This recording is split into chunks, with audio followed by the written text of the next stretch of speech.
What is good, everybody, and welcome to GBBC. Wait, let me put the thing, the icon. Where's GBBC?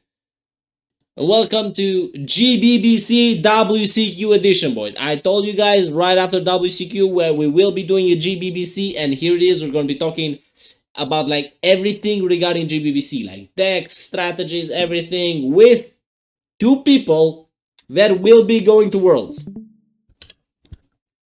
Right? Heyo.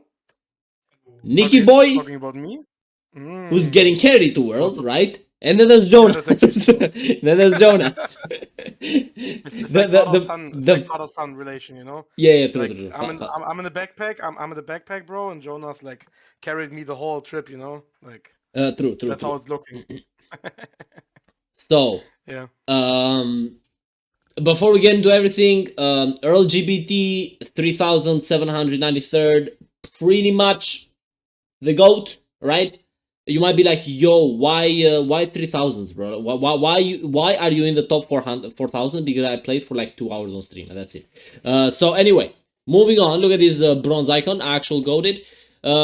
Very hard to get, as you can clearly see, but also I stopped at a good number. Look at this shit. 17,777 peak. Congrats, bro. For 1700. Yeah. Congrats, yeah. Thank you, bro. Thank you. It. It is the highest I've ever gotten, you know, but I'm still like top 1,000 in regional. So going straight to the meat and potatoes here, boys. Bronas. My goat. Bronas qualified. Jonas, and say hi. Yeah, Rex Tram Day is good card. Like if you don't play Agnum Day, you are behind, and if you don't play Paradise, you're just lost. You heard that, guys? You heard that here first. Rex Tremenda is actually the best card in the format, apparently. I mean, it was enough to carry Bronas to a solid 65k finish, which is insanely crazy, bro. Like, if you think about it, 65k is an insane number. It's still not as good as my 70k, Jonas. You have to step up a bit, you know. But 65K... You told me to stop playing. That's the reason. Yeah, that's actually true. Maybe I said that, because of you, I only have like silver icon, you know. Oh, I'm sorry. Okay, I would never take it in because the standard icon is the best, but still. You heard that, guys? Because of him, he only has silver icon and the world's qualification, bro. Yeah. I'm sorry, Bronas. I'm sorry. Yeah. I mean, then again, if you were planning to use gold icon over worlds borders, bro, like that's I'll probably have to kick you from the stream right now. I'm keeping the standard one. Yeah, he keeps the standard one. He's a standard duelist, you know. He's a beginner. Bro is the real player, you know. Fucking Rescue Rabbit and the Osh. Yeah, he's the player. No, I use Toad because he's the coolest. Am I hearing Goatnas? Indeed, you are hearing Bronas 69. You're hearing Goatnas, yes. Yes. Then we have second place Quantal, third year in a row. Team Snipe Hunters will be going to Worlds. Honestly, pretty impressive, you know. Quantal carrying this time, you know. Maybe they invite your boy for Worlds. Hey, yo, leaks. Just kidding. But yeah. So yeah. We have Bronas qualifying, and the team for now is Jonas and Niciboy are guaranteed to be going to Worlds, right? And then the third is, you know, like a bit up in the air. They haven't decided yet, right? And also, like, a huge shout out to the third place, T2 Abu Hamud. Abu got 60,000. He's pretty much like 1 game away, or like 2 games away, because it's like 100 to 400. But he was like 2 games away from qualifying, 2 wins away from qualifying, right? Yeah. Very good performance. Have you told him a story, Nikki? especially with the story of how we got to 60k. Yeah, I can explain the Abo story if okay, like, tell me. So, guys, you have to imagine, right? Like Sunday, it was like 1 a.m. or something. Like it's 4 hours before the tournament ends, right? And the score is like this. You see Bronas at 65k. At the top, like he's literally safe. Like nothing is gonna happen to Bronas. He's guaranteed to go to Worlds. And then you see the second place, it's Quantal with 61k. He did not play the last like 8 hours or something. And Abo, like you know guys how Abo is. He's locked in as fuck, bro. Abo's like a guy, he doesn't care about gold icon, about silver icon, about any icon. He's like, I will go to Worlds or I don't, you know? Like that's the only 2 things that matters. I go to Worlds or not. And so Abo was playing like 60 hours I think 60 hours of Branded in 3 days in this format, by the way, where you get FTK'd by the fucking dice card, where you get FTK'd by Mermail. Like, he still played Branded, and he was 1 lose away. And the funniest thing is about Abo, in the last 2 hours, I got a DM from Abo, and he told me, like, yo, Nikki, I can't. My health is done. I have to stop it. I can't feel my legs anymore. I'm literally Aluba right now. I have to sleep, bro. I'm out. And then I was like, Abo, bro, it's fine. You can go to bed. You're fine. Health goes first always. You did good. You're my goat. I thought Abo went to bed. 10 minutes later, I get a message. Yo, Niciboy, I'm back on my tablet. Log in. And then he's literally laying in bed. He's laying in bed and he plays on his shitty ass like 100 euro tablet and trying to gain more points. He was trying to gain more points to go to Worlds, bro. This guy can never stop playing Yu-Gi-Oh! He's like, yo guys, I'm out. 10 minutes later, I'm back on my fucking tablet. And then the widest thing is, like, he was literally one way a win, like 1 win away, you know? Like, it was so close, And also, don't forget, guys, it's branded, like, right? Like, if you go second, you always have to watch the cutscene. The duels always last like 20 minutes or something, because Abo also never scoops, like, he thinks every game is winnable. So this guy was torturing himself, like, literally a torturing method that was used there. And yeah, but sadly, in the end, he was still 1 win away. But there could be a chance of him appearing. There could be a chance. So don't write him out. Leaks. Maybe. I'm saying maybe. Yeah. Then if what did you play? I will tell you this soon.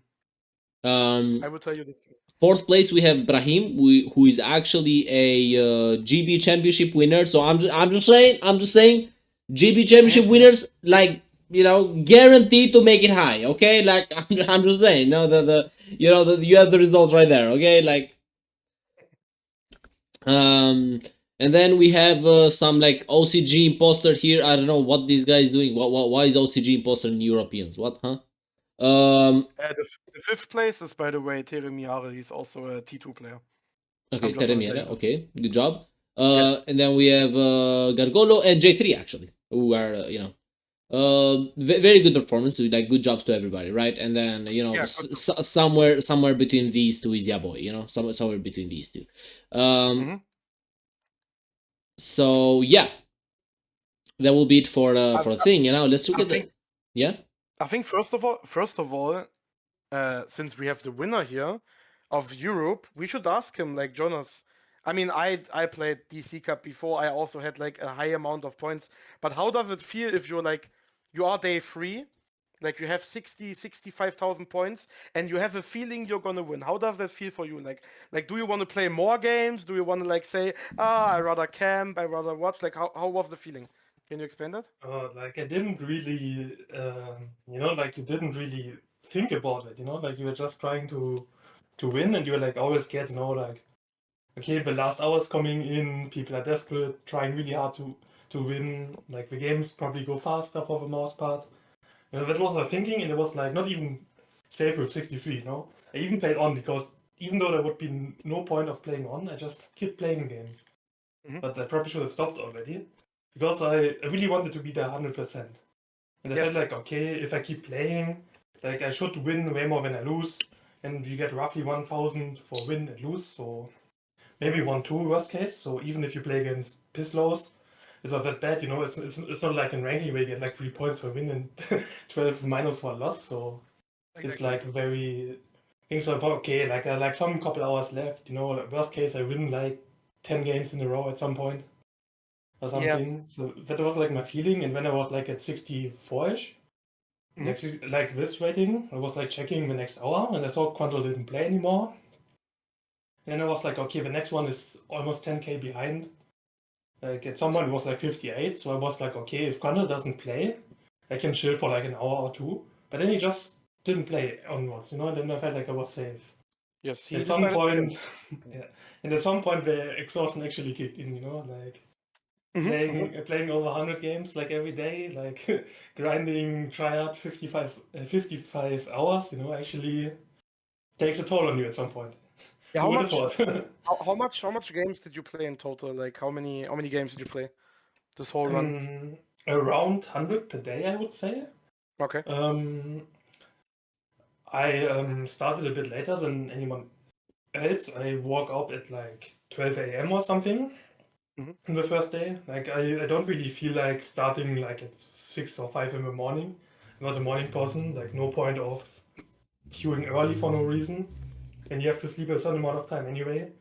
So I don't want to like fuck up my sleep schedule, play like bad and stuff. So I just sleep out.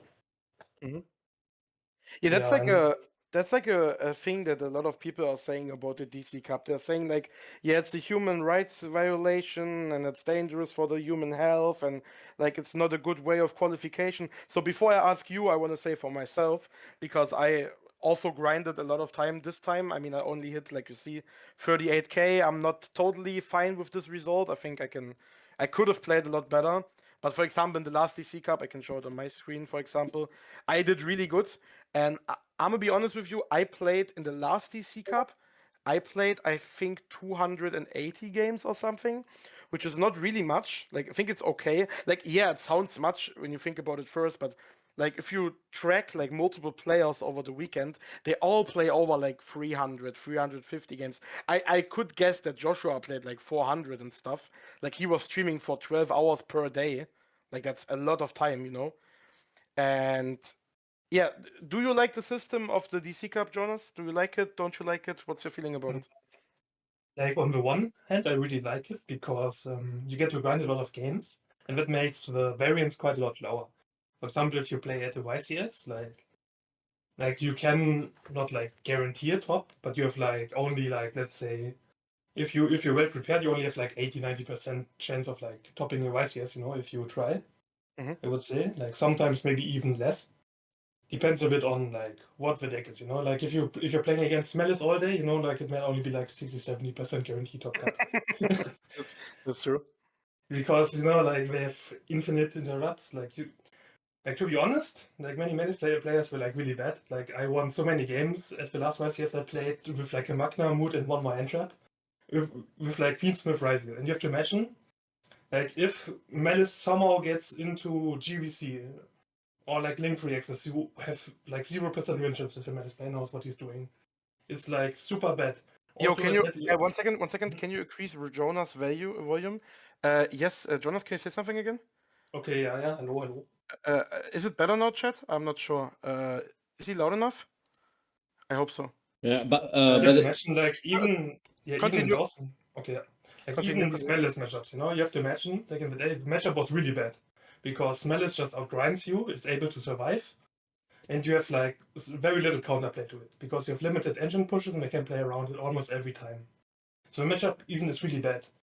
And Mhm. even that matchup you can win a lot of times if you play better because people make a lot of mistakes.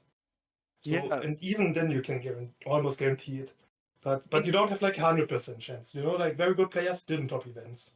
Yeah, but Like like for example, if you look at the top 100 rating or the top 10 rated, for example, like most of the time you always see the same players. So people that are yeah, saying like, okay, but player A, player B got lucky, I don't agree with that. Like there must be there are definitely reasons why a Tazuku, a RJ, a Gimlet, like these people are always in the top 10, maybe top 50, top 30, who knows? Like there must be a reasoning for that. And if that has to do with like, I don't know, mental state, deck choice, gameplay wise, I don't know, but I think, for example, in DC Cup, the most important thing is mental. And when I was checking on Jonas' game, like I was watching his last 10 games or something, his mental was like he was chilling. Like he lost coins, he was like, okay, fine. And then I win going second, who cares? Like the mental plays a big role in this, you know, and I think a lot of people, especially from like the Western like continents and shit, I think they don't have that as strong as the Japanese or the like the Asians, you know. Because when I was watching like Tazuku streams or like other streams of like OCG players, bro, when they get Maxeed 5 games in a row, they don't give a fuck. They're like, okay, sure, I get Maxeed, fine, I still win. Like their mental is, I think, a bit more ahead of ours. That's what I would say. Because in the last DC Cup, when I played Tempire, I was chilling the whole time. Bro, I was like eating kebab left and right. I was like kicking like one mouse button to normal summon Pydra all the time. That was fine. I was good. I lost coin. I don't care. I go second. Lightning Storm, Field Spell, you know the goo. But like this DC Cup, I played Blue Eyes. I only played Blue Eyes. So if I don't win the coin, it's pretty rough. Like I don't have to explain to you that like playing Blue Eyes and going second is not that good because you cannot really break boards. And it's a bit harder, you can, but it feels kind of weak. So I don't know if Blue Eyes was the best. It definitely wasn't. Oh, you should have Definitely watched my wasn't. tier list, man. It was like only 29 points, man. Yeah, I should have watched Bronas' tier list. By the way, guys, I'm going to shout out Bronas' Twitch channel. You're streaming, right, Bronas? Yeah. Not Yeah, that so- regularly, but I start doing it. But maybe you will stream more now after you qualified for Worlds, Yeah, for sure. So check his channel out, guys. Can you maybe send me the direct username so I can shout it out on stream? You That Yeah. would be nice. Just write it here in the chat. Also, you can continue. I'm gonna Yeah. shout him out. So the thing about like the format of the thing, right, of the WCQ or like DC Cups, right? I think it's the only way to make Yu-Gi-Oh skillful. That's my take on it. In Master Duel, I would agree. Yeah. I think in general, Because the thing yeah, is, let me because explain, it right? So takes away the Yu-Gi-Oh, variance, right? yes, Yeah. Yu-Gi-Oh is, no matter how people try to spin it, no matter how you try to like minimize it, there is a lot of luck based on a single game of Yu-Gi-Oh, right? A lot of it. It Obviously. starts just from the coin, from the maxi, from how many hand traps you draw. Did you draw the out? Did you draw the combo? And then there's the matchup difference, and then there's a lot of things, right? And they just add up. Like in like one singular game, I would say luck plays a bigger factor than skill, right? Yeah, However- in one single game, luck depends a bit, but if you make it a match, it's already like quite a bit less often. Yes. Yeah, Definitely. that's the thing. And then Yeah, if you but make it like that's a what I'm trying to run, get, right? So like then it becomes in even one lower. singular game, luck plays the biggest factor. So if you put it like 100%, luck plays like more than 50%, I would say, right, compared to skill. So No way. and then No, I wouldn't say more than 50. I would say Like, it's a solid. it also 30. depends a bit on how I don't know. use this, I don't know if you could say it's a solid 30, right? Like the skill difference to make up for like luck would have to be huge. Like Josh would have to be playing against like a bronze ranker Actually, to make no, up I for like don't a think good that hand it is. difference, right? Like if both players know what they're doing, right? I think luck is like a huge factor, right, in a singular game. And then you increase the amount of games, right? And then you increase the amount of games, and the luck just goes down. Like the importance of luck does go down because luck. It's one of the basic rules of math, right? Is that I mean, yeah, luck matters once a it lot, gets yeah. repeated, right? Like chance gets closer to like the standard amount, right? That's it. So if basically like if you toss a coin 1,000 times, it's most likely to be close to 50-50, right? And that's kind of where I'm trying to get at here, right? So it's the only way to really judge how good a person is you make everybody play like 300 plus games, right? And then whoever can win the most out of these, obviously there's still like very minor differences in luck over here and there, right? It's like, for example, the first place Jonas versus like third place Abo, it's like a difference of like 7 games. 7 games, for example, could have just been a luck difference, right? But you can't say that like Jonas got lucky compared to somebody who grinded for 300 games. Like what was his name again? Like the guy with like 300 games and he was stuck at like 6K. I forget his name. Ah, yeah, the guy we found on Mordred's stream. Yeah. So basically, like that guy played 300 I games. think he's called Gera, actually. Yeah. So Yeah, he's called Gera. Yeah, I think he's called Gera. fair enough. That's true. So he played for 300 games and was stuck at 6K. That compared to Jonas is not a luck difference, right? Jonas did not get lucky 60 more games. Okay, let's just like Bro, put that that's right, what you're right? saying. So like Yeah, but- it's always just like the small differences you can attribute to luck. Like Quantal and Jonas. It's like obviously it's like you can just say, oh, Bronas got higher, therefore obviously like Bronas is better, right? The same thing applies to everything, right? So, but with the big differences, is where it all matters. And what Niki was saying earlier about like the same players always stopping, that part is true. So, for people who may not know, first place here is Tasuku, right? The most accomplished DC player ever, right? I think we can all agree with that, right? Like the only like close second is Ryan, right? Nah, there's no discussion. This guy won 3 WCQs. This guy won multiple DC Cups. I hate this concept of people saying people are lucky. I mean, yeah, it's the meme, ha ha ha, Niciboy was lucky, I get it. But guys, you have to understand, if someone does something that's called luck, like you say someone is lucky, but he does that same thing multiple times, it cannot be luck. It can literally not be luck. This guy is a genius. His deck choice, his deck building, his mental. I checked out his live stream that he streamed. I checked everything out with Mordred, with the whole T2 team. We just wanted to take a look, like how does Tazuku like go into a Master Duel session of DC Cup? And this guy is leagues ahead. He's leagues ahead. Also, Orion U, they are still leagues ahead. And that's the main difference. Like, sure, they get lucky sometimes. Yeah, of course. Like, sure, they get Now, lucky sometimes. Obviously. what? But, like, I don't know. I think Yeah, go saying ahead. that I'm people sorry. are lucky is I think saying people are lucky, it's not correct in my opinion. It's like making the correct meta calls, making the correct deck building choices, making the correct calls to stop playing, to continue playing, getting the highest amount of sleep, getting like don't get distracted, focusing. Like there are so many things that apply, especially in Master Duel, in this type of tournament, you know, that makes sense. So in my opinion, it's not luck that the guy gets like for example, if you check out the rankings right here on my stream, let's not take, for example, Tazuku. Let's take like the fifth place, Joey.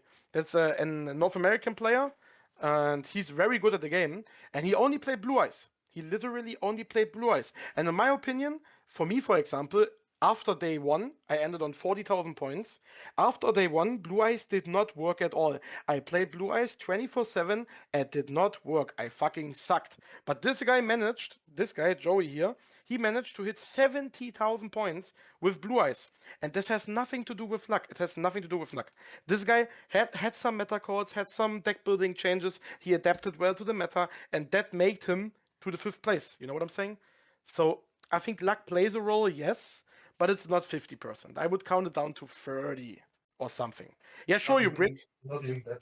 I would say 10 to 15% luck personally. No, Yeah, in maybe- DC Cup, yeah, in It- DC Cup but- it's less than 30, I mean, right? In DC Cup it's definitely less than 30. You know, when I say when I say luck plays a big factor, it's always like in a singular like void game of Yu-Gi-Oh. Like you take a game of Yu-Gi-Oh in a vacuum, right? I think luck is the biggest factor in that, right? Just because it starts in way too many things, right? It starts from the coin toss to the hand traps to the you know like the matchups. You know, there's too many things that just kind of add up, and I think that in a vacuum, you know, luck plays like a bigger factor. But in things like DC Cup, luck plays a much less factor, right? And now what I was gonna say, right, is that like how big the factor is. this guy. It depends how big the difference is between players. For True. example, if I would play against Tinkerboy, I have like a higher chance of sacking him. You know, because I can play the game at least to a certain degree. You know, like that I can. Yeah. Completely schooled up. Yeah. But if you, for example, today I had a game where we scrimmed against someone, and I had in my hand Kashtira, Birth, Flamberg, Snagger, Diabellstar, and I only had one Maxi which got cross-outed, and he had technically full combo. But somewhere he was too scared of Nip, didn't do like a full combo, and I somehow OTK'd him.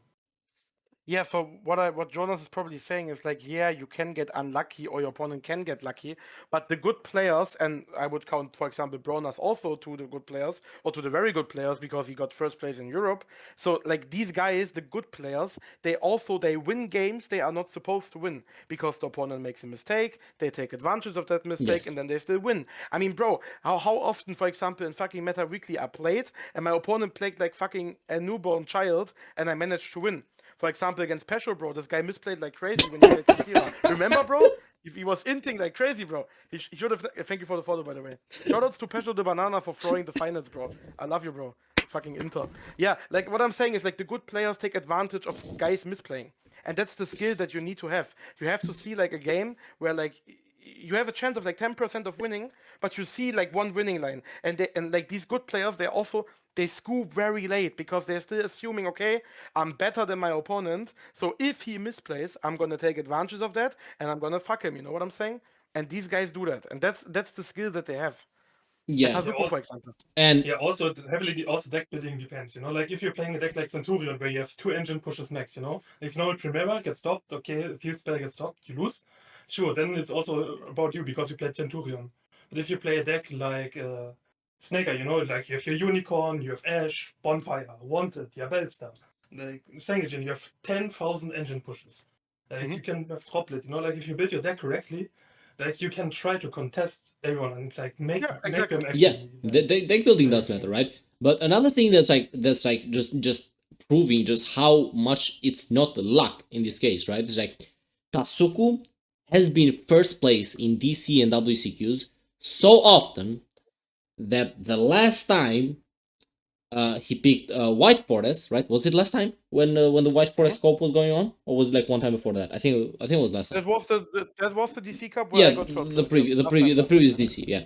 So the previous DC, this guy got like top 100, and everybody lost their shit. It's unheard of for this guy to get that low. Yeah, and you know what happened? You know what happened last time? It was not the fact that like Tazuku played bad. Like he definitely did not play The bad. deck just sucked, you know. Yeah, the deck was not the correct choice. And if you make a bad choice, a bad meta call, that always also happens to TCG players. If they make a bad meta call, if they go to a big tournament, to a YCS, to a European Championship, they think like, okay, this one deck looks so crazy strong, I'm gonna pick it, I'm gonna win it, and then they join that, and then they don't win it. I mean, they didn't turn like to be a bad player, you know, but they just had a bad meta call. Yeah. Like they just was not the right deck for the right tournament. Yeah. And Tazuku played White Forest. Also Mordred did that, and they both fucking sucked with the deck because the deck was horrible. But that does not. What do you expect, you know? Like at that point, you can just come in with a game, you know, like you have normal, like you go second into like full Snaker board, you come in with like Lifeless Leafish, Patience, Crossout, you know, you're not winning. Yeah. I will also say an unnamed T2 member once said LZ is a better card than anything Snake Eyes has to offer. I'm gonna leave it at that, bro. That's who said that? I'm gonna call him out on stream. Who said that? Was it Mordred? Sephiroth said it. Nizu? Yeah, I mean, bro, some people of my team got baited by White Forest like crazy. Yeah, the bait was yes. It's probably Mordred. Yeah, I'm gonna be honest. Shadi. I was thinking it's Mordred, but yeah, Nizu also fits. And yeah, but like, you know what I'm saying? And for example, for this regional qualifier, I wouldn't say I played bad, but I think my meta call was just not right. Like it was okay for day one, but I should have probably adapted better. And I'm not gonna say like, yo guys, what's up? I hit 40k, but I got unlucky, I lost coins. That's not the way I can improve, you know? I have to see, okay, what factors can I improve in? I cannot sit at home and throw like 20 coins in the air and like hope it lands on tails, you know, and heads, I mean. So like I have to improve what I can improve. I can't improve my coin win rate. How should I do that? But I can like analysis like, okay, did my deck good? Like, did I change the non-engine? Was my deck building okay? Did I play good? Like, that's the things I can improve on. If I say like, okay, I only got like top 10 because I lost so many coins, yeah, okay, whatever. But what do you want to do with that? If you always blame your unluck on your bad performances, you're not going to improve. I'm sorry, but that's the thing. Also, like I planned on playing feature control for most of it, and I just had like some backup plans. Yeah, me too. But because you know, like when I practice in like tournaments, like the win rate against Blue Eyes and Snake Eye was crazy. You know, like I had like 75-80% against Snake Eyes and same amount against Blue Eyes. You know, like I only lost when I like bricked against Snake Eye, and or if I had like cross out call back for every end trap. The call back doesn't even work, you know.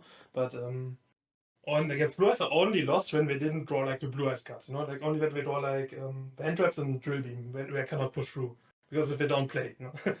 that was the hardest part. If they don't even try to play, then I cannot activate Biz Heals, and then it will be more grinds you at some point. And that was the only way how I could lose in this matchup. Like the deck felt like so much better, you know? Like Snaker Mirror is like very often like you need like a high impact to like hit hard to like have a chance. Because Millennium cards going first are so ridiculously broken. But in the mirror match, they are so horrible bad. Because Apollousa hard counters them and Flumber card counters them. They were like your best cards. That's also like the reason why I played Unicorns over like 6 copies of the Millenniums. Because Unicorn going first is the best card ever. I never lost basically. Yes. Unicorn is. I mean, I remember talking about this when I was playing Kashtira Punk, right? And people were asking me like, why Punk? Why not more hand traps? Wait, what? What the fuck? I think we're gonna take a look at gonna take a look at Jonas' fuck is deck list Bronas? later, I think. Then we can talk like in depth, I would say. But yeah, that was my point. Like deck building, adapting, that's the thing that actually matters in my opinion. And for example, I would never blame my score on my unlucky coins. Yeah, I had some unlucky coins. That happens. Okay, whatever. But I don't improve from that. You know, I could say that, but whatever. I will not improve from that. If we go to Worlds, me and Jonas, and we lose like every coin toss, I mean, maybe we can say, okay, guys, we got unlucky, we lost a lot of coins, but we still want to at least perform the best as we can, you know? Like if we go Worlds and we lose, like, let's say we win 3 games, we lose 3 games, and then we fucking get like 8th place. As long as I like performed, as long as I played well, as long as I'm happy with myself, I'm fine with that. But like I would never blame like, yeah, I got destroyed, I lost like 500 coins. That's not true. I don't like this argument. Yeah, I mean, same. sure, it's funny when it happens, but I don't like this argument. So yeah.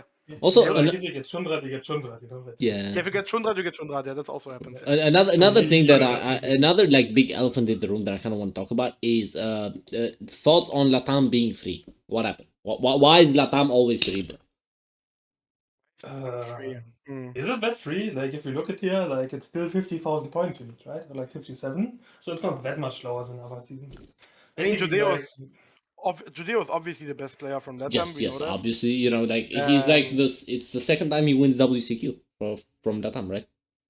Yeah, I mean, yeah, like if the player base is lower, like obviously there are less good players, you know. Yeah. That is often the case, you know. Like the average person is probably not worse than the average player. But if there are more players, then we're obviously more high quality players. More likely to run into like high quality players. Yeah, that's true. Yeah, and the more high quality players there are, the more you can improve because you play against each other, right? I don't think that's necessarily like a factor because like you can always improve. It's not like it's not like I got good from playing by playing people from Albania, right? So you can obviously like train against other people. Good? Are you good too? Hey, what was your bro, I PlayStation? still have the One Meta replay. Wiki win? No, the replay of when I beat you in the French Challenger Cup, bro. Don't test me, bro. Come on. You won one game, true. Yeah, Hey, bro, don't test me. I won more than one. I won the set, bro. I'm just saying, bro. I won the set. I won the set. Like you lost. GB No, maybe Mui. I showed you out. Maybe I give you a shout out in Paris or maybe. Through. Shout out He won against me once. if you win the whole thing, if you become the world champion, say shout out to the one player that beat me, EarlGB. You know, like. Okay, I will definitely forget that. Okay. Yeah. Okay. I'm gonna catch you lucky when you come back. Okay. Yeah, definitely. Check NA by the way. NA. Yeah. Another thing about NA which is interesting is obviously Stitch is leagues above the second place, right? That is a 14. There's almost 15 difference. Okay. There's almost 15 wins difference. Why is my GOAT at the 3rd place? That's the biggest question. Another thing, right? So Kirard, you know, 3rd place with Crystron, which he played Crystron, yeah. Actually turned out to be a very good meta call, surprisingly.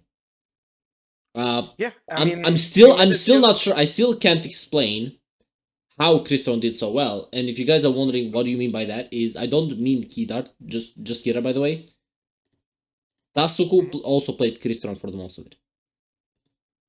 Yeah, they were 77k, top 1 global with Crystron. I still cannot. Crystron is not a bad deck, you know. No, I'm not saying it's a bad deck. I'm not saying it's a bad deck. I obviously like when we did the tier list, right? I obviously like I did obviously put it like high, you know, but I don't put it in my top 5. You know, I feel like there's like a lot of like good options, you know, but still it turned out to be a good meta call, and I think part of it is like a lot of people were like just like building bestials, right? You know, they were trying to like play bestials, you know, like Finsmith Control obviously was on bestials, you know, like people were playing bestials for the to counter blue eye, stuff like that. So I think like a lot of like Crystron not only doesn't care about them, but it turns them into bricks, right? Because you do not play any lights or darks, which means the opponent will be playing with like 2 bricks in hand, right? So that part. I have a feeling Yeah. I have a feeling that Crystron is really good into hand traps. I mean, that's probably the Yeah. most, it's probably the best thing the deck has, and I mean, I put it at, I think I put it in the second tier on our tier list, if I remember correctly. I mean, It I think I was told you that it was I like it think was like top of the third, so it was like just right below things like Memento, Branded. You know, it's like just right below there. You yeah, know. so I would still say we missed on that. But I was saying like I could imagine that like 5 to 8 Cristrons will get at least the top 100 spot. I actually did not expect that Crystron will win it Yeah. with Tazuko winning it all, but I think the deck is really good, and it's also going to be a good deck in the Worlds. I would assume.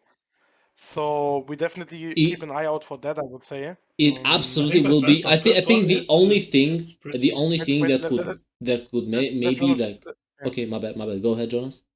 Yeah, Jonas, finish. The deck is, I think, is like very versatile. Like one big advantage over like Snaker is that going first, you're way better into cards like Maxi and Fuvalos because you have very good counterplay against it. Especially like you don't have to summon a lot. Like cluster control is like a very solid game plan.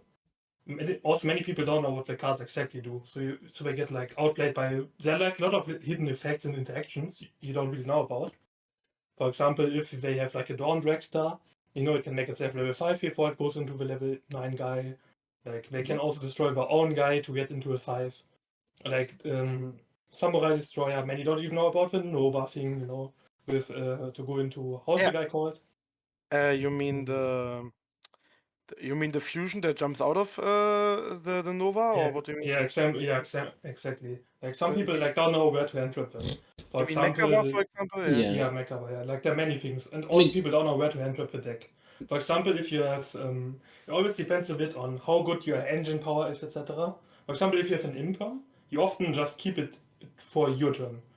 Because you take out one of interruptions, because they set up like a beatable board for like a heavy engine push deck, for example. Yeah, Or the exactly. Ash Blossom you can use on the Tristaros Graveyard effect, because that also takes out quite a lot of interrupts if you want to. Mhm. But if you have like if you're playing like Blue Eyes, you have to hand up differently the deck, for example, than if you play like a Snaker deck. So I would the last thing I wanted to add to Jonas is like when we were talking about Crystron, I think I mentioned that I was saying like I could not imagine this deck going second, and I still think the Crystron engine is not the best going second. But if you Millennium. pair Millennium them up cards. with Millennium cards, it's getting nasty out there. Something I if will you- add about Millennium is you could maybe consider this a bit of a hot take, but I think Crystron uses Millennium better than Snake Eyes does.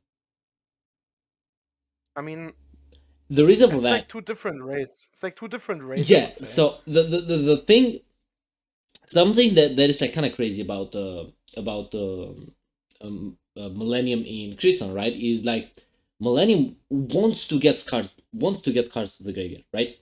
Which is not the same for Snake Eyes, right? With Snake Eyes, a lot of the time you will have to like put a hand trap or like something, like to get into the grave. And was good, Rex, yeah. And whereas Crystron wants to get into the graveyard. And another thing is that Crystron. Wait, let me find the card. It's I do believe I was using Crystron around the end there. Sulfania, you mean? You mean Sulfania or Sulfador? Sulfador, Yeah. So Sulfador needs to pop a Crystron card you control. And something that Millennium Engine can do in like a lot of situations is it can put like, for example, like something like a Smiger, or like the Parastattle or like a Citri, whatever. It puts it to the back row, and then Sulfador can pop it to summon. Right? It's this like you can do something similar with Sulfania, where you put him in the spell trap zone. Yes. It's like a very common thing. Yes. With Chain And then and then you can pop you it. have Yes. Sulfania Sulfador combo, where Yes. you put Sulfania in, and then you Sulfania destroy Sulfador. Exactly. Then you also put back the also sometimes then you activate Sulfania's effect, and then you put the Millennium guy back in the spell trap zone. Yes. Because if you spell like a protection effect, then you can make a zombie vampire afterwards. There's like really cool lines. And also like another thing, which as Imagine Watching is mentioned, I was going to talk about it, is that it also enables normal summon Sulfador, right? Which, is also just very strong. Normal summon Sulfador will get you full combo, right? And because most people will want to like hand trap at some point Millennium, right? Just because like you have to, simply because it will just go into the Galaxy Eyes Photon Lord, like even like worst case scenario, they will just negate the hand trap anyway, right? So you just give them like the free advantage, the free bodies, right? Or like in some cases, you know, they could even go into like into other bodies, right? But they will want to like interrupt the Millennium Engine at some point anyway. So after you get interrupted, you can just normal summon Solfador, which otherwise would have just been a dead card in hand, right? It is like these are the reason why I think like it uses Millennium better than Snake Eyes, right? It's such a good engine in I wouldn't say better, but they both use it really well. Snake Eyes also use the Millennium cards really good, right? They use everybody like so well. Yeah, of course. Like Fancy it does just use them to like print bodies, right? Which is very strong, right? But I feel like in terms of like synergies, Crystron has more, right? They both And I have think- like a lot of them. Like, Yeah, and I it's think arguable. after this like WCQ now and after the rise of Crystron, I think it's time for Millennium cards to go actually, and I think they will. I think think what you can do. I think what you can do instead of hitting Millenniums, just hit the Doom Dragon. They're not gonna ban them. It's not. I mean, realistically, there are like only 3 real ways you can do. You can ban Zombie Vampire or Doom Dragon, or put Sangage into one. I Usually think they don't banning ban Zombie cards that Vampire often. is the worst of the options. I don't think Zombie Vampire needs to get banned. I mean, the card is like so broken though. Card's Like pretty this, broken, yeah. that's my only rank 8, which makes sense to me. Like in my life, I basically never summoned like the Monster Negate guy. I think that guy is so useless. Like Zombie Vampire just does so much more. Like, I think Earl is smoking crack. I agree. Nah.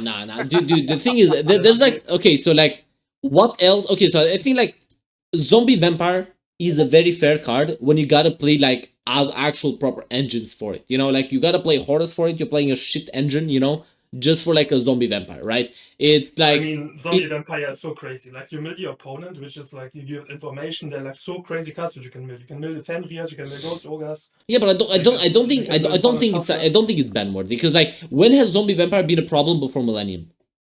Oh, it's Beatrice for 4, man. I mean, it wasn't the problem before, but it's the problem now. Because okay, because you know, because Millennium turns just one card into Zombie Vampire, and if and if Zombie Vampire gets negated, it's full fin split combo. I feel like the problem is the fact that like Millennium can do it rather than Zombie Vampire. You know. Yeah, but you have to watch it from Konami's perspective. They're not gonna hit a deck that's like a different deck type. Like Millennium is like a own deck, you know. It wasn't intended to summon the fucking Exodia guy. They're not gonna hit that when they can just ban this card. Okay, Like, they will can not just. do that. That's what I'm saying. That's what I'm saying. They can just ban Doom Dragon. You know, but Doom this Dragon card's does so not. new. Doom Dragon does not impact freaking what is this shit? I mean, it would be an option, but you have to imagine, like Master Duel and WCQ, we don't really like to ban cards that often, especially if they are UR. I mean, Like, I think- Zombie Vampire is UR as well. You know, it's like. Yeah, I Maybe one of mean, the most likely hit for me is like Sangage into 1. Yeah, for me, Sangajin is also a UR. If anything, Sangajin would make the least amount of sense from a Konami perspective, you know? Simply because like people I play 2 of it, but like a lot of people play 3 Sangajins. That's like more URs you gotta refund. Yeah, but you have to imagine like the engine, you know, like you would say, but Golem is the same as Sangajin, but it's only true while you're playing 2 Sangajin. Because if you play only 1 Sangajin, Yeah, it's Golem put is 2 like in, and yeah, it then you doesn't work. cannot activate the Yes. second Golem. So you would need a certain name, or you can only make Zombie Vampire. And if the engine would actually have like a brick, you know, like that would make it like much more fair. Because if you compare this engine to Horus, or like Yeah, Sangajin is in Zeti, it's basically the same. Golem is also in Zeti. Yeah. Yeah, instead of Goldsack, and Other the temple is Goldsack instead of Yeah, it's good. Yeah, it's a good. instead of Harpy. You know, like the engine quality, there's like no bad cards.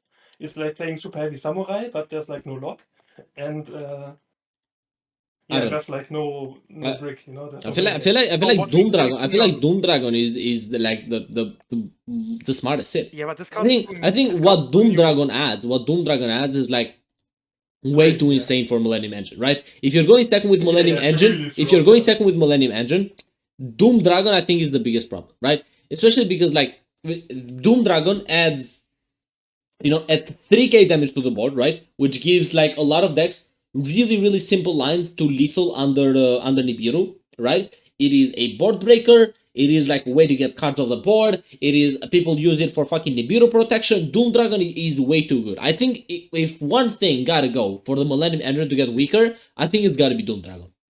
Okay, but is it realistic? I mean, Doom Dragon would be. It's not that realistic, I think, but Doom Dragon would be in theory a fine hit. Yes. You know? Yes, I agree. Like I we agree. had that in the TCG too, right? Doom Dragon came out like way later for us, and we had like the Millennium Engine, but we didn't have Doom Dragon. Yeah, it was unplayable. So Sangijin basically was played a little bit in some Snake Eye deck. Its extra engine push wasn't the best, and some people played it in Centurion to like search another Sangijin to have a level 8 extender. But that's like the best the card ever did, you know. Like the card was completely mid to very fair, you know. Like but with Doom Dragon, the engine is crazy. Yeah, they will definitely hit the engine. Like, there's no way they're not gonna address that. Like, that wouldn't make sense in my eyes. Like, they have to. Like, Konami has to Unless see. Detonator comes. Okay, I mean, but even that, I mean, it will come eventually in the next 2 months or something. But I think after the WCQ, if they watch like the highest win rate cards, like the cards that have like the highest amount of plate usage and like overall decks, you know, they should hit this engine. I agree, For me, 100%. for me, it's Zombie Vampire. But you can say your different opinions. It's fine. But for me, I think Zombie Vampire. The most annoying thing is when you play DC Cup, for example, you don't know what your opponent is playing, and once you summon Zombie Vampire, you have every information you need. And like, for example, matchup knowledge is really important in this format. Like, if you have matchup knowledge, you're crazy, in my opinion. Like It's many such a- games where I was like, okay, around what cards you have to play? Is it like a super poly deck? Is it like a normal deck? Exactly. Like, can I get like big advantage? Should I go for Appaloosa, Desi? Should I go for Paradise, Search, combos, etc.? Okay, bro. Only you are having that Like, debate, how bro. hard Nobody's was playing the Paradise. Come on. Okay, yeah, but also like if you don't play Paradise. Okay, but even if you're behind, you know, like you even have to think, okay, should I play around up Nibiru or should I just commit into it? You know, like that kind of stuff. Who's on call? It's Bronas. Earl and Bronas. Mill True Light, banish with SP. Yeah, that's also fucking annoying. The I did amount that of so time- many times. Yeah, Yeah. the I amount of remember time- in Blue X meta. Yeah. I did always the Mill 9 combo. I did the Mill 9 combo and tried to Oh. drill beams I mean, and you know, through like banish True Light, banish Chandra. You know, bro, like some Yeah, that things, happened before, some things deserve that treatment. Okay, like let's leave that. I'm not sure about that, bro. Nah, man. I'm just saying. I think Zombie Vampire is fine. You know,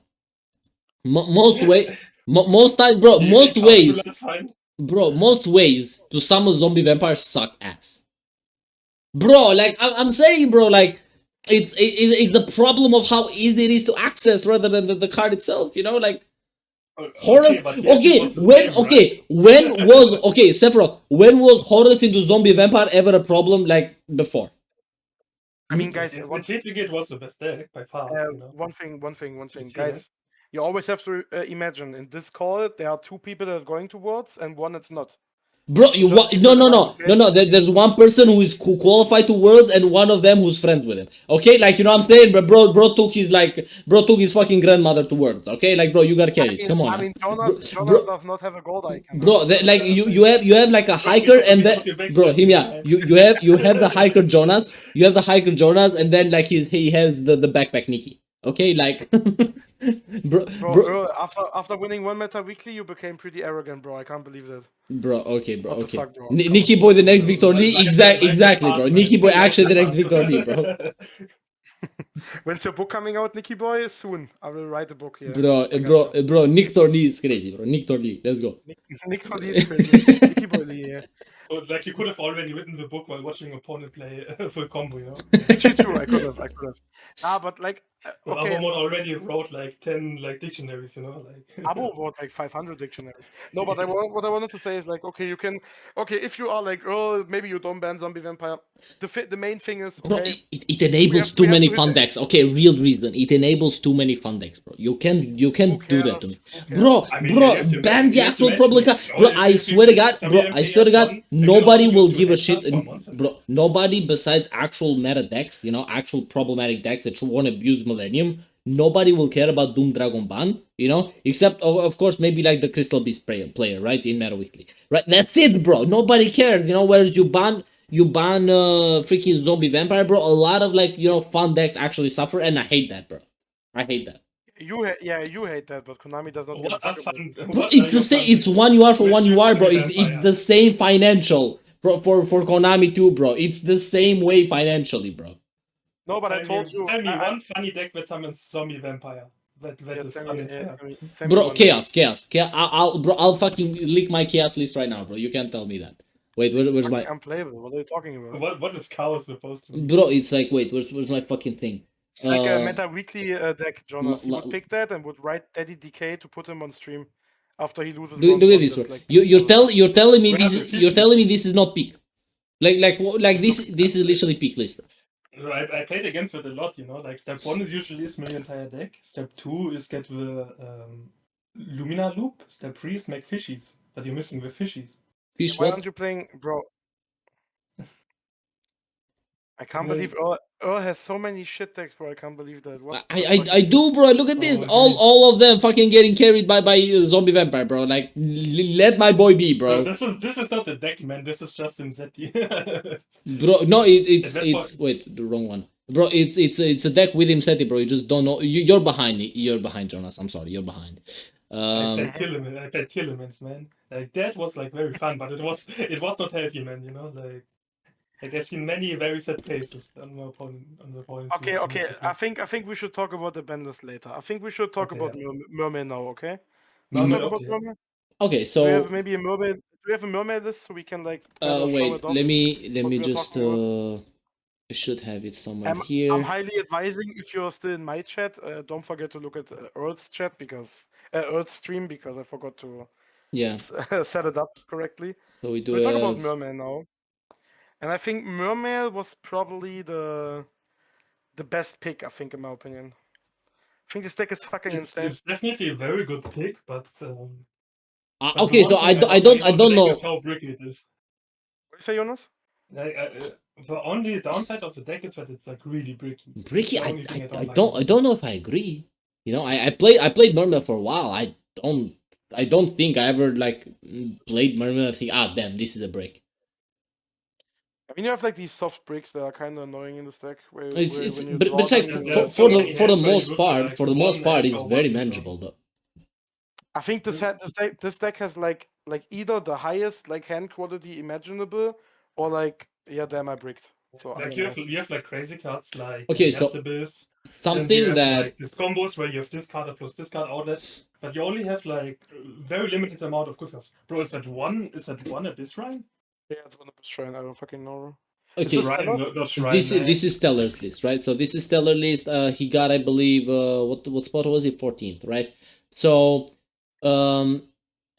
something about this list, right, is that this list is just hard made on going first, right? This list goes first. Yeah. It will minstrel the hand trap you have. Mhm. Gone, bro. Okay, now what happens, or why I kind of agree with Nikki when he said like this was the Why best is the pick Cyber is, thing? Oh yeah, you know, because why I agree with Nikki when he he said this is the best pick is not because this is actually the strongest deck, but it is a very simple way to win in the sense of you're going first. Most of the time you will be playing It's only easy because people actually scoop. I never you scoop will- against Mermaid. yeah I let them full combo me every time. I mean, yeah, but Most people have no even then, you most know, people even know then what it's the like, combo ends after a minute to look at hand. Afterwards, they have no clue what's going on. yeah. So Yeah, but on it- average, people are scooping against this shit deck. Yeah, Like, that's- if on it's on average, and they're doing the right thing, right? The deck will have No, full it's hand not the right knowledge. thing. Like, No, hear me out. no, it's not the right thing. It will have full hand knowledge. It will rip 2 cards. So basically, it will rip the most useless card in your hand, right? It will rip like an Ash, so you'll have to like break the board with an Ash, you know? You don't know that if they play that. Like many people don't play Mulasia. It's not a given. Like we don't always play the bricks. You don't know that. No, I don't think there is a single list in Master Duel that does not play Moon Glacier. If you're not playing Moon Glacier, I don't know why you're playing Mermaid. Many people don't play it. Like, I don't know who many. WCQ, I generally don't know yeah, who many many don't people play is. it. Bronas, yeah, you're referring to TCG right now. That's correct. In TCG, they stopped playing this card, but in Master Duel, they are playing this card. They like in Master Duel specifically, there is no reason to cut this card. This card is the reason you play Mermaids, in my opinion. No, it's not. I Like think- you could cut it, and it would make no difference in 99% of your games because I think everyone loops. Minstrel. I think Minstrel is the reason.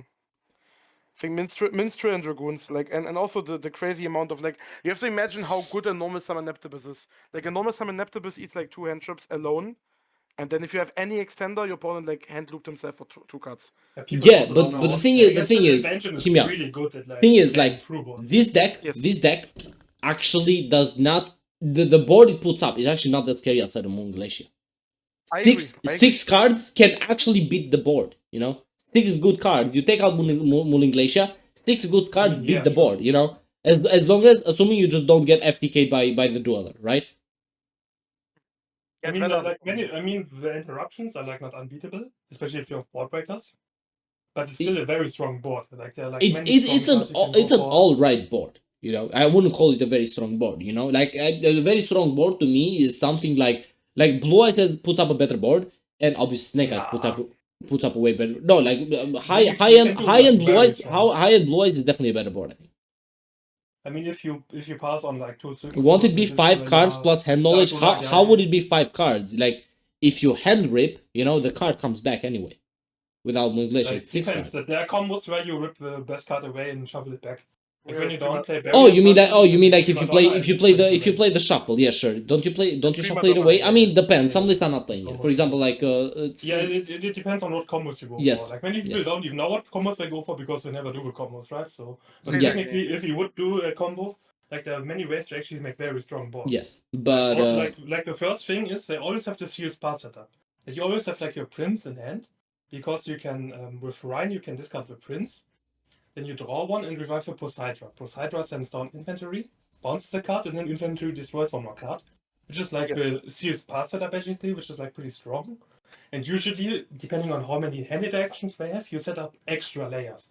You have like your Dweller, you have your Dark Ruler, you have your Synchros you can go for, yeah. like etc. It So- just depends how much you want to go for. You can go, and then if you want to have like even stronger bots, you can start adding bricks like Moon Glacier to hand rip. You can Barrier Statue to Floodgate will win for FTKs. like, Yeah, but except barrier with Twist statue on. is You can play mostly just like Virtue Stream or how it's called. Virtual technically. Stream, Yeah, the- Virtual the Stream. Icarus attack, yeah. The Icarus attack, you mean?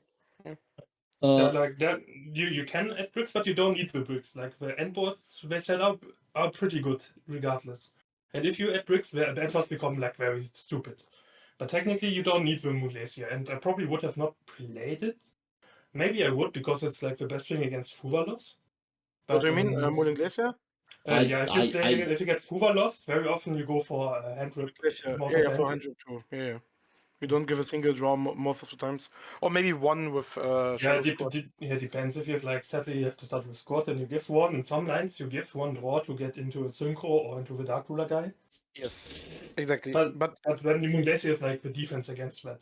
I That's the main don't. reason Thing why is, you would I play just the don't card. think. I Otherwise, just I would not play any bricks. don't Far from think Sealer Moon Glacier is ever a card to be cut. It's so free. Even going second, it's a free summon a lot of the time. yeah, but I don't know. Like at the current state of Master Duel, I agree with you, but the deck will develop, I think, in the future. I mean, it will And I develop. think this could be- It will develop depends on like the meta and stuff. You know, like it will depend on other things, right? But like for now, there's literally like I think if you hit Moon Glacier, I think Mermail takes a big hit. I Like, don't think so. right now. People will just scoop on you and nothing think- will change. I think there's nothing will one- change. I think there's one card in this deck that needs to be banned, and everything else is debatable. But The one card that has to go the is minstrel is very Has to annoying go. simply Has to because go, has like to go. Yeah, Minstrel is This very- deck- it's like the only way to play around it, basically. yeah, Yeah, it's because it makes the deck so stupid. Because most of the time, a good skill in Yu-Gi-Oh is like you know what you have to play around, right? Like you Yeah. know, okay, I know the current hand trap lineup. I know what my opponent maybe is playing. I know what to play around. But this card nullifies that because it says I'm gonna watch your hand and I'm exactly aware what you have and what I have to play around and how I should use my disruption. And and that's the problem with this deck. and it's I also don't care about the hand trap too, bro. Yeah, no, I go on. think the hand rip is toxic. But the thing about like the thing about the minstrel is that it's also a starter a lot of time. Minstrel pitch Yes. Shadow Squad or Minstrel pitch Dragoon is literally saying, unless you have exactly Crow to chain to that, I'm ripping out your way to negate this card, right? And then I'm going full combo. You know, Yeah, Minstrel It going first is really toxic. Going second, the card is pretty bad. Like you still play one because there are many situations where you are able to break the board. You get like a Minstrel to contest the Nibiru, and then you go for your Silicant Otica line. And if you're really base, you're also playing Starboy, because then with Starboy, then 1 rank 7 equals Otica, otherwise you need 1 extra body. Exactly. Yeah. And he played that style, by the way. And another thing about the minstrel is basically like you play minstrel as much as you want to farm going first, right? So I guess in Stellar's case it was like, okay, so if I'm going first, I'm never losing with this deck, right? So I'm just playing 3 minstrel, and I wouldn't say that, you know. You can still make you know, and then you know, it's like I'm just gonna like do this, and then I'm just like chilling, you know. I'm just gonna farm But going if you play first, you against know. Blue Eyes with this deck, and he has like Imp and Veiler, and you like do Minstrel, pitch Goons or something. Okay, Minstrel, you pitch a normal card, and then you normal Diva, and then you just lose, right? Yeah, Like, so that's like you need like one of your high quality cards, you know, like you need the Dragoons discarded, or like a Also- Atlantean Prince, or you just. also Nibiru is actually really strong against this deck, if not the fact that my opponent would always know Yes, that yes, Nibiru is in my hand and it gets removed. yes, So yes. it also That's would make- always a good part if you replace and give like 2 Nibirus in hand. Like usually like shit. Yes. But if you play against Smurble, it's like good Yeah, I luck. played against- Seal Spot setup, good luck. I played against Jodeo once, I think, against in DC Cup, and I opened like 3 Nibirus, Sage, and Wishes, and he went like Minstrel, look at my hand, and he was like, "Damn, I can never remove every Nibiru in his hand, you know." Like that's actually like if you ban Minstrel, deck is actually not that crazy anymore. I think it's still good, very good, but if you ban Minstrel, Minstrel would be the hardest hit, I think. For sure. yes, and they should do that. I think this card is toxic. Like think another hit you handle could it- do is you could put Dragoons to 2 or 1. That would really hurt the deck and makes it like less consistent. That would also be a hit if you don't really want to touch cards that much. Like that's also very reasonable. I think Minstrel is the obvious hit because it's Yeah. it's a It's rare almost card. toxic, yeah. It's not Yeah. a UR. It's like toxic. It's like hand information. It's just Yeah. a toxic card. They should. That Oh, is true. okay, Minstrel okay, would be but the best on hit. God, I don't give a shit. But Mooling Glacier needs to go. I hit Minstrel and Mooling Glacier, bro. I don't give shit. Mooling Glacier, bro. I hate that card with a passion, bro. I'm gonna have a fucking like Niciboy arc, bro. Mooling If Glacier isn't even all that good. I might be really bro, it's bro. Ripping 2 cards is bullshit, bro. Ripping 2 cards is bullshit. Bro, like, You know, even the bro. playoffs I've were been second when round, I you used to think play, that's fine. bro. When I used to play this deck, right? Because I played this deck for like 3 days, 4 days, something like that, right? And I was in situations where my opponent had 0 cards for like, you know, turn 1, and I'm like, why can I do that? You know, like what's up with that? Okay, Like, but what if the last card is Snake Ash, you know? Or if you made like Engraver and. then I still Something ended so up. Oh, thank God, I still am on the board. Am I right? Like. I mean, not always, you know. Like, Yeah, bro, you play through if you 2. ask- You're gonna play through to 2 me- hand traps, to me, rip 2 more hand cards. That's ripping it, is bro. Toxic. Like it's Yeah, hand ripping is so toxic. bullshit. Like I don't say anything against that, but on the other hand, like it discards you the graveyard, which is like it's not Trishula, you know, like cards in graveyard do stuff a lot of times. And realistically, if this card would be anything else, it would also rip a hand card, you know? Like if you rip 1 or 2 hand cards, it makes a difference. But zombie vampires also had rip 1 card. To be fair, like if you would ask me, yo, Niciboy, we can ban 1 card out of this deck. It's definitely Minstrel. I mean, yeah, definitely Minstrel. If you have to ban 1, it's definitely Minstrel, right? But like Mooling Glacier, Like Mooling Glacier would make 0 difference, you know? Like if you get bro. hit by Prince, you But get bad everything the bad same. Mooling Glacier, bro. Bad Mooling Glacier. Then we'll see how much. It would make 0 difference, bro. bro. It Bro, makes if 0. if they ban Mooling Glacier and they still have Minstrel, they're still gonna snipe my Nibiru, and it's still. I mean, 7. they'll If they still have to. They'll go for like the fucking where's Well, this they go bitch into Virtual Battle Stream Statue, instead, right? you know? Into Battle Statue, right? Or Barrier and- Statue or Virtual Stream instead, you know? Like, Yeah. It's still Also way too toxic. much. Yeah, but I'm just saying both need to go, bro. Both need to go. Cause bro, like I'm just it saying, ripping 2 it's cards fine. in a format where people will have multiple hand traps, right? And ripping 2 But they additional don't cards really is hate the deck ridiculous, that bro. much. Cause like Like, you they're like put some up you toxic put cards up in a the deck, board on but top of most it, of bro. it is cool. And that's bullshit. I If really you like remove- cards like Poseidra, I really like the engine. Like all these toxic parts are like the generic water bullshit. Yeah. Yes, I agree, but I also think that Prince is a terrible design card because this card should never send for cost. Yeah, Prince is crazy, Never. yeah. Prince is Should never send for cost. I mean, it makes Uh, sense in the archetype. I get it. It makes sense in the archetype, yes, but Is it there? cannot be true that like one hand trap needs to like one card needs to be countered by 2 hand traps. Yeah, Come but on. yeah, the problem of this deck is like the hand quality of these cards is like so different, you know, like Yeah, this Ryan and the Brands are like so high quality, and like the discard outlets are pretty good. But then you have like so many of these mid cards, you know? yes. Like Okay, so that is like really annoying, basically, about the deck. But the Mhm. deck is pretty. I really like the concept, and it makes it's a lot of fun to play, especially going second. It's Yeah, a lot like tier elements. Yeah, we didn't talk about it already, but I wanted to mention it. I think that the reason why this deck was pretty good, like a pretty good pick in the WCQ, was the fact like you have a pretty guaranteed auto win going first, that nothing goes crazy wrong. Like if you open like one Minstrel and a Yes. Prince and a Water discard, you are very highly likely to win. And also, but going second, like if you draw like 2 hand traps plus a Poseidra and like a Water, it's looking kind of okay. I mean, it's beatable, right? yeah, For but example, like Judeo played I the Kaiju. I don't agree, because the thing is like the amount of hand traps you play is much less than most other decks. Look at the like Stellar's That's not deck. true. Look That's at not true. look at how This is the Stellar's same deck. amount Snake decks play in many people. You know that people play like this is like a free orc list people play. You know, with a one Fuva. Okay, This look is the at same thing, but like look at Stellar's deck, right? Let's take so you have 1, 2, Yes. 3, 3 and 3. That is 9 hand traps, and then they all playing the whatever, the draw 2, right? So Yeah, okay, I'm gonna count. This deck plays free Minstrel, free Diva. This is like a free orc list, you know. Look at What? the free orc list and tell me there are more hand traps. Yeah, Like- he's referring to the free Snaker Oak deck list. I That are also playing I like don't think 10 anybody should be different playing matches. 3 oaks to begin with, like 2 max, bro. But I mean, it worked. So okay, so like second so place or something. okay, so and then okay, so then we count this. It's like okay, so it's 3, 3, 3. That's what? That's 9, 11. You know, it's like it's like 9, 11 hand traps, and then it's like if you want to count Sekka, you know. But the thing is, and then you look. Hand traps and 2 The thing is, pushes. yeah, but yeah, and then you It's look a at solid then you amount. look at what is it? Fucking Blue Eyes, right?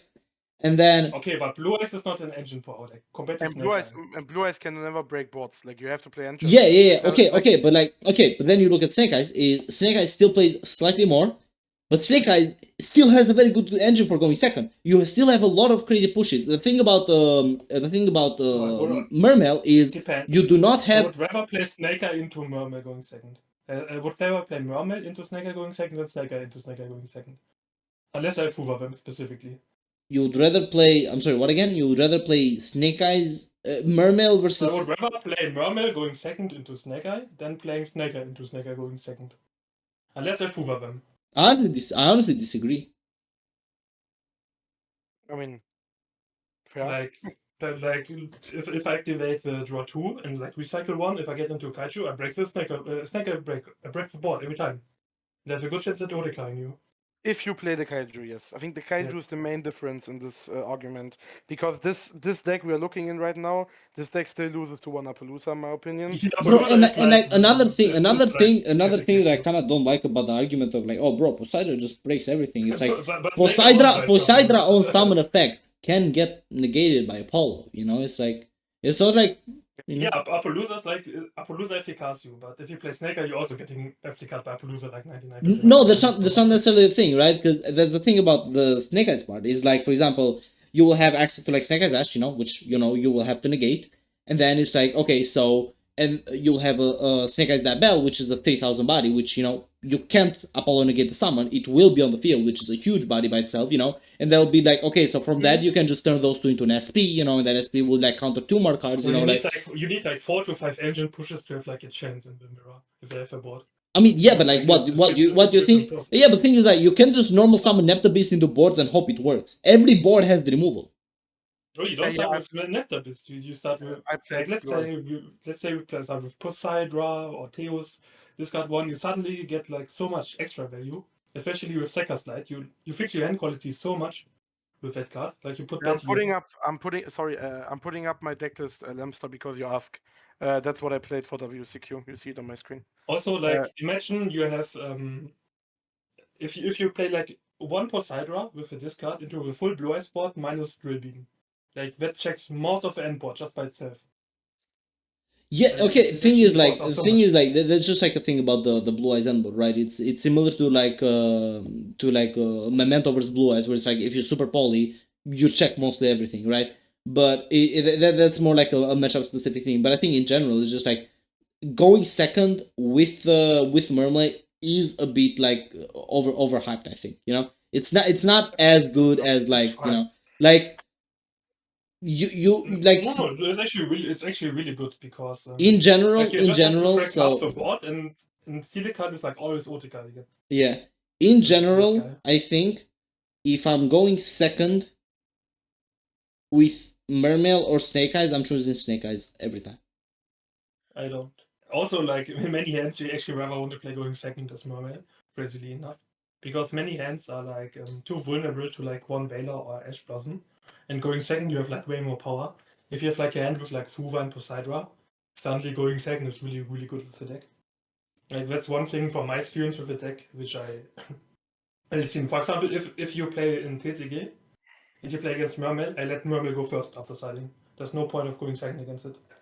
Like it's way worse going first after siding. Yeah, after siding, definitely, yeah. But yeah, it's like a TCG thingy, right? Like you would never do that in Master Duel. Yeah, I mean, Uh, I'm just saying, like if you just change your deck a little bit for like going second, like suddenly it's way better going second than going first. Like it's Yes. By the way, earlier, like when Mermaid was released, it was always better going second than going first. Because in Mermaid, you never, like, for example, when Mermaid was released in 2011 or something, or 10, I don't remember. Okay, bro, you I old. think We get Mermaid it.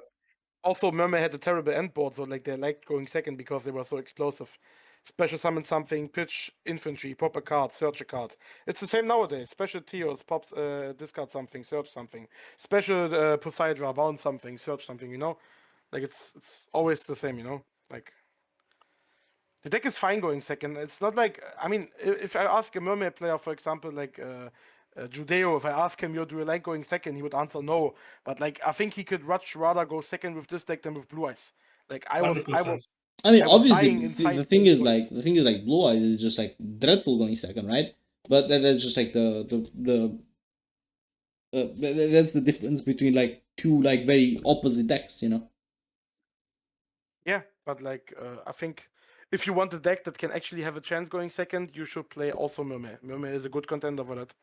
For a better going second. I'm not saying this deck wins 70% of all games going second. I'm saying like this Yeah. deck wins a lot more on average than like other top decks. Like Yeah, maybe this deck, it's better going second than an average deck for sure. yeah, That's than the better. average deck. Like Yeah. I don't want to compare with Snake Eye. I don't know the exact win rates. You have to look it up like on statistics sites or something. But for example, I would say like this deck has better going second pushes than, I don't know, Crystron, for example, or Yeah. Absolutely, Blue absolutely. Eyes, Yeah. or something like that, you know, like, and that we can agree on, and I think that's a good part of this deck, Yeah. which makes it also fun because, for example, when I play Blue Eyes, I have to like make up for it while playing 200 hand traps. But if my opponent still assembles like a mid board, it's not guaranteed that I'm gonna break it. If your opponent assembles a mid board against Mermail, it's most likely gonna get broken. Most likely. Yeah, it feels like playing against key elements for the most part. Like going first, they just FTK you every time. And going second, they have so many engine pushes. Like if Yes. they play better than you suddenly just die. You know, like it's They have like some silver bullets, like Droll is pretty good against this deck. Maxi, obviously. Palooza. Appaloosa is also Yes. crazy. Dweller will be crazy when Raziel comes out. Like we have Yeah, to talk Lancer about is also really, really good against the deck in theory, like when Malice becomes a contender. Like this deck Exactly. also struggles against Lancer because you cannot hand rip. So Nibiru always is really strong against them. Also, there's no barrier star to shenanigans on it. So this deck will get kept a bit in check when Raziel comes out. I would argue.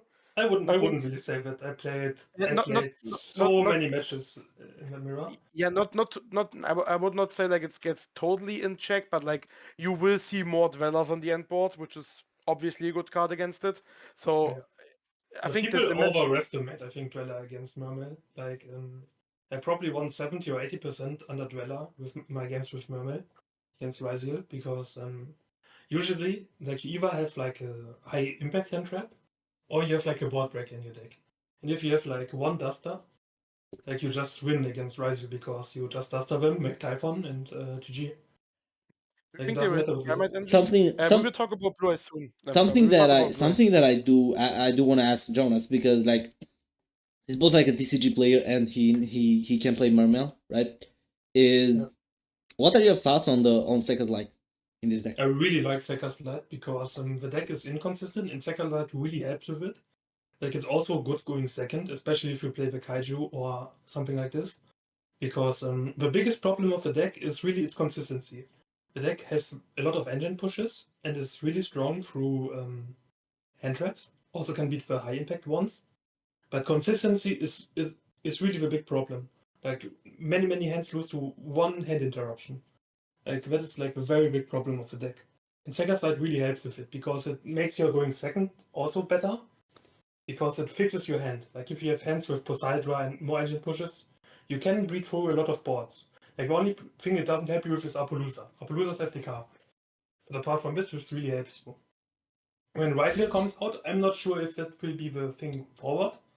Because back row removal will be a lot better in that format.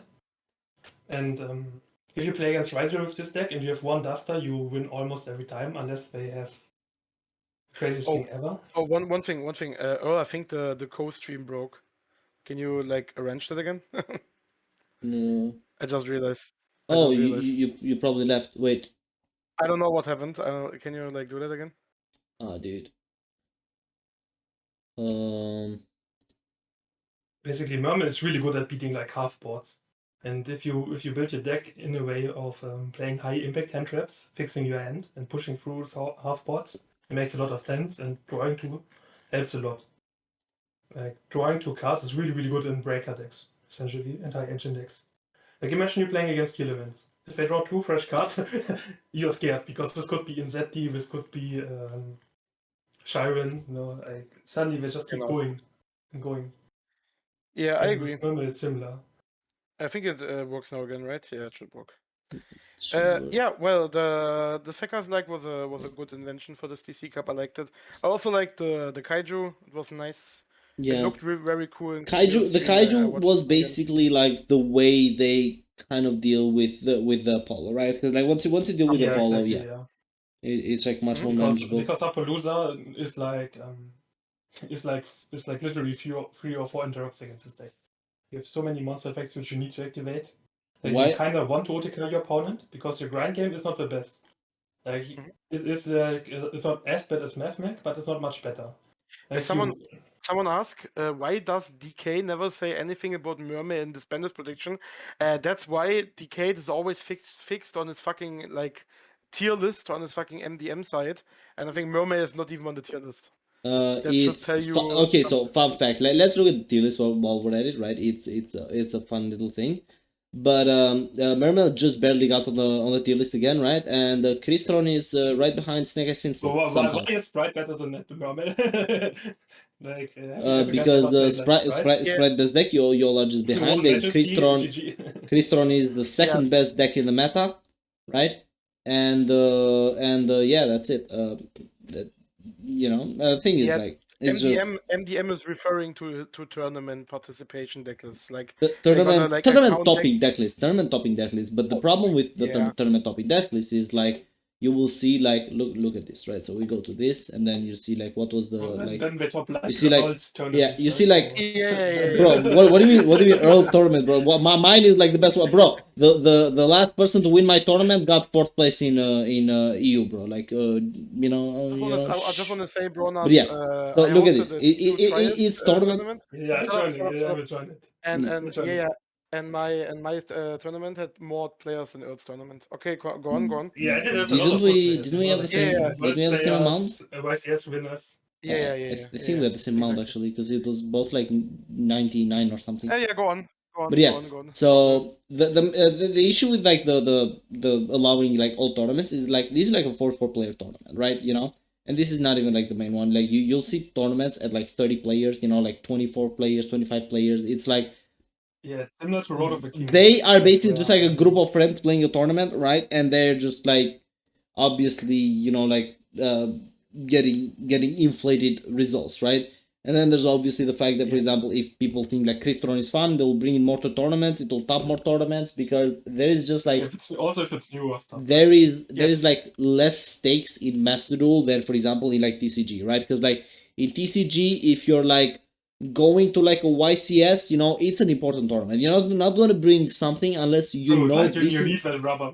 You know, That sounds good. this is you're not gonna bring Keep it something going, unless you keep know it this is the best thing that you can bring for the tournament, right? Whereas like in Crystron, Mhm. you're playing in like the meta weekly, bro. It's a weekly tournament. If you lose, who the fuck cares, bro? You know, there's always next week. You know, so like there's no stakes, no nothing. You know, so you can just like bring decks, have fun. Yeah, You know, but But like one thing you have to say, you'll if see you you'll play a see like Stranger you'll see Cup, some like you have better Mickey price than players. on the YCS. Yeah, you'll see some like Mickey players bring like Ryuge in like tournaments, bro. Like you know, like you know what I'm saying. Like I'm not gonna call out names, but yeah. So yeah, why should I try hard? Like, I mean, you had to try hard for your first win. I get it, but like, I can play Ryuga, you know. Like, it's fine. No, don't mention Ryogi, man. I have nightmares of this. I'm just saying, bro. Like, Earl, like, plays 200 years of Meta Weekly, has 1 win. Like, hey, bro, I'm saying, bro. Look at this shit. Why do you play Ghost, man? Ghost, yeah, man. it's meta sheep deck. Yeah. Yeah, it's based. It Oh, depends on the meta. It was like back in fucking April. I don't remember. It was Also, like do you April know? Do you know 2024. when?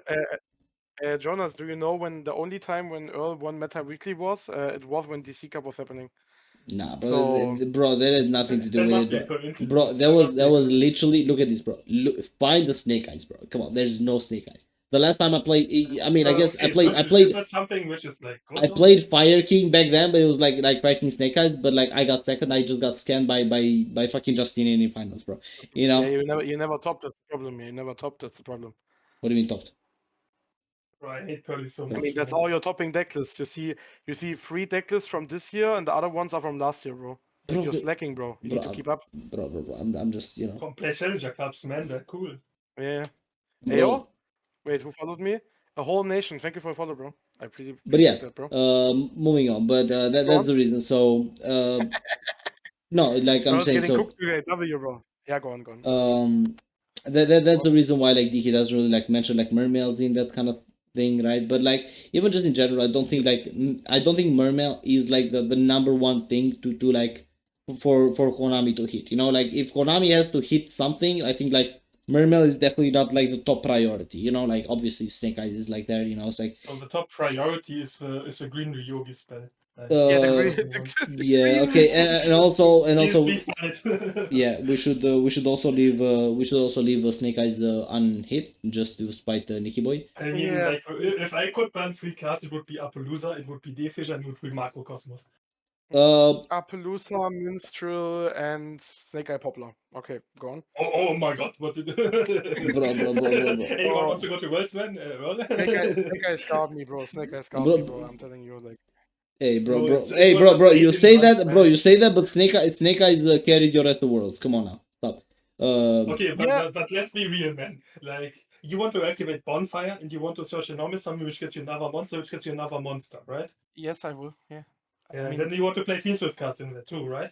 nah, just play reinforcement of the army, bro, and add airlifter. Okay, that's the only thing I'm gonna say. Okay, that's true. But why do I want to ban Poplar? You know? Yeah, I For mean, your space, Yeah. I mean, if you want to ban something, I mean, don't ban OSS because at least Diabellsa as a starter on Rescue Ace, you know. So let's watch some deck lists we did not watch. Like So Crystron, it's let's fine. look at the standard Snake Eyes list here. This is from RJ. You know, second place at Worlds. You know, like amazing player, and this was his That's the list. Korean Joshua Schmidt, right? Apparently, yes. Yeah, pretty much. And yeah, so you know, pretty standard deck list for the most part. You know, it's like it's the one oak. You know, I usually personally prefer 2 oak, but like 1 oak is like fine as well. You know, it's like 3 oak is I think hate one oak. three oak is where I have a problem. You know, but yeah, so it's like triple alt art ash. By the way, big difference. And one Fuwa What I simply. like about this list is that we only plays 4 millenniums. Like many of the OCG people, they play like 6 millenniums. No, because love these bro. cards 6 so much. million, 6 million is low key trolling, bro. I think it's always 4. I think I just alternate between like 2 Sangajins, 2 golems, or like 3 Sangajins, 1 golem. But I think it's always 4. I play 4 to 5 depending on how many cards I play in my deck list, and what other engine cards. You know, like that's what the thing. I like 4, but 5 is also fun in some deck lists. But many of the Asian players play 6 in 40. That's a lot. I That's a don't lot. really like There's like also I assume you mean like 7 with field spell, right? 6 names and the field spell. Yeah, that's like a And you play lot. 40 That's cards for way 41, too much. That is way too 6 much. millenniums. That I is way agree. too much. That is one thing I wanted to add positively to the thing, because he doesn't play that many of them in 40. Yeah. One thing I don't like is one Fuva loss. I think that's crazy to me. Like No, how are you going to one go flawless second? because like it's bad into like a bunch of matchups, right? So, like you flawless like Vincent controller like Blue Eyes, it's like you know, it's like What do especially you mean? It's good to get bro against if Blue Eyes you it's want so to bad. give me Against any Blue Eyes it's Fuva's so bad. blocking, They'll it's set a up like kicking skill. they'll set up like 4 disruptions, and you have to Yeah, account for the fact, you know, is not the best. you have to Against account for any the other fact matchup, Fuva is broken. you have to account for the fact that it's also a dead hand trap going second. You know, like if you're going first and you get hand trap to death, Fua does not save you. That is true, but Like usually I'll going first, play especially in like games if like this, you're never losing. You're never losing going first with this list. Unless you get hit by Fuva. Yeah, this list is crazy going first. Like, also, I mean, I hate talents. I think this card should not be legal in my opinion. But I mean, except of that, this looks pretty clean. But it's pretty standard, right? There's nothing crazy to talk about. Like, yeah, it is It's a- it is the very Yeah, he standard plays list, you the know. wave high I'm just like like, keeping it here I just can understand just that, you know yeah. to like you know it's like boo, you know, like scared Nikki, you know. Uh, Like for um, me, it feels like so trolling, like not playing Paradise, but they just don't play it. They don't mention it. true, all true, true, behind, true. bro. Yeah. Bro, Legit, like I without Paradise, I would have won at least two-digit amount of games, which I won just because of Paradise. Like, Yeah, they're behind. We will show them, bro. yeah. And you know, here we have Gimlet's crystal list actually, which you know, for the most part, kind of standard until it's the one thing which I find a bit weird it's the free six Tristaros. millennials list, right? Like I really hate free Tristaros. It kind of makes sense with Millennium cards, but I think 2 is better, and I don't know why What it's three 3 three so three for draw staros? and 2 so win. Three staros? Yeah, I think 2 is No, the it's broken. standard. It's 2 is the broken. What do you standard. mean? With millennium, it's broken. I don't- It's okay in this exact 2 Bro, combo, but normal summon that's- 3 staros. Normal summon 3 staros. If they try to Arch Sangajin, that's full Okay. combo. If they don't Arch Sangajin, I mean- that is better. Okay, but if I have Sengajin and like another card, that's still full combo, right? I don't like Tristaros all that much. I think it's better too. Like I would rather play the turtle instead. Okay, so I did try around with like 2 3 staros a bit, Or but like worst the case, you amount normal of the turtle the and thing activate the turtle. 3 staros. And then you get a Tristaros. Like Tris- it's the same thing, man. No, Just normal the turtle and activate the turtle. normal what? The turtle. No, normal The green turtle. turtle. Then you activate the turtle effect. Okay, but like, Or the like thing- bro, Smyga, Fistworm, and the turtle, they all have like an on-field effect to some. yeah, but that does not lock you. Wait, I'm trying to like. Yeah, to machines. Yeah, machine synchro monsters. Locks Like, you to what are you talking about? But bro is actually people waffling. sometimes But why lock yourself? I was checking just to make sure, but yeah, it locks you. Yeah, but in the end, it's still the same if you get hand trap. No. Okay, not on the second. millennium How part, but still, I don't how want is the line-up. free lock for the same card the same though? Like what?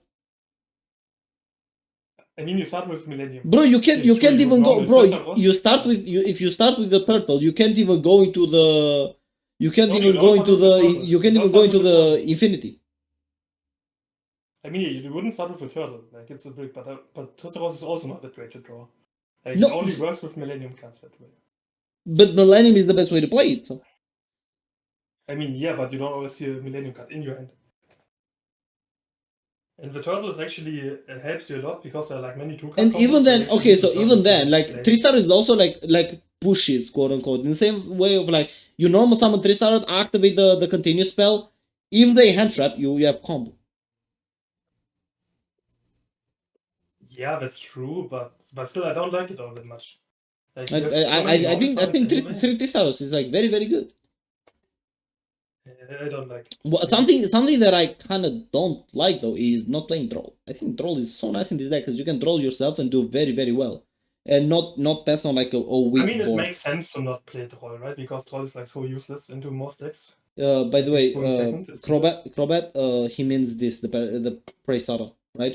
So basically, it's like pop one face up card, but like it locks you into like machine synchro, which is like really, really bad I'm because not you the can't best Griffon player, go so I into Zombie barely use it, Vampire, you but, can't go into Cyber Dragon Infinity. Like it's I really don't like it. But I talked with like some good Griffon players, and they all play the turtle because they're like. No, I they also play found, the like, some turtle. two-card I combos. also play the turtle, right? Because like it's good for the special summon effects from hand. But I don't agree with like swapping 1 3-stars for turtle. Like the main reason for it is that there are like many two-card combos where you need the turtle to like play. Like I don't know them from my head, but they exist. Where the turtle helps you push through hand trap in two-card combos. It's okay, so the way that works, I think it's still combo because like I've been in like 2-card combos where like you can still combo because of the Sulfur door, right? I think is that the name, the yellow guy, the guy that discards, right? Because of the Sulfur door, you can still make combos in a lot of situations, but yeah, WCQ is a scam. Yeah. I mean, going to Worlds was never supposed to be easy, so yeah. But overall, I think like this is a pretty standard deck list. So I get why people play this ratio of the level 5s. Like usually it's the other way around for many people. The thing about Trist is it's not an actual starter. The thing about that though is that it's not like you can replace Trist with an actual starter anyway. But where is the Nash Goose Super Poly? Okay, so Super Poly, I did think about Super Poly in this, but honestly, I feel like I don't know. I feel like you're kind of better off with some things like I think It Scarf. depends on your deck. I think guys. I think Scarf referring to something else. what? I'm gonna tell you about that later. Everyone knows Ryan is the Japanese guy is getting first. I mean, yeah, but that's why there's like there's like regions to it. Like Jonas right here is got first. Jonas, which is in call. My goat. 104 followers, bro. We have to boost it up, Bronas, Yeah. get some more followers, bro. True. Boost it. And let's look at the Blue Eyes list. Yeah, Blue Eyes list and anything else we're. I mean, I guess okay. So let's put up. Okay, let's put up Blue Eyes first. We haven't talked about Memento like at all. Put up one Memento list, put up Jonas list, and that's it. Yeah, we're gonna talk about the Memento as well, but like I'm just gonna put them one by one. So Blue Eyes list. This was wait, who again? Give me a second. This was Joey. Yeah. So I think that's the only one who got high with it, right? I mean, if you take a look at my list right now on my screen, and then you look at Earl's screen to see like Joey's list, like it's close to be the same, but the only difference our decks have is like the cold buy. So I was always a cold buy hater in Blue Eyes. I'm not the biggest fan of it, but it appears to be actually not bad because this deck is fucking terrible and it always dies to 1 Ash when I play it because I only open wishes, and if you open like only wishes, it always gets ashed. So I kinda agree with like playing cold buy in this deck. Yeah, I think agree with Niciboy. Before the ban list, like cold buy was pretty much trolling, I think. But now you don't really now if your spell gets negated, suddenly you don't always have a Sage or a Maiden to continue playing. Exactly. Because back in the day you always had that, but now you don't. Now the Ash really hurts and everyone is playing free Ash. So And cold also- buy makes sense. The second dilemma in this deck is when I was like testing my deck list, why not play Crossout then?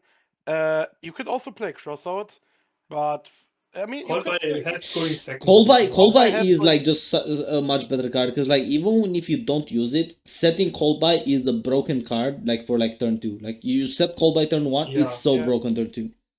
It's actually ridiculous. Against like Engraver, against Dragoons. Because everything like fucking Snake Eyes Dash send something, get cold buy is broken.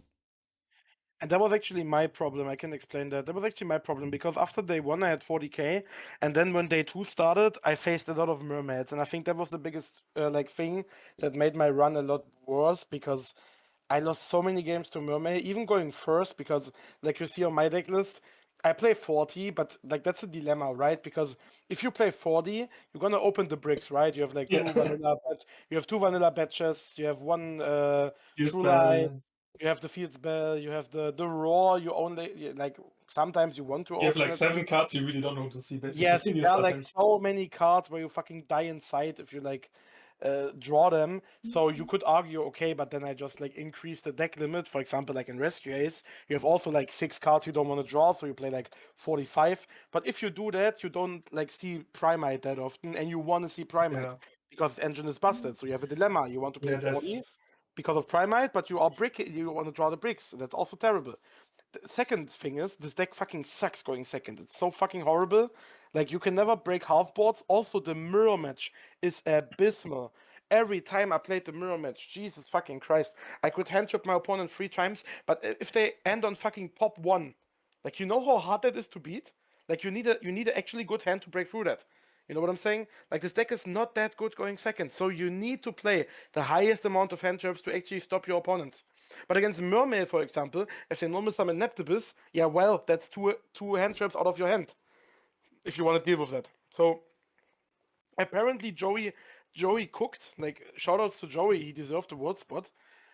He's my goat with this deck, but I was telling my teammates, this guy must be a wizard because I cannot understand how he got top 10 with Blue Eyes. I cannot understand this. Blue Eyes is definitely a good deck, yes, I agree. But like top 10 in this environment, I cannot understand. I cannot understand. I literally played I kinda get it, right? He's playing like all the low impact hand traps, which are really good into like normal. And if you play infinite amount of slow impact hand traps, you have a good Snake Eye matchup actually going second. Because you can actually make them completely stop completely. Yes, Unless yes. they play around it and play The like Snake Eye Paradise. matchup is fine. Yeah, the Snake Eye matchup is fine. It works, but like Yeah, the matchup normal against should also be fine unless they play like free Diva and free everything, you know, like then it's bad. depends. Like it But depends. if I play like if I would be going first and I play against Blue Eyes, it's more scary than playing against Snake Eye. Yeah, but you have to imagine, like, I agree with that, but if your opponent normal summons Neptibus, you have to imagine your Blue Eyes hand is always like 4 cards. Because one of these cards in hand is always Yeah, a that brick. is true, yeah. So you're always starting with 4 cards, and then these 4 cards needs to be like, in best case, Primate card plus Blue Eyes Engine card plus 2 hand traps. But the question now is 2 hand traps gonna stop Mermaid? Most of the time, rather not, Yes. except it's Maxi, right? Well, I wouldn't agree with this, you know, like it's really hard to push through 2 hand traps unless you have like custom hands, you know, with like three engine I mean, cards one plus, hand which work. one hand trap is gonna get ripped by Minstrel, so your 2 hand So if I traps. start with Minstrel, you know, like, but if I start with Minstrel and have like this card, it's suddenly really good already, you know. But that's Yeah, not but a standard hand in yes, Mermaid.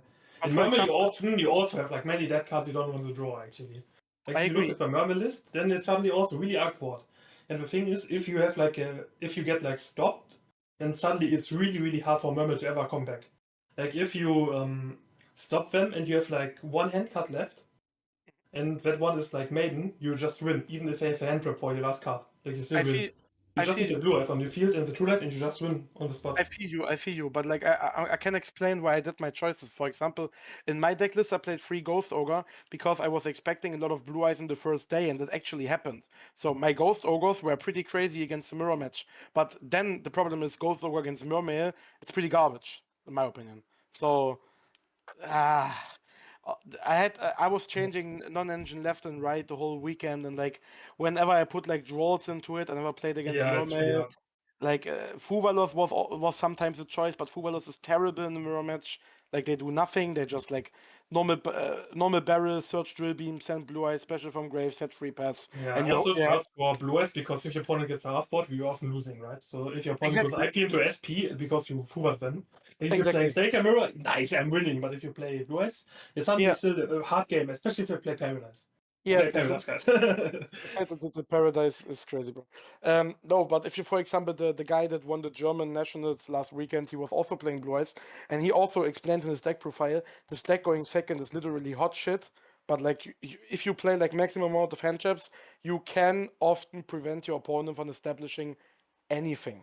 But if your opponent still establish something, you're most likely losing the game. Yeah. That's what he said. Yep. And I'm agreeing with him. I'm agreeing with him. 100%. Also, one thing to keep in mind is like a deck like Blue Eyes with a lot of hand traps and less engine pushes is a lot better when the different amount of decks is lower. Because a deck like this is better at adapting against specific decks. For example, if you're playing against Snake Eye only, like you can swap like 18 cards just to beat Snake Eye in this deck. But Yeah. if you have to play against 5 different decks, it's a lot harder. But if you're playing a deck like Memento, you only have like Fuvalos and Bugs in your deck. Yes. and maybe one Full mind loss, trap. Yeah. and full loss is also not the greatest against Memento because, like, if they are under full loss and they don't No, I start mean, off, if you play Memento, like you only have like 5 knowledge, you have like 8 knowledge out or 10 max, low-key, and then you have like max say Ash like every time, maybe gold buy, and then you have like one thing you can change. And if you play against 10 different decks, like Memento has like the advantage in that case, because there are like no hand traps which are bad, which you have to put in. And Exactly. in Blue Eyes, it's much harder because you have like so many dead cards in. Yes, and that's the main problem about Blue Eyes. By the way, someone asked, did Nikki qualify? Yes, but not because I won. Bronas won. It was just how you qualified, man. I got carried. I got Oh, carried. he Yeah. goes too fast. Yeah, Just say you go too the fast. only time Nikki will qualify is when Decade gives like world spots for on Meta Weeklies, you know. So, but yeah, so I mean, things like the thing about Blue Eyes just has almost never changed since the deck since the support came out. Is like it's so bad going second, but it used to be good at playing around hand traps. Now it's just not as good. So like but still 17 hand traps and 2 call buys on top of it. It's like they kind of do the job. I guess it's just like You have to. You have to. You have yeah to. You have no other choice. yeah. Also, like this, like I don't know if you like in the chat like realize that, but for me, for example, I'm a TCG player mainly. I was so like the only thing I hate about Master Duel is Maxi, right? And that's like the reason why when I play tournaments, for example, or like DC Cups, I always try to pick the decks that don't die to Maxi because I fucking hate this card. And I also like to be fair, Blue Eyes, like it's fine against Maxi, right? It's Yeah. fine. You can establish like at least 2 or 3 disruptions against Maxi easily, maybe even more sometimes. So that's not the problem. The problem for this deck is like going second is really weak, and going first is crazy. Like if I check my results on like the website we had, I was documenting every game when I went first or in second. So my going first win rate was insane. Like my going first win rate was not the problem of my run. My problem of my run was my going second win rate was abysmal. I did not win going second anytime. It was so bad.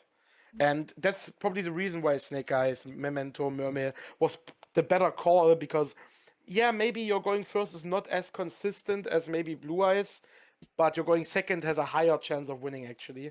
So I think that's the reason why Blue Eyes was not the best deck.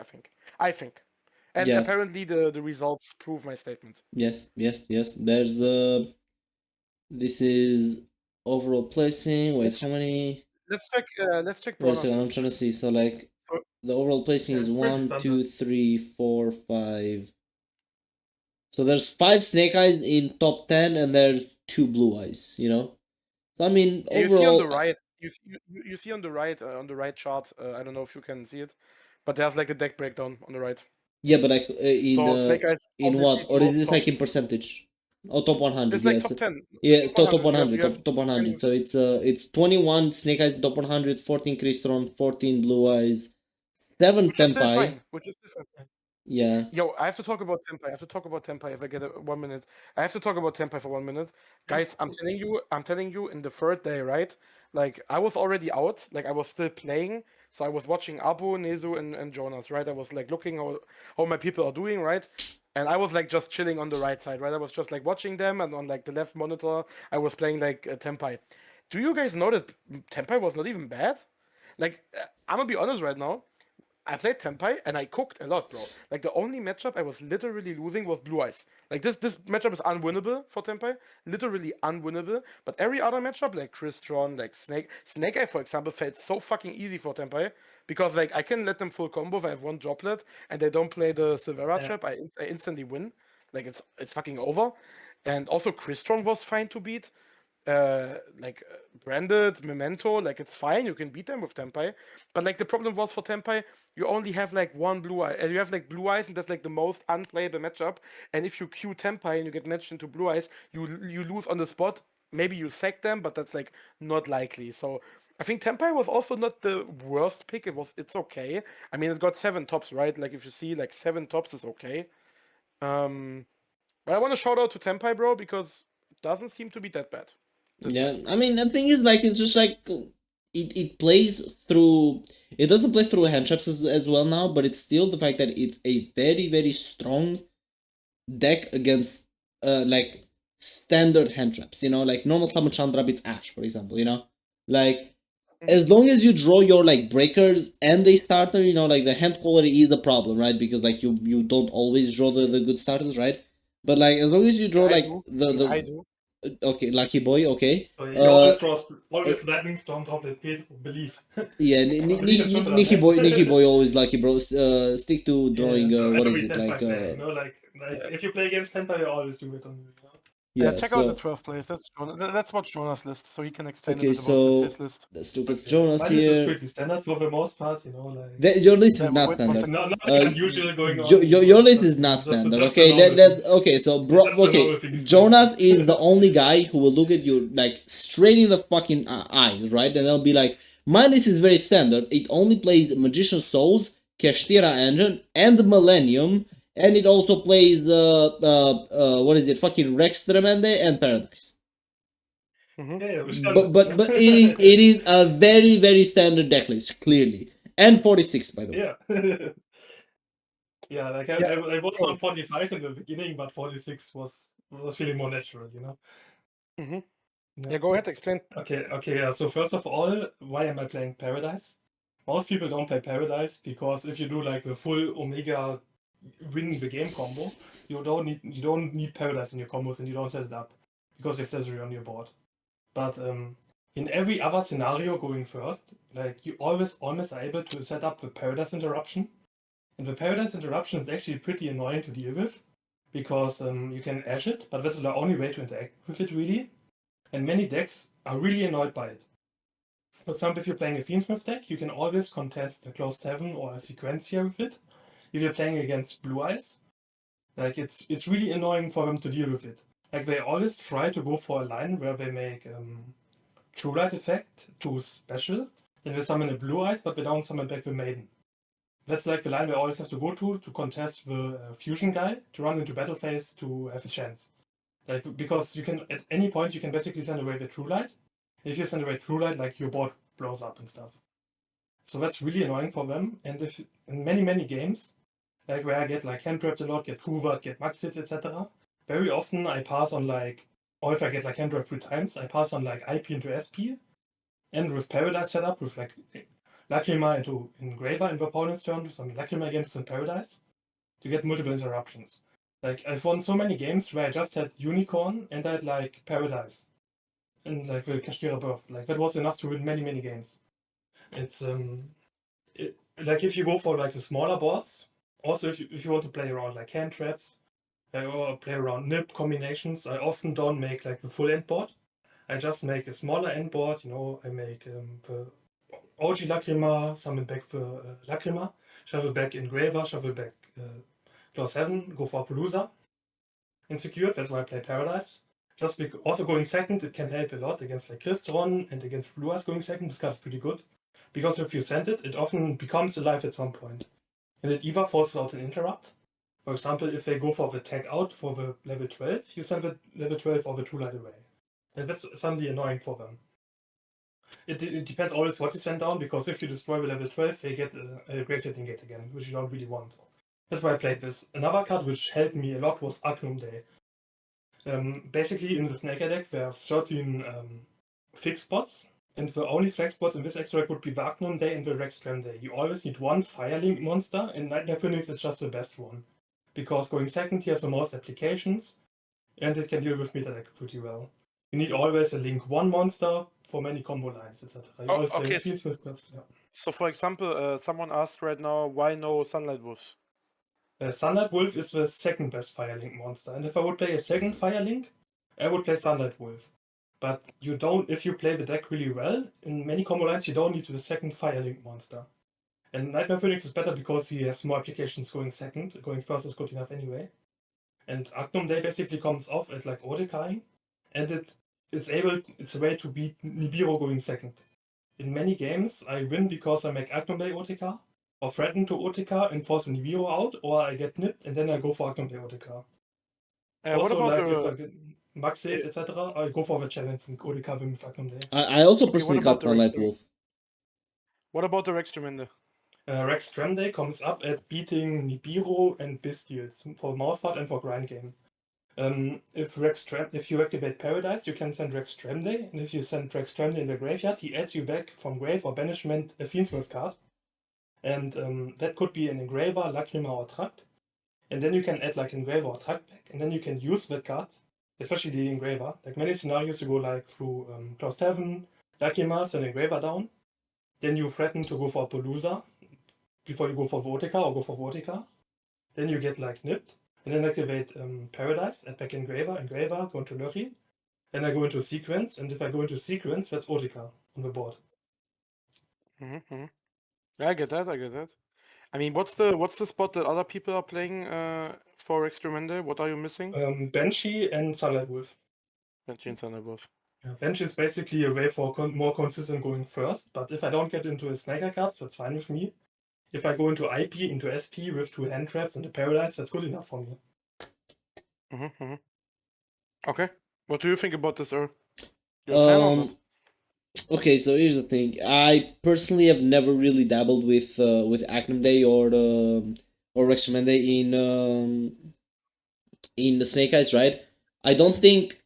I mean, I ever liked Banshee in Snake Eyes. I think the deck actually works perfectly fine even without Banshee. You know, most of the time you will hit something, and even when you don't hit something, it's like the odds that you will have a bricked hand and zombie vampire will also mill nothing that starts your combo are so low, right? So it's I think no Banshee is indeed correct, right? I just usually prefer other cards into it. Now I won't go into details of what on what I prefer to play, you know, because my deck is much different, right? My deck list is like is not trying to go first, right? So I won't go into too many details because there's a lot of differences, right? But I think it is indeed correct to cut Sunlight Wolf simply because I don't think Sunlight Wolf comes up often enough. I think Sunlight Wolf was the glue to counter Tempai, like previously, because you'd be able to like mill with Zombie Vampire and then you just add back an Ash, and that Ash would like help you like clear the the fucking Kaiman, right? Which is really strong, right? Like being able to add back the Ash, to clear the Kaiman is very important, right? Because they will be able to out your board, but the Ash will just check the Kaiman. So they need to have like a very specific thing to like be able to out it. So that is true. Basically, what I did instead is there's like a Paradise add back line. If you start with Engraver or Tract, or if you milled like a Fiendsmith card, you can get in a situation where you go into Augie Lacrima and use Tract Graveyard to go into Rex Tremday with like Ninko Rebo.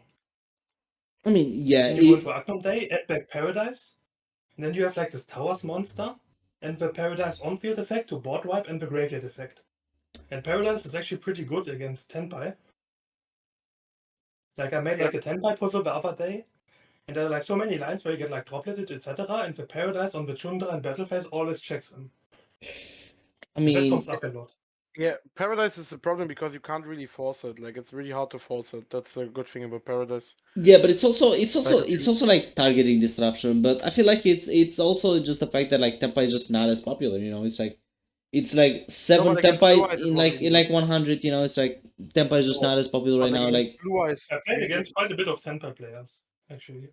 Did you? Like often Sunlight Wolf adding back Ash Blossom with Sunlight Wolf obviously is more consistent.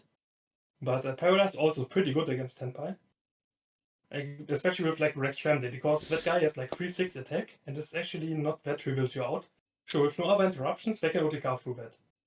But it's a hindrance for them for sure, especially if you have a Paradise on field or a Graveyard one. It's suddenly really hard.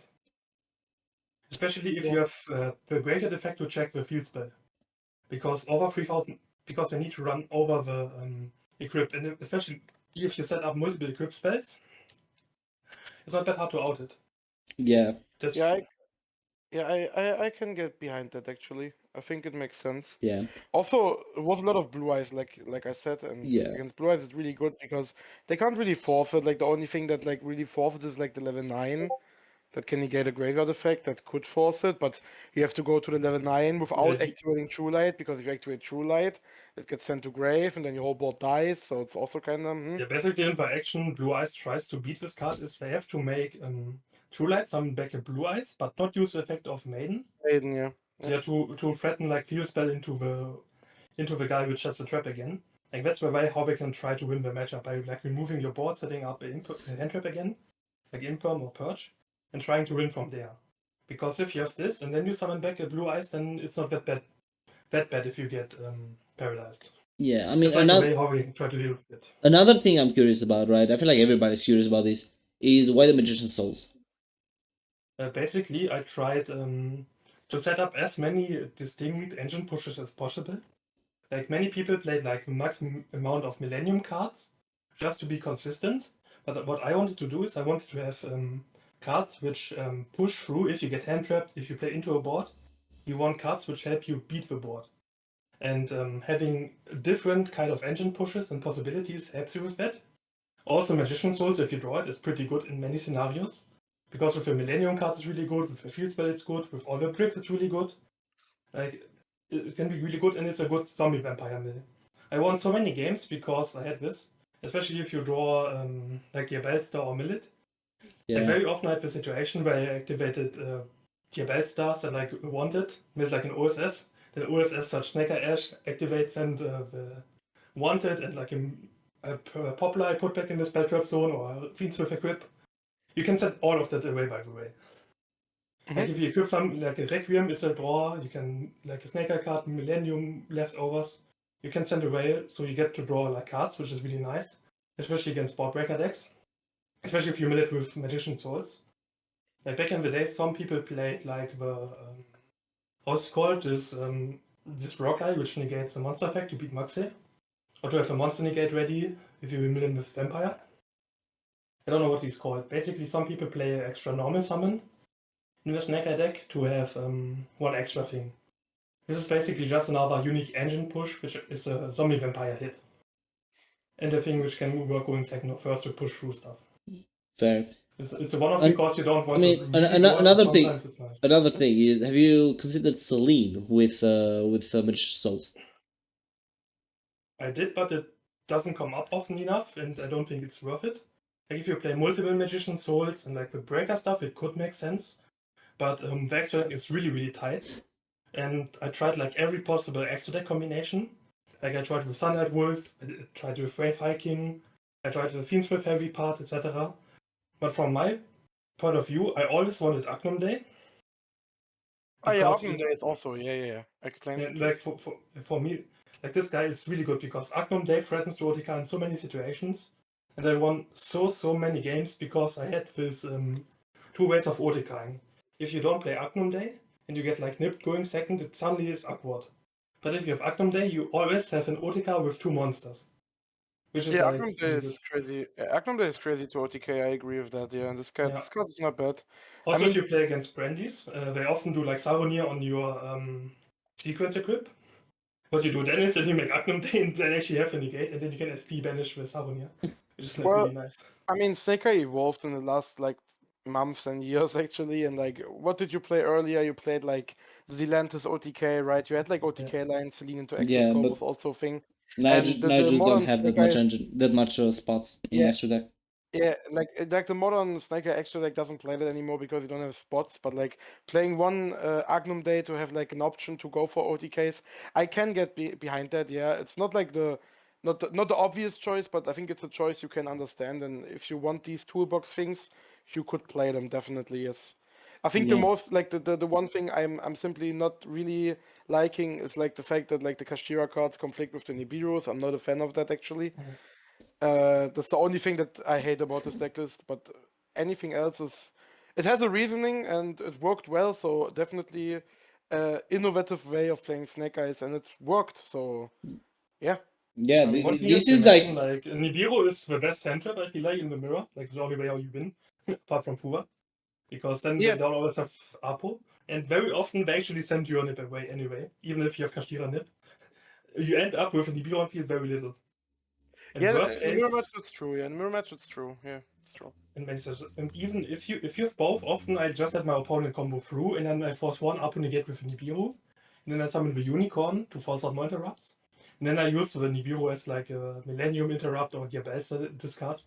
Very often to actually try to push through. I mean, I guess another thing, especially in the mirror, that you can do is like we can wait for them to make Desiree and then Nib, right? Because then the Desiree if will. they play into it, but Yeah. it's very rare that people actually play into Nib. Usually they play around it. I mean, Like, they very often would have to play there are, like, Caesar. many They would have to ways play of- Caesar, I guess. Not even with Caesar. Like in general, you often do scenarios where you say, "Okay, bro, you have to hit me, otherwise I make Appaloosa." I'm serious, man. I'm serious. I make Appo. Like when you have like Yeah, but they don't. like They on the don't. board, two monsters and then another one. They Yeah. say, "Bro, nip me here or make Appo," and you always like, but what if I actually make Appo? And you can always try to bait out a nip. And like many scenarios to play around it. Like usually you want to play through the nip and not stop it. I really don't like those lines where you try to make a negate for the Nibiru like a Palooza or Wave Hiking and then play around nip that way. I like to forcing it out and then playing through it. I prefer that one if possible. But sometimes I make a negate for Palooza for the Nibiru. That's like the thing. Yeah, I can get behind that. Yeah. Yeah, I mean, it's a good deck list. It won the European part of the tournament, and let's see. I mean, I don't want to spoil anything. And what we're gonna play, but something if- cool I want to point out. This is like the complete origin of Snake Eyes in a way, right? Because like when Snake Eyes first came out, right, we were playing Magician Souls, right? We were playing the Kashtira engine, and then we moved from that into like Millennium and Finsmith, right? It just has all of them, and that's kind like the of lore, that's kind of yep. it's like the Snake Eye lore deck, yeah. Yeah, It's actual like the Snake Eyes lore evolution of deck. Snake Eyes. No, but like what I wanted to say is like you see, Jonas is a very talented Snake Eye player, and I would say like if Snake Eye is still at the top in the World Championship, I think Jonas is definitely the one that's gonna probably build a new Snake Eye list because it's gonna be different in the shared card pool. But with his innovative ideas he used this time, I think he will be there to deliver with a W deck list, I think. Yeah. So, Okay, but bro glazing so hard just in case Jonas changes his mind about who to take to Worlds. By the way, okay, No, buddy, like, bro's crazy one. Crazy one. I mean, would you win with this deck list, or would you win with this, or would you play Meta Sheep 40 cuts? I would do. Six millenniums, man. Bro, no, I'll win with anything, bro. What do you mean? You're just lucky I don't have time to play. Come on, easy, bro, easy. The simple solution. Yeah. Hey, yo, Murasaki, what's up, bro? Nice to see you. What's up, bro? Bro, you know a cop out, bro. Like if I had time, bro, I got you. That's what everyone says, and then we're Yeah. Yeah. It's the argument like always. If Earl would play any tournament, he would play every tournament. He Yeah. would win every tournament. He would go to Worlds. He would win Worlds. Well, Yada. It's literally for Onkel, like watching like football in the movie and saying he's like the best coach ever. Bro, Exactly, no. yeah. It's kind of similar. Like you see those like old guys. Like look at like somebody trying to fix like I don't know, like a car or like I don't know whatever like equipment. And they're like, bro, if I had my tools, man, I'd fix it. Like it's the same. It is the same also, fucking vibe. You fucking idiot. Yeah, like my teammate that's gonna go to Worlds with me. What should I say about his deck, bro? Yeah, it's garbage. It's terrible. This guy's terrible at the game. And what should I tell you, bro? Like, are you stupid? No, I'm just pointing out the glazing. Bro.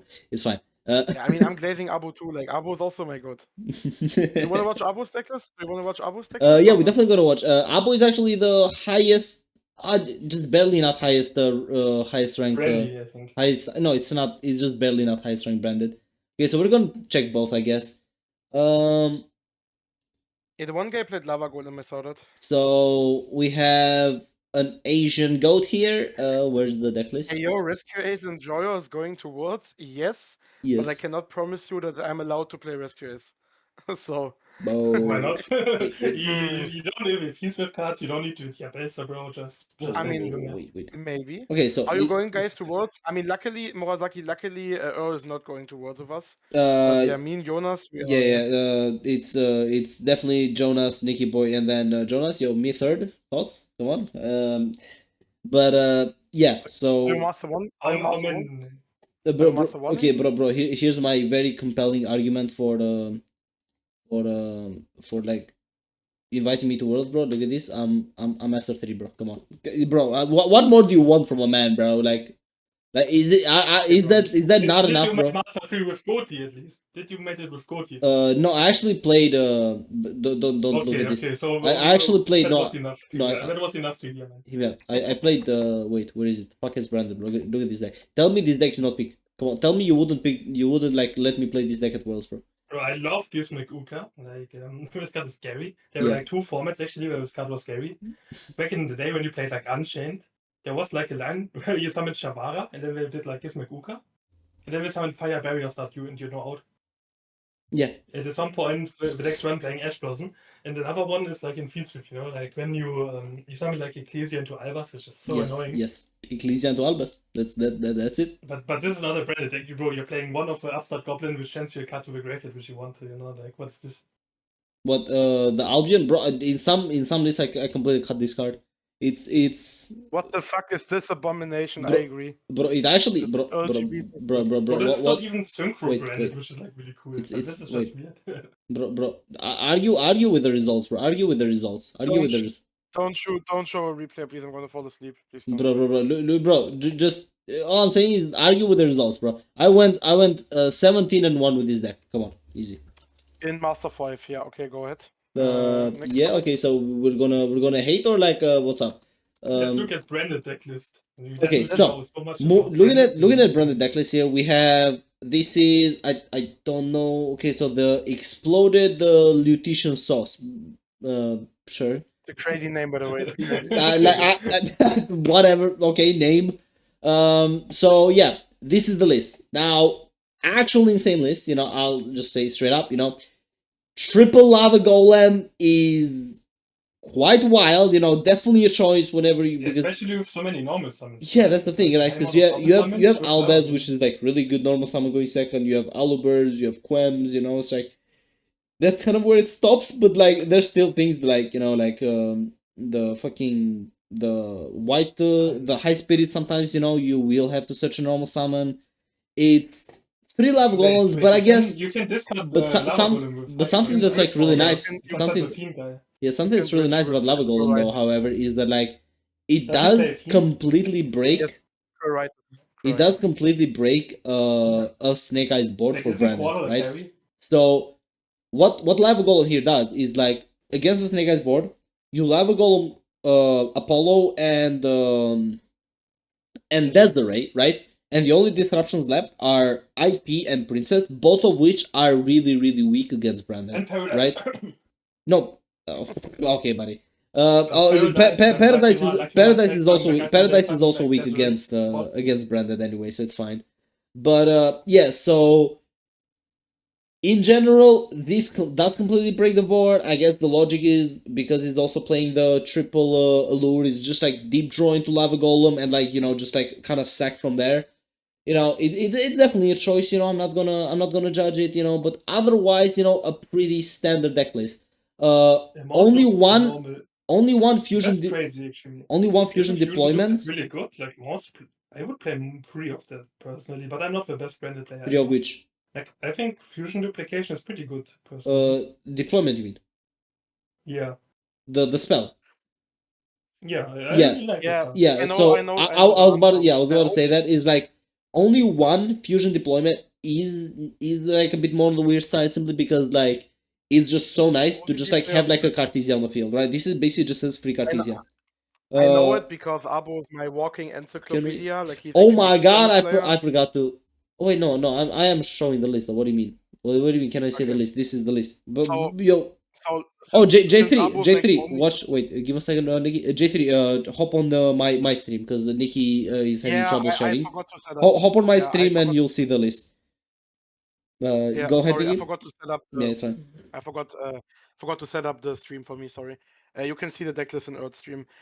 So since Abo's like the only good branded player I know, sorry Earl, it's obviously the fact that like he told me OCG players they just hate the fact that like if you play 3 fusion deployments, you're kind of playing badly into Maxi and Fuva, so they started to cut this a bit down and to add like more normal summons and shit, and then like fucking cards that play better on your opponent's turn. Also, they play Golden Sword Soul, which I heard is not like very loved by most branded players. It's not. So- Okay, It's very much not. Wait, I have it here. I don't know It's- about Sounds so like it's good in Runic this year, but I hate it in Branded.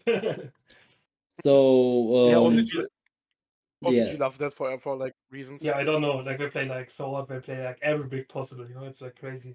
Yeah, it's Also, they play like but one it thing I does really it like does in sometimes Branded come is up, you know. Sometimes like when it does pop off, you know, it can feel really nice to like be able to like I resummon also don't really to like resummon the the Quem or Cartesia, you know. the But girl it's just next to not it, like enough, the you know. what's it called? The Try to Get Kid. I don't but like keep- it. yeah, But no, but you have to try play to that, get Kid. Try to get Kid. You have to play it. What do you mean? Yeah, you have to play because of high spirits and shit. You have to. No, Kid is like mandatory. I know these lines. You kinda should play it probably in 60. I No, don't really like, it. like in general, you always play one kid. You know, all it's mandatory. But I don't think it's mandatory. it's very close to mandatory. Like you really need it. It's really nice. Like because like One cup- also but in a one- lot of also in a lot of lines like it does come up to search like for example like branded in white and all the jazz. You know, one kit like you'll see everyone plays one kit. Like it's very close to mandatory. But I yeah. get the card, but I really don't like to see it. You know, like really hate to see it. Yeah, Now- I get what you're saying. Another thing is that like they're playing triple Lubellion, like BC Lubellion. That is, again, I'm not It makes sure, sense. and I'm not These sure if deals I are pretty like the good in triple the teams, Lubellion. Right? It's like usually one, you know, because you why- can really why easily get meta- access to it. But you know, I mean, like it definitely makes sense. other than Otherwise, that, it's really good. it is more or less a standard list. You know, What I it's don't like like is that he doesn't play the other trap. I really like Banishment in Branded. Banishment is oh, fucking you, insane. yeah, Abo- I just noticed. Yeah, I think banishment is also really nice, especially because of because right now like banishment is especially good in like light or dark metas, right? Because you can easily just like fuse every away. time I play against Branded, like I'm happy if I set Red instead of Banishment. Yeah, because the thing is like in banishment. probably 80% of the games, Banishment is most scary. to face. Yep. Abdullah, two European teams are qualified. It's like Bronas and Quantel. And I think also a third one because Herman Hansen won the DC Cup, so it's 3 European teams. True. Yeah. 3 I total. was just answering a question. Yeah. Is Abo playing Brandon when he goes to Worlds? I mean, if we take Abo, we would definitely put him on Brandon. Yeah, definitely. He's the best Nah, Brandon man, player I I know. take your Branded deck. Nah, I take Nah, it. Bronas, yeah, Bronas is taking Brandon. Abo can play Snake Eyes. Nah, like if we take Abo, like it's definitely like it's one of the main reasons why Abo is like a big point because like having Branded in the Worlds format is kind of good because like you see in this deck list, for example, I mean yes they take like your droplets, they take maybe your like thrusts, but Droplets you don't even need by the way. Droplets you don't even need. You can easily make do with that. Like for example, Nah, I I think you should play Droplet in this deck. No, You it's should good. play I'm saying you don't really need it. For example, like these guys playing droplets over like which I just noticed no super poly is insane to me. also say Super Poly is pretty good, especially for extreme day. You know, like that's why I think Tier was actually playable.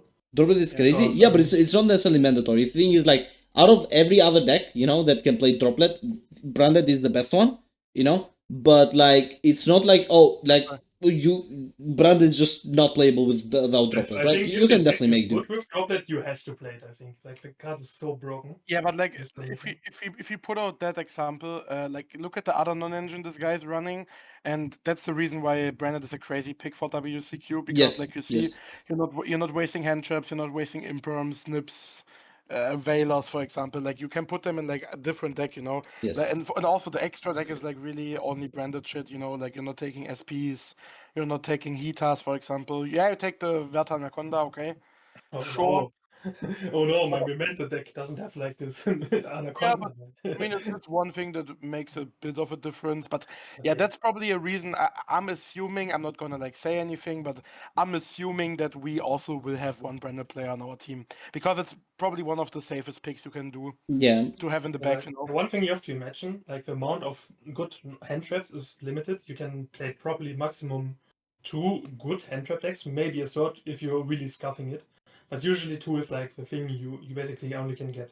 For example, one deck can be good with like Bystials, maybe like a Bluers deck which can play Purge and the regular hand traps, and then a deck which plays hand traps, but more like Bystials, Nibiru like Fiends with Control, for example. Hey, yo, But are we you going cannot to really vote? get the third hand trap. Yes, Yeah. Michael, yes, we are. Yes, we are. That's why you Finsmith basically control. need like board break.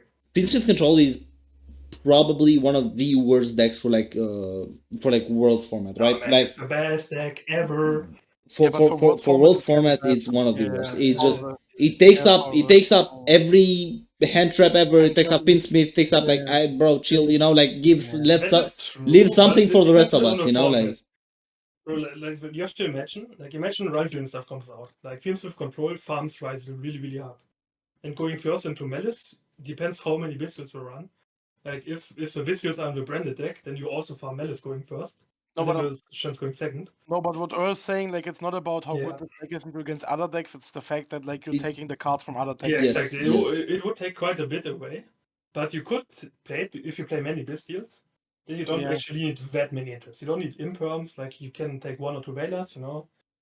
Yeah, But- that's the thing that's the most fun about like thinking about words already, because we have to actually make up our minds like what decks are we gonna pick, and like Yeah. if we pick that deck, for example, what other decks can we play and can we not play, because the one deck is already those cards, taking those cards, you know. So that's like the fun thing about words. That's why I fucking love it to go there, because like it's actually a good format in my opinion. Like it's fun, it's a diverse format. And you can be very creative, you know, like Yes, and you you can be can very actually creative. come with like your Trivigate Nimble Horus deck, you know, like it's just, And I think Yeah. and I think because of like Worlds format is like invite only, so you can assume that like only like the best of the best players are going there, right? I think skill is not much of a thing there, but I think like the most important thing is actually deck building now. Yeah. Like find the best deck. Like what are you building? What are your choices? And Like there's who also, do you put in there's your also lineup? another What thing. decks, There's you know? like whenever you're like standing down like another player, you know, in worlds format, you're not really gonna be like expecting the win to come from them misplay, right? No way. You know, it's most like of the time not.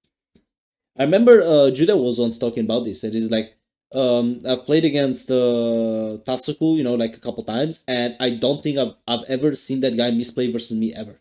You know, and it's like it's just the way things are at that level, you know. it Doing feels that? so much cooler and different playing against top players. For example, I played against Anthony Lopez at like Nationals one time. It was one of the most fun matches I ever had. Like sadly, it was a draw because in time I lost game 2. Otherwise I would have won So, 2-0, but it restart my was stream. so much fun. It was Snake Eye Fiends with Mirror and TCG. I have to restart my stream 1 second. It died somehow. I don't know how. Oh Like damn. we had like a 35 minute game 1, like back and forth. It was really fun. In game 2, there were like so many cool interactions. In the end, I was able to beat him by keeping Phantasm in my hand for my turn, because he went this Beatrice line where you go House of Trap called, which makes every card, every monster banished, not like a Floodgate card. So I kept the Phantasm in hand for my turn, so that I can play through an Imperm. And then I went Heater, stole his Oak, and then I banished his Promethean Princess, and then I was able to be ahead in the grand game, because he lost Oak and he lost Promethean Princess. And I didn't really lose resources, so I survived like the turn with SP stuff, shenanigans to like survive. And this is how I got into a winning grind game, even though I got like floodgated and comboed on in theory, by just keeping the entraps for my turn and for turn 3. I had like Phantasme and Imperm, I think, or something like that, but I just didn't use those cards and let him combo to utilize his floodgate against himself. Like these games were like a lot more fun when you play against like a Malice bot. You somehow win because they play a weird line and lose with Splash Mage getting this healed, you know? Yeah, Like, obviously it's better to play against good players. More it's a fun. very different feeling. Also, Yeah. one thing you have to imagine is when you play against someone who doesn't really know his combo lines in his deck, you don't always know what exactly they have in hand. You can have a good guess, but you don't always know it exactly. Like you can see the toggles, like a muscle in your life, but that's about it, you know? But if you play against a good player, you know, okay, if they do this line, they either have this card in the hand, either they don't have this card in. For example, if you play against a blue-eyes player, you know, okay, if they start with normal Sage, they don't have a private card in hand, right? And the same thing goes for like other cards. If your opponent starts with Diabellstar, he doesn't have Snake Ash in hand unless he wants to bait the hand trap on the Diabellstar. So basically, instead of like your opponent randomly doing stuff, there's basically a tree of decisions. Either he's trying to bait a hand trap out with a DBL stand with a Snaker Ash in hand, or he doesn't have Snaker Ash in hand. And because of that, you know different information in the opponent's hand, and you can map out what possible hand cards he can have in his hand. And based on that, you can make plans on hand trapping him and breaking the board apart, for example. Especially if you play that with a lot of engine pushes, like a Snake Emperor. Yeah, I mean that's the most fun about Worlds, right? Because when for example, also Earl, you have to start the co-stream again because my stream died. I'm sorry. Oh, wait. I don't know why I don't know why my stream died.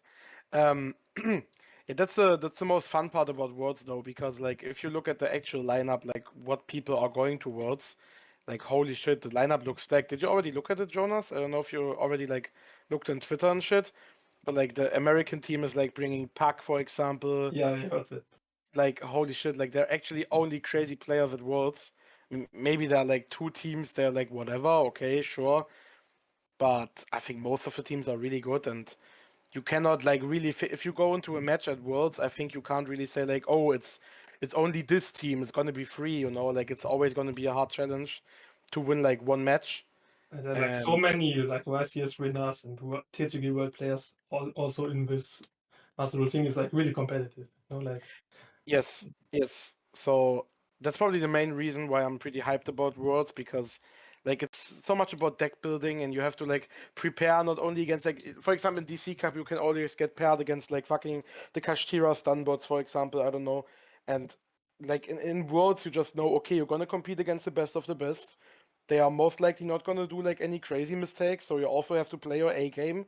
You also cannot like do misplays because you get instantly punished, you know.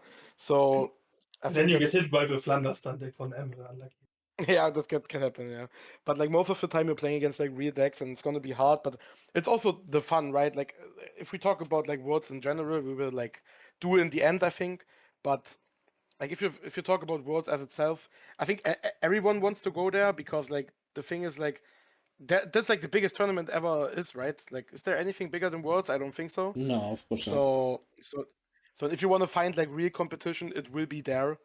And Besides also Vera the Weekly. real the also the yeah, also besides Hajime, yeah, and also like the whole setup with like you can watch the Worlds in the in-game launch and shit. Like I think Master Duel does a really good job of like presenting Worlds and like advertising it. You know, I think like Worlds is a pretty crazy win from Konami actually. Yeah, I agree. Yeah.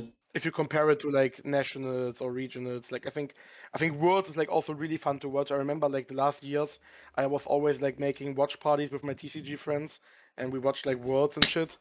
Like it's so much fun, like to watch every aspect, like not only Master Duel, also TCG and shit. But yeah, and I mean we are not going there to just like play there. Like if I'm going to Worlds, it's probably like a once in a lifetime chance. So I'm not only talking What do for you mean? If myself. you win the Worlds, we go there again, bro. Yeah, that's what I was referring to. Like, yeah, sure, it's like one chance now, but like most of them are going there to win, you know.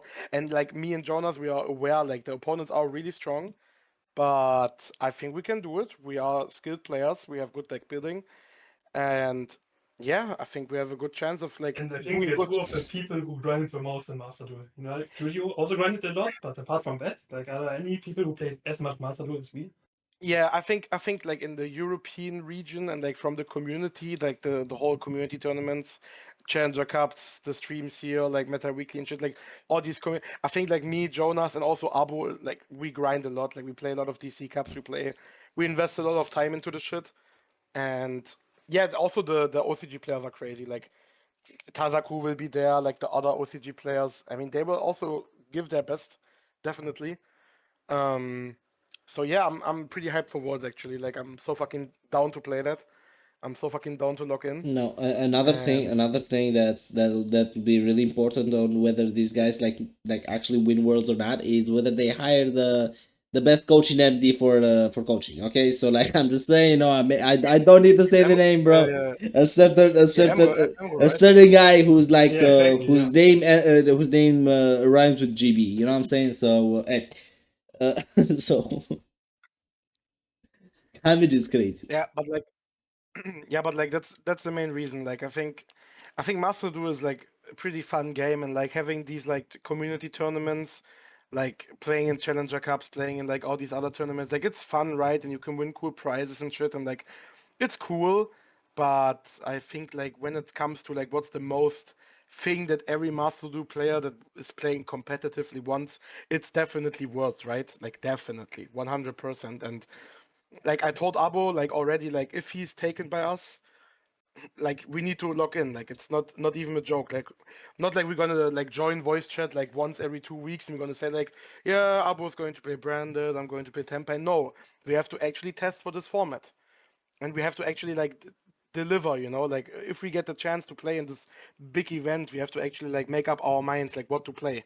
You know, because bro, like going towards is crazy. They're gonna pay for everything. We're gonna have like a 3-day vacation, and like the shit is crazy. So I'm I not was, going to. Yeah, go ahead. I was at like the Challenger Cup final, you know, like in Spain. It also was like one of the best weekends I'd ever in my life. It was so nice. Like you met like so many cool people. It was such a nice event. I mean, yeah, Like, it's crazy nice. it was also a paid trip to like Spain. Come on.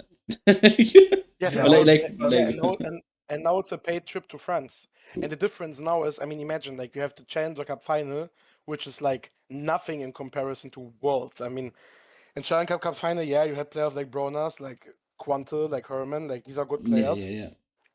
But Bro, you that's also the had same teams, man. That's yeah, literally for 3 world teams, you know? yeah, Okay, it yes, makes of sense, you course, know? Like the same yes, people yes, who top CC yeah, Cups, the DCs. yes, yeah, definitely yes. But like the other persons that played in the Challenger Cup final, I mean, I would assume would not go to World Championship finals. Yeah, not all of them, yeah. That's true. I'm not. Like you play against all the other people who are just as good, at least. Yes, yes, Yeah. exactly. So like that's the difference, you know, Yeah. and and like I think it's also the type of pressure. Like if I, for example, guys, like I'm playing this shit for fun, you know, like it's my hobby and shit. Like we all have a real life, you know, but like if someone gets like the chance to like perform in this big of a tournament, like you have to imagine, like the night when Jonas was telling me, yeah, you are invited, and he won. Like I told one of my TCG friends. And somehow people in my locals they realized that and they wrote me like, oh, congratulations. And like I didn't really realize how big that even is, right? Like it's fucking insane. And I think everyone here wants to go there because also the pricing is insane. You meet all the crazy players. Like, bro, if I go to Paris and I meet like fucking Tazaku at Worlds, I want to play Edison against him, bro. I'm gonna teach him my fucking Blackwing deck, bro. I'm gonna cook him. You know what I'm saying? So Then like, you basically rules, you know, you rival him easy. yeah, easy, bro. Easy. Like, If you hit Tasuku with like let's play Edison, bro, he'll hit you with a yo get this bomb out of here. You know the clip? What do you mean that? So activate strength. Edison, Oh, bro. no, errata. yeah, You don't play yeah. dragons anymore. Yeah, but like it's fucking cool. It's like and also the fact that you can do it with friends. Like, if I would go to Worlds alone, I mean, sure, it would be like a nice experience and it would be cool. But like, it's even better if you can take like two friends and you can like Yeah, move together there. You can like do like after Yeah. the match days, for example, like you play the group stage, for example. And then after that event, like the Master Duel thing is over, like me, Jonas, and maybe Abo or someone else, we can like do something in Paris, right? Look at the city, I don't know, go something to eat, like do something cool. Like Also, that's like the fucking, it's preparing cool. stuff and stuff, you know, like Yes, you will do so much time together, you know, like you focus on the same things together for so long time, yes, you know, like it will be like a crazy bond in the end, you know. yes, Hopefully. yes, definitely, and I think that's the most interesting part about the Master Duel Worlds, because in TCG, like if you qualify, you're also going to Worlds, obviously, but it's like a single event, right? Like you go to Worlds, you play 6 rounds of Swiss alone, and then you have Top Cut alone. That's like a normal tournament, you know. But like these 3 versus 3 aspect is kind of crazy. I think I like that. Because you can build up team chemistry. Like that's also a part where I want to take Abo, for example. I'm be honest on stream now because Abo is also one of my best friends on like the whole team and shit, and I have a really nice chemistry with him. So like if you have a good chemistry as a team, it also like it's an advantage for you because you can like you don't get tilted at each other, for example. You know what I mean?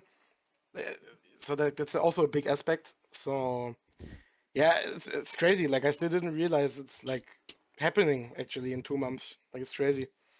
And even I'm telling you, even if I go like 1-4 with Jonas, it's still gonna be like the best weekend of my life probably. Like Yu-Gi-Oh wise. I can imagine that too, yeah, I can imagine it. Like even if we drop out like fucking group stage and we go like 1-3 or 1-4 or 2-3, like it's probably gonna be the best weekend like I ever had with Yu-Gi-Oh. Like because I was already writing with Drury from the Challenger Cup, and he was like saying to me, Niciboy, you're not ready, bro. Worlds is like a different stage. And I was like, yeah, I can understand that. I can feel that. I will definitely try to like make a lot of like videos Yeah, and like. I can tell you, like even just in like Spain, it like the experience was so nice. You know, like even if I went like 0-3 in the group stage, I would have still been so happy there. Yeah, Like, because you the hang out. World Cups would be the same, yeah. Yeah, also because you hang out with all the people, like you share the same hobby and like Yeah. you share the same love for the game, you know. Like I think it's just cool to like come together. And now with it being Worlds, like there are stakes.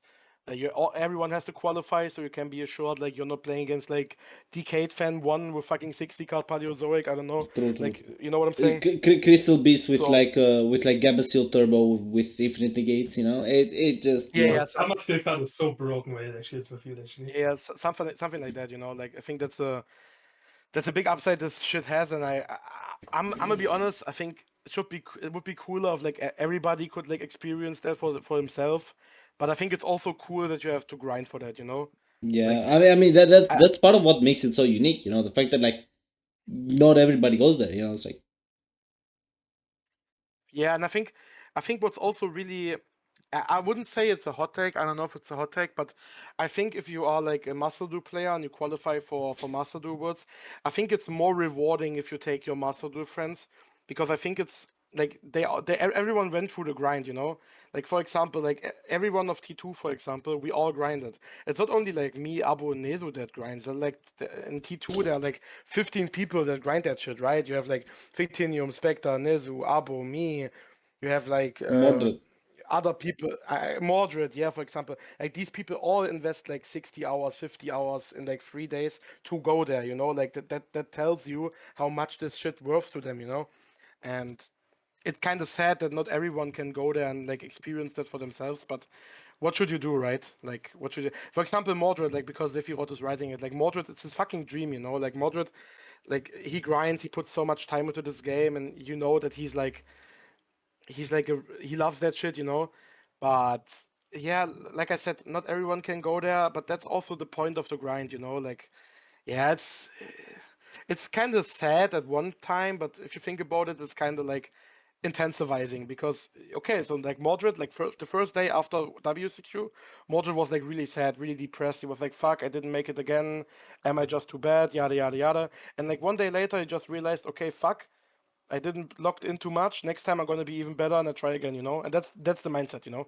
Yeah. I think that's the mindset you need to have for that shit. I think. It's always the Like idea. I got It's always about like moving on from the fact that like you know it didn't work out this time. You know, moving on from the fact that you may have made a mistake this time. You know, you may have made the mistake in like the deck building and the deck choice and whatever. Right? It's like the fact that like okay, we made the mistake this time. You know, we'll just try again next time. You know, it's like about living with the fact that you made the mistake. I think that's the most important part. You know. yeah, Instead exactly. of taking it as like, oh, bro, it just doesn't work out, bro. It just I'm not good enough, you know. I'll just never be able to make it. Why? What's even the point? You know. I feel like it just depends on like how hard you take it. Whenever you make that like one mistake that costs you like the WCQ spot, you know. Yeah, like personally, you know, like mistakes hurt quite a bit, you know, like when you make them in days, you know, you think about them like afterwards. I mean, yeah, they In do the end, hurt. They you you know, know, like you but go from them and you have to accept them, I especially think with my like stream died round-based again. games. Fuck. Okay, guys, my stream died again. I have to fix my OBS And later. you have to imagine, I probably did like hundreds of mistakes in the Master Duel grind, you know, like hundreds, if not thousand mistakes, you know, this weekend. Like I played 300 games, like surely I did like 100 mistakes at least, you know. yeah, Like, yeah, there's no way I did not do that, you know.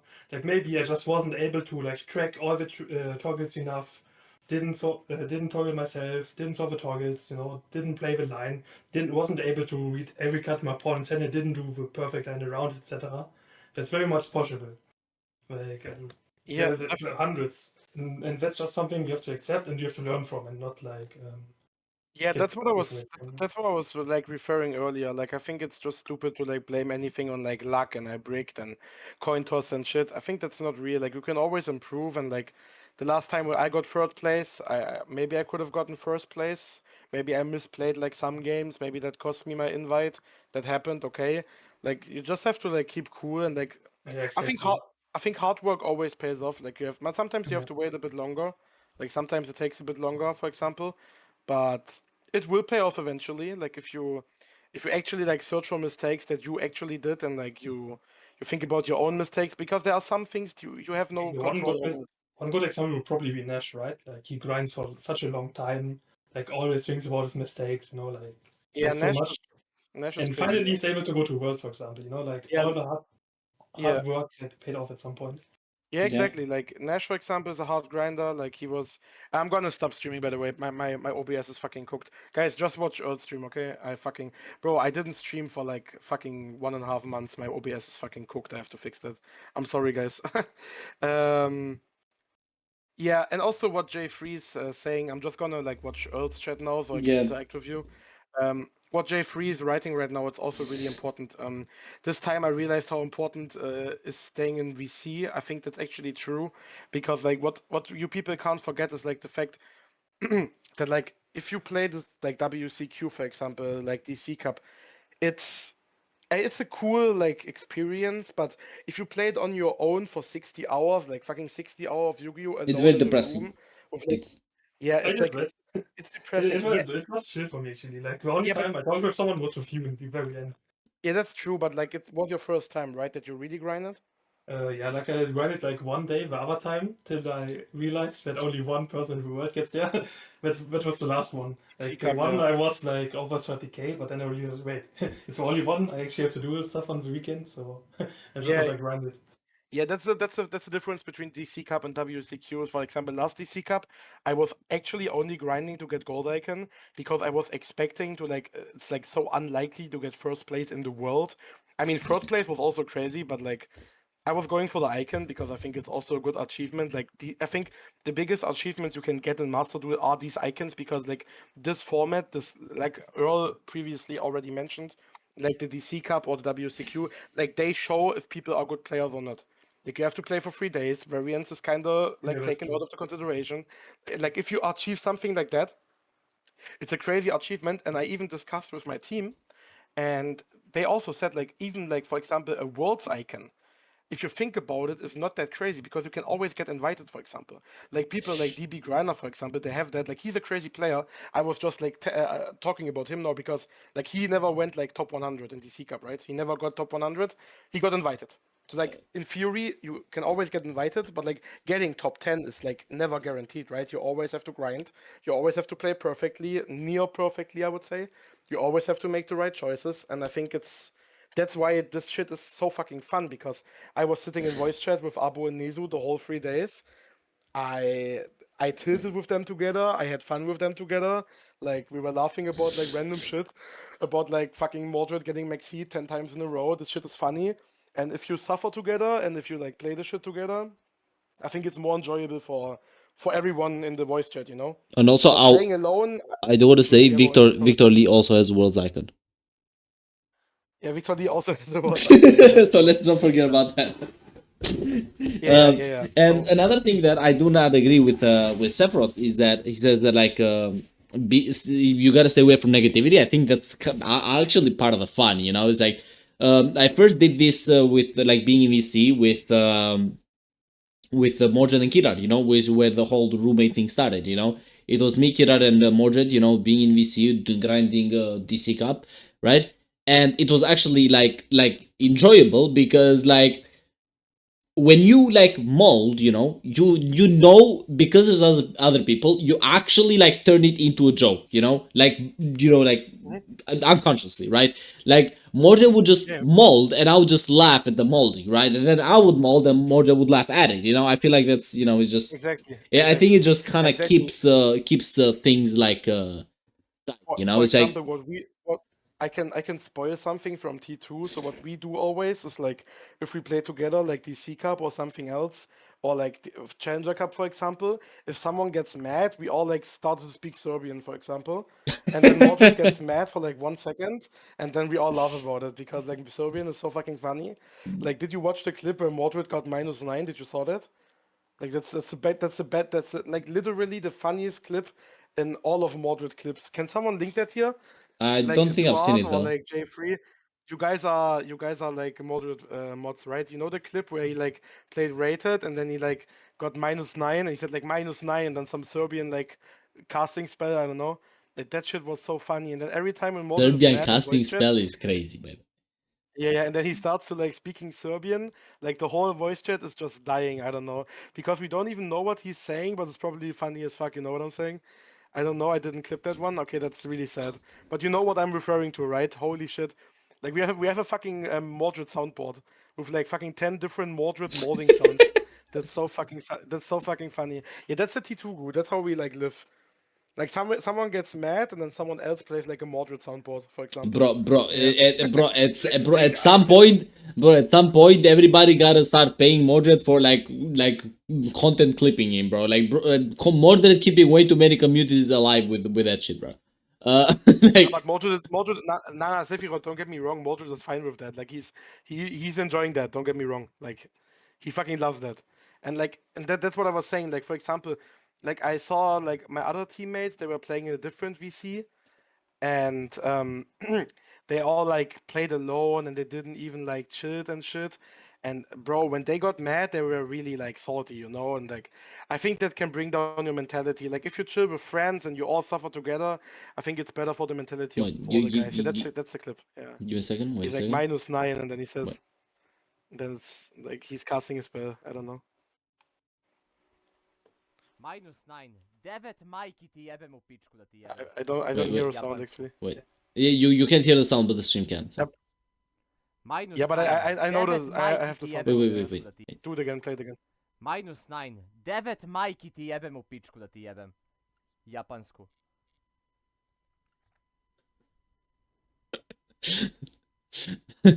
Like what the fuck is he saying, bro? Like he's saying Japansku. That's something about like Japanese probably, but like I have no idea what he's saying, but it's funny as fuck, bro. I have no idea what he's saying. This shit is so funny. It kills me every time. Japanzu Summoned pičku. an entire demon in his paw. Japanzu pičku strongest, bro. It's like curse of Serbia. Curse of Serbian, yeah. Curse of the Serbian Ra, you know. And that's how No, they but summon that's Ra. the point That's I how was they making. summon Ra in Serbian. Yeah, but that's the point I was making because of like DC Cup and shit. Because I think like if you play that alone, I mean, yeah, for Bronas it worked definitely, but I think most of the time when you do that alone, it's not good for your mental. And like Earl already mentioned, Could start tilting easier, for example.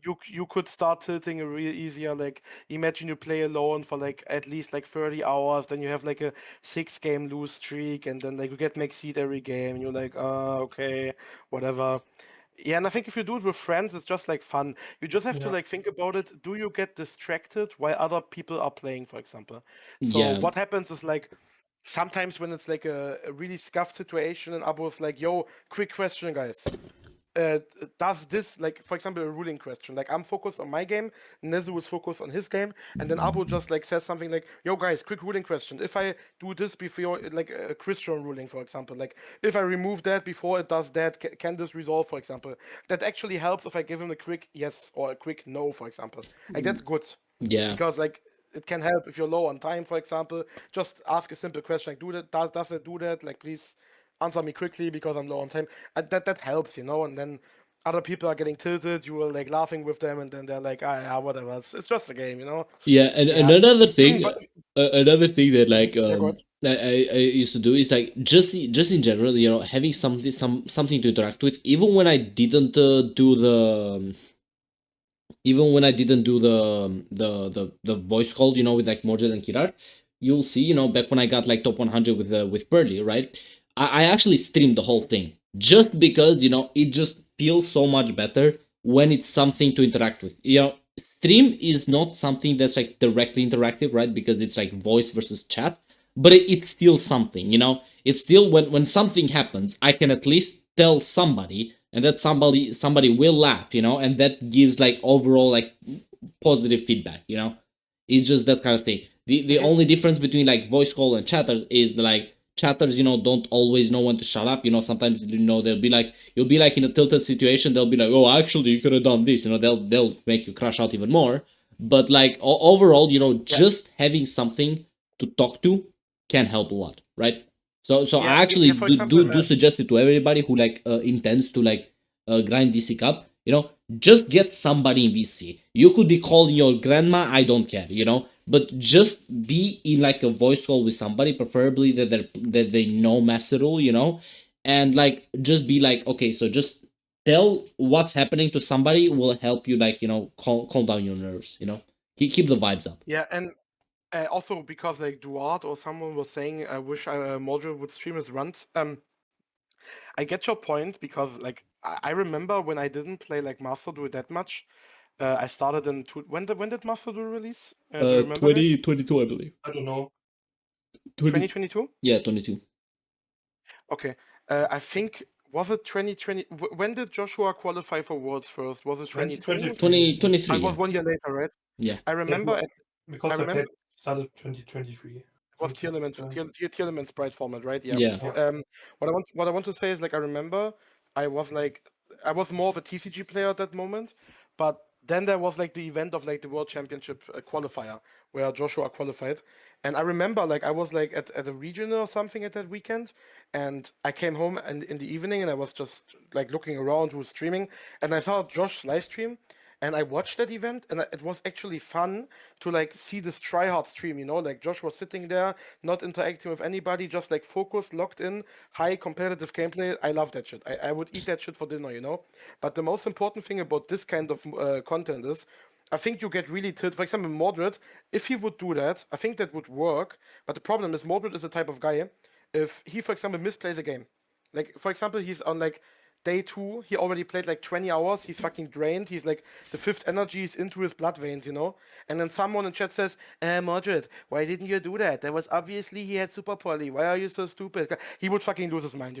Yeah. So if he would stream that, he has to make sure to turn off stream, to not look at comments, like to just log in, focus on his gameplay. And I think that's pretty hard if you're like a hardcore streamer, because Mordred is like a good streamer, he always wants to look at chat, interact with people. But I think like that doesn't really work in DC Cup, because if you get tilted by like chatters, I think you shouldn't stream it. I think. And that's also the reason why Joshua, I think, decided to stream it, but like not interact at all. I think he didn't interact at all, right? Like he said nothing. Yeah, no, he was no mic, no camera, no bitches, no nothing. Yeah, nothing.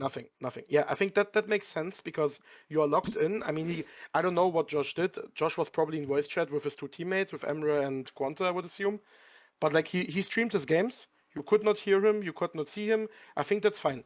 Judeo is a different level. I don't know how he did it. Like he streamed every game. He was like singing some fucking Disney songs. No, there's And nothing. still got It just depends on the kind of person. Like even when I did it, when I streamed it, I was also just like blasting music. It's just about like it just depends from like the person to person how they kind of take the vibes. For example, when somebody from chat, like if I'm tilted, somebody from chat tells me, "Oh, you should done this," I'll tell them, "Pants grab, shut up." You know what I'm saying? Like, it's just like the way you take. You like take chat. And also another thing that Judo did is like he said like just don't like really like, he's like, yes, I'm playing Murmur, like literally in the like pinned comment it was like, do not coach, do not backseat, do not coach, yes, I'm playing Murmur, yes, do not ask about deck list, all that jazz. It's like, so like just leave me alone. You can comment about like whatever's happening, right? But like don't interfere in a way that's like gonna tilt me, right? So that's kind of like that. So basically he toned down the negative comments to like kind of like deal with the fact that like he wanted to keep the vibes up, but like again, like music, chat shit, always like that always help, but always depends on the person. Yeah, I want to extra shout out Judeo because he's also on the T2 server and he's writing a lot there. And I remember one day before the WCQ started, he was like, guys, and we were like, yeah, what's up, Judeo? He was like, yeah, I'm gonna win Latam. Definitely, 100%. And like not even like taking the account that like Latam is like probably the easiest region, but like he was like stepping up in the voice chat. He was like, yeah, guys, I'm gonna win. I know it. And we were like, okay, well, it's a certain. I play the best deck. I'm the best player in my region. I'm gonna go to Worlds. And I admire that because he has like he can back it up. Like he has a W mentality. He knows he's probably the best player in his region. He knows he has like a crazy deck building. He knows that he grinded a lot. He prepared a lot. He can always back it up. And so like obviously I really admire that because I don't know, like if I would play a DC Cup, I could say like, yo guys, I prepared well. Maybe I have a chance, but I don't know if I could say like, yo guys, I'm gonna win. Easy, first place. Don't worry, I got you. Yeah. And that's like Judeo has like crazy mentor. That's my point. Honestly, I I think mean, the stream shows he's been to Worlds twice. Like he does like also have like that extra boost of confidence in general. You know, like there's just like a lot that kind of goes into it, I guess. Also that, but like for example, I can spoil something what me and Jonas did. For example, like I played in a lot of Asian test rooms, right? Like I played in the KG server. That's I don't know if you know that, Earl. Do you Yeah, know it? I do know that. Yes, the Japanese Okay. or like Asian, You know, whatever. yeah, Yeah. exactly. I played in the KG Cup. That's like a test room from like OCG players where you can only play if you got top 100 in like DC Cups. And I also played in the PDC. That's also an Asian Cup. And Judeo was like running in all these tournaments every time.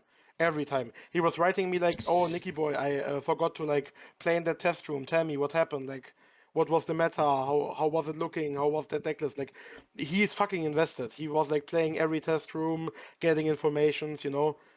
Like this guy's invested. And also Jonas and me played in test rooms.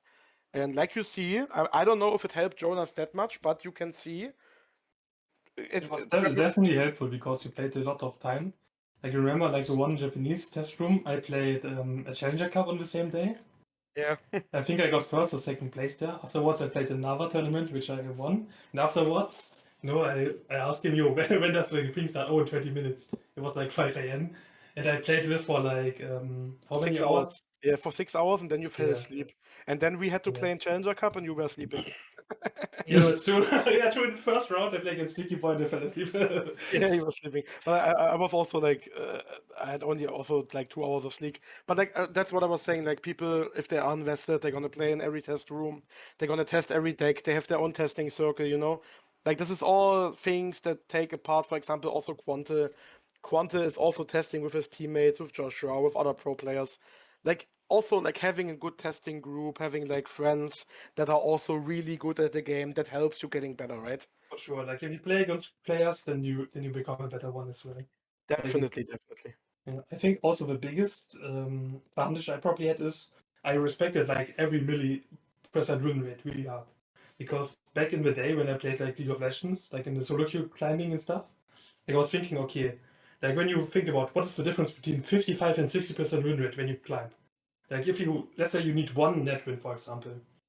And if you have a 60% win rate, it means if you play 5 games, you win 3, you lose 2, right? Mhm. That means 5 win equals 1 net win. And then 5 games, for example, in solo queue would be like, let's say half an hour, so it's 2.5 hours at least, almost 3 hours, right? Almost 3 But hours. then, yeah, let's say you have only 55% win rate. Then if you play 10 game, then you have to play, if you play 11 games, then you win 6 and lose 5, right? Mhm. And then suddenly then you need 10 instead of 5 games for one net win, right? Yeah, And to then you actually like play. double the time to climb the same amount of LP or Yeah. ELO in this case. So Yeah. like so if you can win every 25th or 26th game because you play to your out, right? So off night like the game, okay. I was thinking, okay, this game is over unless I specifically draw Kashtira Unicorn, which is most of the time was Kashtira Unicorn. Mhm. I draw a Unicorn and they make one misplay. So it was like a 1% win rate chance. Yeah, but game, you right? took that. Yeah, but you took Yeah, that. and I took that. And because I took that, I climbed twice as fast, basically. Because it was a 2%er. As I draw Unicorn, I win. I played very exact way. If I don't draw Unicorn, I swoop. Okay, sure. Like, but then the amount of time, then my win rate goes up 5%, right? Yeah. If this happens in every 25th game. And that is like twice as fast you climb, Like, I mean, if you think about yeah, how much difference like 1% is, the like, way you I mean, get every milli%. I mean the way the Yeah, way go on. the main way to think about it is like it's 400 games, right? So for example, a difference of 5%, in 400 games is 20k points, right? That is Yes. that is the difference between like being below top 100 and winning, Yeah, and like like for that's a example, huge Judeo. difference, so just the 5% difference is like the kind of shit that really matters, like 1%, probably not like a big deal, but like when it's come to once it gets It to is the quite a like big deal, actually. 5%, that is huge, that is like insane, like that is like the difference between like actually the hard stock meme tiers and like actually winning, Yeah. it's crazy, Yeah. like it's Yeah, the difference like between even like if you're 52, will you like win worlds or will you get like carried by a friend to worlds? Okay, Huh? but basically, if you match in league, like if you're 51, 52%, people call you a hardstack, Like if you're 55, you're like a smurf, basically, right? So if you're playing a little higher, like that's like the difference. Like this little percent makes the climb so much faster, and if you just play for that, it helps a lot. And Also, Judeo's win rate was crazy. Like he didn't even play that much games, right? He didn't even play that much. He played And his only win 2 rate was days. fucking He absurd. played only 2 days. He played- I don't played 2 think days. anybody's ever qualified with just 2 days. So, for example, I can remember on my last DC Cup run where I got top 3, I ended on day 2 with 56k. That's like the same as Judeo ended on like his run, but like in DC Cup you have to get first place, so you always have to grind more, Yeah. obviously, right? And also you have to mention that in Europe, for example, 56k is not even top 3. Yes. Also. Yes. But yet, it doesn't matter. Judeo is a Latin player. He played 2 days and he qualified in his region with only 2 days of playing. That's fucking insane. Yep. That's fucking insane. It just goes to show just how much of a difference there is between him and like actual and like other players in LATAM, Yes. That's a crazy difference in skill gap there. I would it's not assume. only just Latin, right? Because if you are 56 on the second day, that's like really impressive. I wasn't 56 on the second day. Yeah. I remember like on the second day it was like a 24k points at some point playing against Ryugi legs. Ryuga broke you, Digga. I saw, yeah. Ryuga Yeah. broke you. Oh, like the green spell, man, so broken. Do we have any more deck lists, by the way, before we close it out? Or? I think we can just talk about like Abo's list real quick, because I think there's something interesting in this. Maybe like taking like there's not too much to talk about the Memento deck list, right? The Memento is like pretty standard for the most part. It's just like standard Memento. Just the only thing I don't like about is so many normal summons. I would not play six of these guys, of the normal guys. I would play only 5. Of like Witch and Darkblade, you mean? Yeah, exactly. Yeah, because Goblin Loki is a better normal summon than Darkblade, in my opinion. Goblin. Just play 2 Darkblade. Goblin normal. Yeah, I'd rather play the Goblin combo than the Darkblade combo. No. That is insanely better. Like much better. Not even close. The combo is just much stronger. The thing about like Darkblade. That's true, but the thing about Darkblade is that Darkblade is like even better than Anguish unless it's exactly into Fua or Maxi. Otherwise, this is like a much better thing because like Anguish you don't gotta Ash Anguish, for example, right? Anguish is not a scary card to Ash. Darkblade you have to. I think Veiler you don't even Ash these cards, right? I think you usually Veiler the Maze, right? In the normal combos. It's okay. So here's the thing. I think a general rule of thumb against Memento is negate the first thing that destroys the card, right? Because it's the thing about like I've talked with Nezu about this because like Nezu was like Nezu used to be on the idea that like just Ash the horse, for example, and it's like I proved to him that like if you have Anguish and that's not true. Like you just stop the maze, right? Like if you do horsey destroy itself. No, but the thing is if you stop on mace, they still get the full combo. Like if you stop on mace, they still get the full combo. That's the thing, That's not true. How do they do full combo? Literally an extender. Yeah, you need an extender for it. Yeah. But I mean, yeah, but you need an extender for Ash on like Anguish as well. It's like that's. Like the thing about because I've talked about this with Nez, right? And it's like the thing about hand traps versus Memento is you gotta hand trap early and hope that they don't have an extender, because if they have the extender, it doesn't matter where you hand trap, it's always the same thing, right? The dumbest one is when they try to go for like ashing the fusion, the creation king, right? That's the dumbest one because you can always chain block this. It's so fucking easy, right? You can easily just make cross ship and chain block it with cross ship and that's it, right?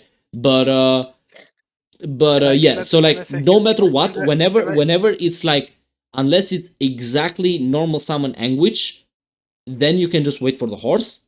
Otherwise, if it's like Darkblade, if it's anything, you always have to like negate the first thing that pops, because you don't want a live fusion and you don't want a live Sleepy.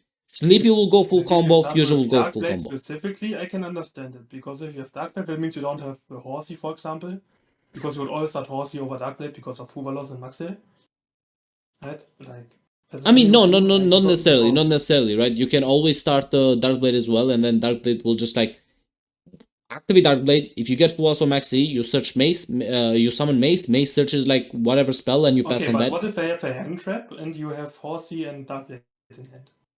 What do you mean? I mean, how do they know if they have a hand trap? That's the thing. Like, if they have a hand trap, like, if Well, you know, you if don't you know know they yet, have, yeah. if you know they have Fualos, for example, like Fualos, Maxi, whatever, right? If you know they have Fualos I mean, plus a fucking what's the name? Like an Ash, for example. Sure, you start Horse, right? But those are like fictional situations. You don't know those, right? You don't know whether they I when mean, they have. if you compare the situations, technically you would start with a Horsey almost all the time, right? Because it just does better. Because it's similar to Diabellstar and Snake Eyes, right? If you start with Diabellstar, you play worse into hand traps. In that scenario, there's like a difference because if you hand trap with Diabellstar, you're inclined to do it, because otherwise you can get punished by any extender, right?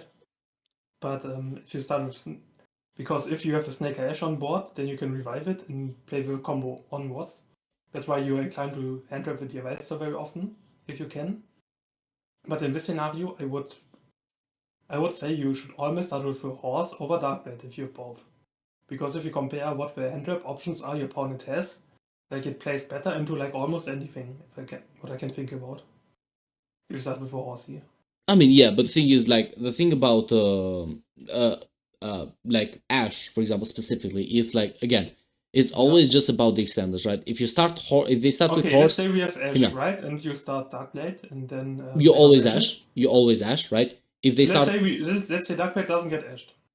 Like, what do? You go you Anguish, right? you go Anguish, search Sleepy. If they Ash if they Ash the Horse, Sleepy still goes into combo. Like, it's not a problem. Okay, yeah. Then you have Ash, right? But then you don't Ash with the Horsey, right? Because you know they have combo otherwise anyway. There's nothing to Ash at that point. There's nothing to Ash. If they have the extender, there's nothing you can.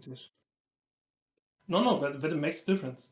Like, if you have because in that case, if you add the Sleepy, you know you have an extender. Yeah, That okay. changes how you use your Ash Blossom. Yeah, but when do you then use you it? make the board weaker with Ash. No, when do you use it? Do you I see how think it was because not on everything in the, Memento does generally the same thing, right? With the exception of the Creation King, which, as I there were said, like different spots. I'm not sure right now. In the thing is, like, it was. you can try Sometimes to Ash, the right? graveyard fusion spell, for example. You Like, when you do the fusion spell in the graveyard, for example, if you Ash that in some combos, that's actually then correct. If you know it's a 2-card combo. that will some stop them from getting the bomb party, which is not a big deal. Yeah, for example, yeah. It's I not mean, a it makes a difference, right? Because it makes your end board worse. If you have like 5 engine pushes in one hand trap, then you remove an engine part. If you know we have a 2-card combo. yeah. because you start I with mean, Dark yeah, Blade but instead. that's Right? not the thing, right? Like, So- in those in most kind of What do you mean situations, that's not because the like thing? it if you doesn't. start Dark Blade and you don't get Ash, which is realistic, right?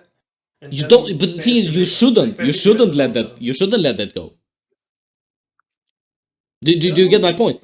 Because the thing about this is, like, yes, you're gonna Ash at the point where they'll have like a 4-mat Apo and like a fusion. They have a 4-mat Apo, 3 ways to pop, and like Chimera. You know, it's like, sure, whatever. Oh no, you know, it's like, the thing about Memento is that, like, if you see Dark Blade, you have to Ash, you have to gamble. Otherwise, there's just nothing. There's no point where Ash would have mattered. You know, you don't interrupt the board enough to where, like, the Ash just does a real thing. You know, I mean, it's not just about Ash, right? If it's like a 2-hand trap right? combination, Yeah, but then sometimes- if it's like, yeah, but then if it's like a 2-hand trap combination, or if it's like something like specific, like, for example, Let's if say it's an like imperm, you know, Hero if it's an or with, like, imperm, Troll or something. it's always like, for example, if it's an imperm, you always save imperm for like something like a horse, for example, because horse, you Oh, can't it's a horse too, you can't dodge with like the goblin, for example. Like, you never want to imperm witch, right? Because then they will just dodge with the goblin and you did nothing, right? You did dodge with goblin spell and you did The nothing. only time you would stop the anguish is if you have like a really weak hand and you lose to like SP pass or stuff like this, right? Yeah, but that's the thing, Like, right? If you play So, Centurion, like, for example, Centurion, for example, then you would need to imperm anguish, sadly. that's the thing. Centurion, bro. Whereas, like, Whereas Like, like if you play Centurion, it does depend on the thing, right? Or is it or like if you have like Nibiru plus like but a yes, combination that's of what I'm that, saying is, like if it's you have all of always these cards, if you play against Fuvalos, for example, that's the best example. Like if you start with a Horsey and with a Fuvalos, you can play around the Fuva quite well, right? But if you start with Darkblade, it's suddenly yes. a little bit awkward because you get one extra door. Yeah, it's one extra draw, but still not a big deal, It's like I mean, it makes a difference, right? Like you give them upstart It goblin. makes you play words into stuff. No, of course, Yeah, it does make a difference, but it's not like, oh, one of them just loses to Fuwa, one of them is like, oh, great. It's like one of them is draw one of them is draw two. It's like you give your opponent one extra upstart Yeah, goblin. but if you have, but let's be realistic. If you have both, you always start with a Yeah, horse, right? yeah, you can start horse, right? But that Like most people will always start with a horse if they have both, right? yeah. Almost any time. And then if you start with Darkblade, that means you probably don't have a horse in hand. And because of it, it makes more sense to hand trap with Darkblade, because if you look what the extenders are they can have. Sure, if they have one of the 6 dodge you lose on the spot, so that's why you maybe could consider stopping the maze. This is But why if you would stop this, they cannot have not a fusion for continue play. thing is like what you're saying, like if you look at what you're saying, it's like, okay, so if you see Darkblade, you ash it. If you see horse, you ash it, right? If you see horse first play, you ash it, and then it's like, okay, so something that is kind of like something I mean, that horse you don't always stop, right? I don't think nah, you ash, especially not with center. it's combo anyway. The horse is combo anyway. You have to. But what if you stop the maze though? Like that's often better.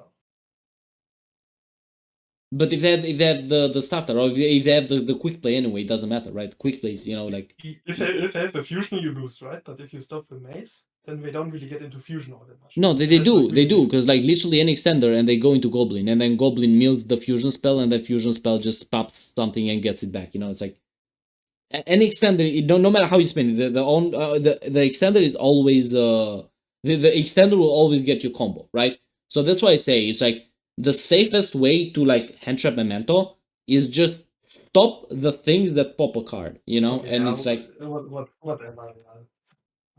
But yeah, I don't like to run too many normal summons in this deck because you can break up on that quite easily. Yeah, but honestly, Like, something that I hate about Memento is that like when you play too many normal summons, you break on them. You only play too little, you break. I'm sorry. You have too many normal summons, and then when you play too little, you just don't see them. Which like if you look at like most lists, I'm sorry. If you look at most lists, you'll see like 2 to like sometimes 3 goblins, mostly 2, just because like it kind of needs the consistency, and I hate the fact that it needs it. I really hate that. But it just Memento is not that inconsistent. Basically, the thing is, in a normal deck, usually wants to have like 5 normal summons, maybe 7 if they really want one, right? But if you look at the Memento list like this, you have 2 goblins as normal, you have maze as a normal, you have 3 Darkblade and 3 Anguish in that stuff, right? There's so many normals. Yes. And you very often will draw 2 normals, which is like really bad. I agree. It's what it is. It's it's like you'll see not many lists are running are cutting these like Darkblade or I mean Witch. in the TCG, like many good Memento players, and they cut down on Darkblades and stuff. Like they play quite a bit. Or I've seen people who play 2 Darkblade, 2 Anguish, for example. Yeah, that's too little. That's too Or 1 little. Darkblade, 3 Anguish. Yeah, but that always doesn't not apply to Master Duel. Yeah, to Master Duel it's a bit different for sure. Yeah. Yeah. But just for reference, I mean. But like yeah. How, otherwise, though, for the most part, this is like a very, very standard, Memento. It's like Memento is a very like simple decking concept. It's like you want to see the quick plays, you play the quick plays. Simple to build, hard to play. Yeah, it's like the concept of Memento is like you always want to see the quick plays, and that's it. So you just play like 9 quick plays, and then it's just you kind of like play those. 1-for-1 is like a bit on and off in like builds, but I really like it. I played it in my builds, but like overall like a very, very standard list. Paradise Smasher, always there. As the Azalea, most people didn't know about this at first, but this is actually very, very crazy in Memento, and especially in super poly versions, right?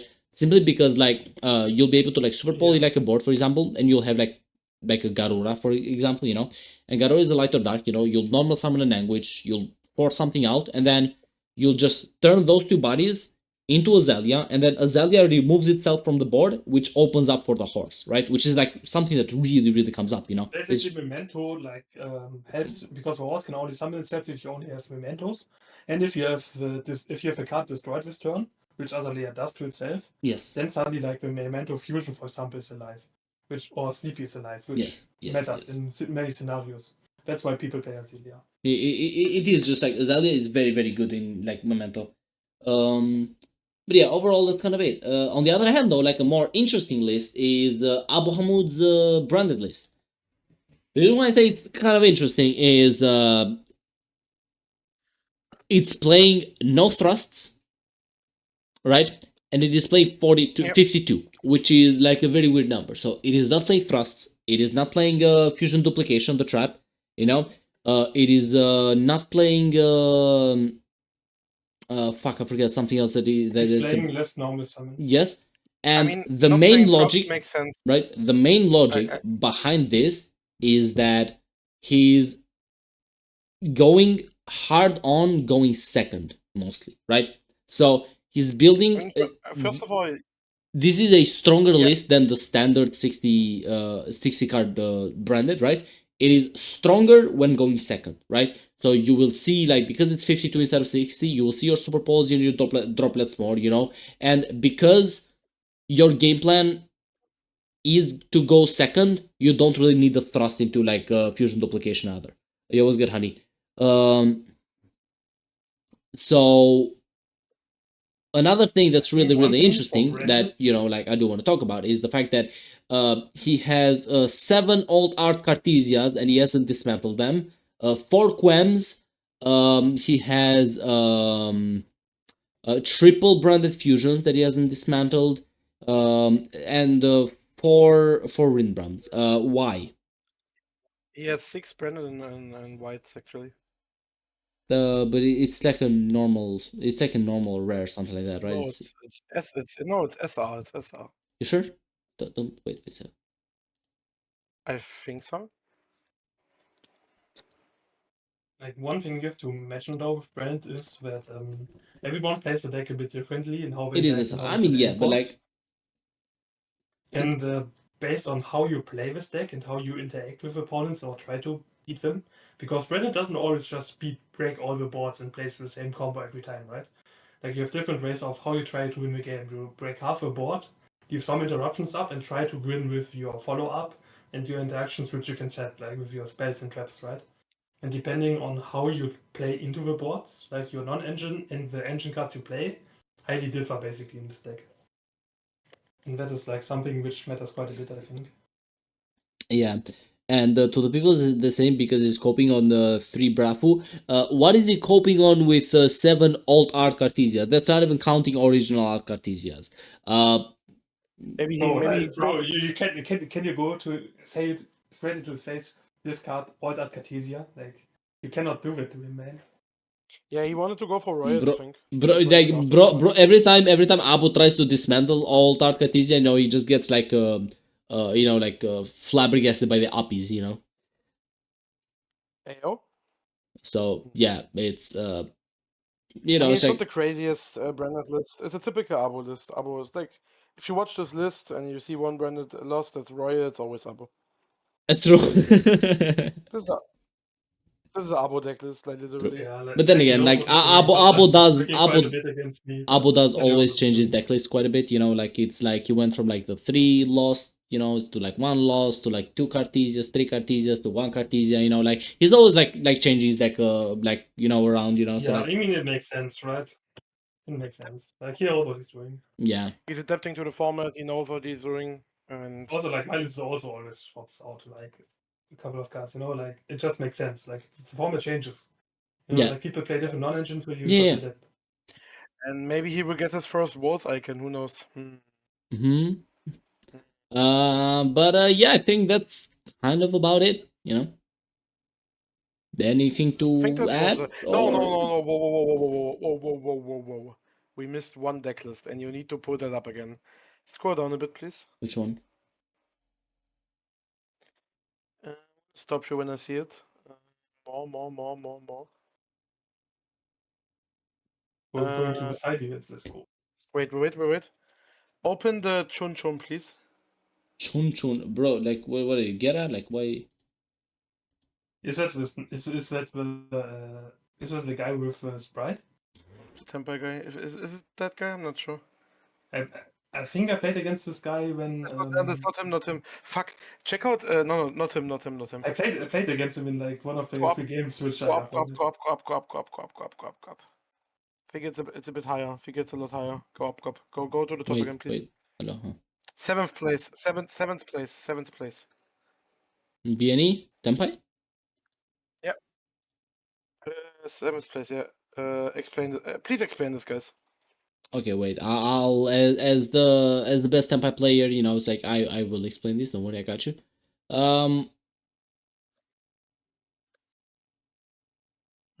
Change of heart for Appaloosa. You draw it when you need it. No, explain this, please. Go to the first slide. Explain this, please. 1 gold sack. Maybe he doesn't have a crafting material. No, it's the One gold no. sack. It's basically like what you Plays don't around understand. one What you and don't one. understand, Nikki. Like Nikki's a bit behind here, guys. You know, like we'll have to explain it. So the No, one it the says, one you know, gold like, start you is average because you know in master rule Wait, you'll it's like always Alpha? draw the one-offs, right? Makes sense. So you know the reason why you always draw like you know like Blazer, you know, is because like you know you don't know about the ones gold star goo, right? So yeah. Guys, what do you think? How many times did he like reshuffle to have this example end there? For the example. Yeah, you shuffled like 10 times.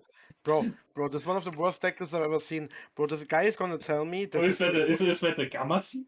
Bro, yes, it's like, first of all, he wants to play Gamma Seal, okay, whatever. He decides to not play second Gold Sark, which is a better extender, so he decides to play second Dora instead. Bro, which he is plays crazy. he has trust, man. Like, it's the same as Gold. Bro, but he hear me out. Nah. He should just remove 1 Dora, put in second Gold Sack. Also, why the fuck is there 1 called by? 1 called by? Why? Go to the second slide. Why the fuck is there 1 red reboot? 1.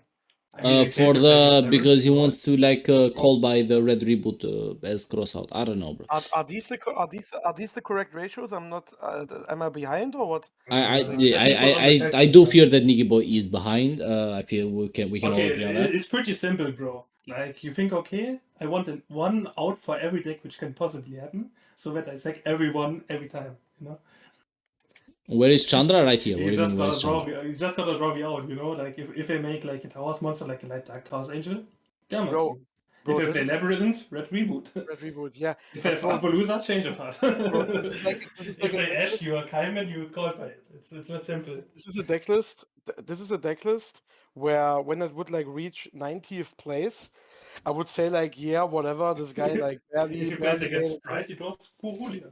Yeah, but like this guy is 7th place, bro. With this, holy it's shit! Senpai, man. Like, in the end, the cards are okay, right? Okay, so still play with Niciboy, Bronas, Nikki, still play I with will Bronas. let you in on like a very like secret goo with like deck building in Master Rule, right? This is we call it the Mout strat, right? The Moot strat. It's basically like you play 1 of like each hand trap or like non-engine, right? So that when the opponent checks the deck list later, he'll be like, "Oh, bro, of course he drew the 1-off." So you go for the mental damage. He can't even check the deck list. It's CC cup. But they check now. You know, now that they know, you know, like he like ruined like the day of like 100 people with this by posting this tweet. This guy is a fucking maniac, bro. Like this guy wants to tell me, like, yeah, I'm gonna get hand tripped by Mermaid, but I draw 1 Gamma Sea, it's gonna change everything. Bro, it works on a barrier star too, you know. And like, also, no. guys, you have to imagine. This guy says, okay, I'm gonna put in a brick into my deck, which is Blaster, and I'm gonna play 1 card as the payoff, like 1 Gold Sack, 1. I'm gonna add 1 terrible card. He was like, okay, for us it's basically Gold Saga, right? Some of the time, you know. 1 Talents, 1 Thrust, 1 called by 2 droplets. I mean, 2 droplets, sometimes people do that, okay, whatever. No, it's like 3, no right? Ash Blossom, I believe it's 3 droplets. Ash Blossom. It's 3 droplets, yeah. No One Ash is Blossom. below. No Ash Blossom, by the way. Yeah, like he wants to play breakers, but he also wants to play like 9 Maxi cards. If this deck gets paired up against a Striker Tempai, you instantly lose because you play no non-engine that can like help you survive a turn. If you lose coin toss, obviously. Yeah, this is fucking horrible. Like, get me out of here. Like, this It's guy is 7th place? No way. I mean, okay, so does the 1 gold art matter Okay, if that's you're one if you're really just gonna important always draw point, it? actually. Like you just got a single eye on my payphone and then you draw the perfect cards. That's what he was doing. That's why playing all the one-offs. Because he draws the perfect cards all the time. Like, Nah, it's bro, that but you simple. have to. Nah, bro, you have to. Nah, bro. Like, I'm even switching to German now, bro. You have to like explain this to me. Please explain this to me. Like, I need this guy in this voice call right now to explain to me the fucking reasoning behind this deck. I think, unironically, he wants an out to every deck. Yeah, but that's stupid. Yeah, I mean, I What? know it's stupid, but I think that's his reasoning, right? That's why he has an out for every possible deck, which I can think about, right? He plays 1 Kaiju for random towers, 1 Red Reboot for random floodgates, Okay, which like, never come up. Okay, what happens if you draw Red Reboot against Mermaid? You just won't. Yeah, nothing, but yeah, nothing. Ah, Yeah, okay. I guess this is his reasoning. I'm Ah, not yes. saying that his reasoning makes any sense, you know. No, But you, that's what- you send that's it what with he's like thinking. droplet, I guess, you know, like. Ah, yes. Bro, nah. Or have you ever seen Tenpai not draw having some droplet? It's that simple.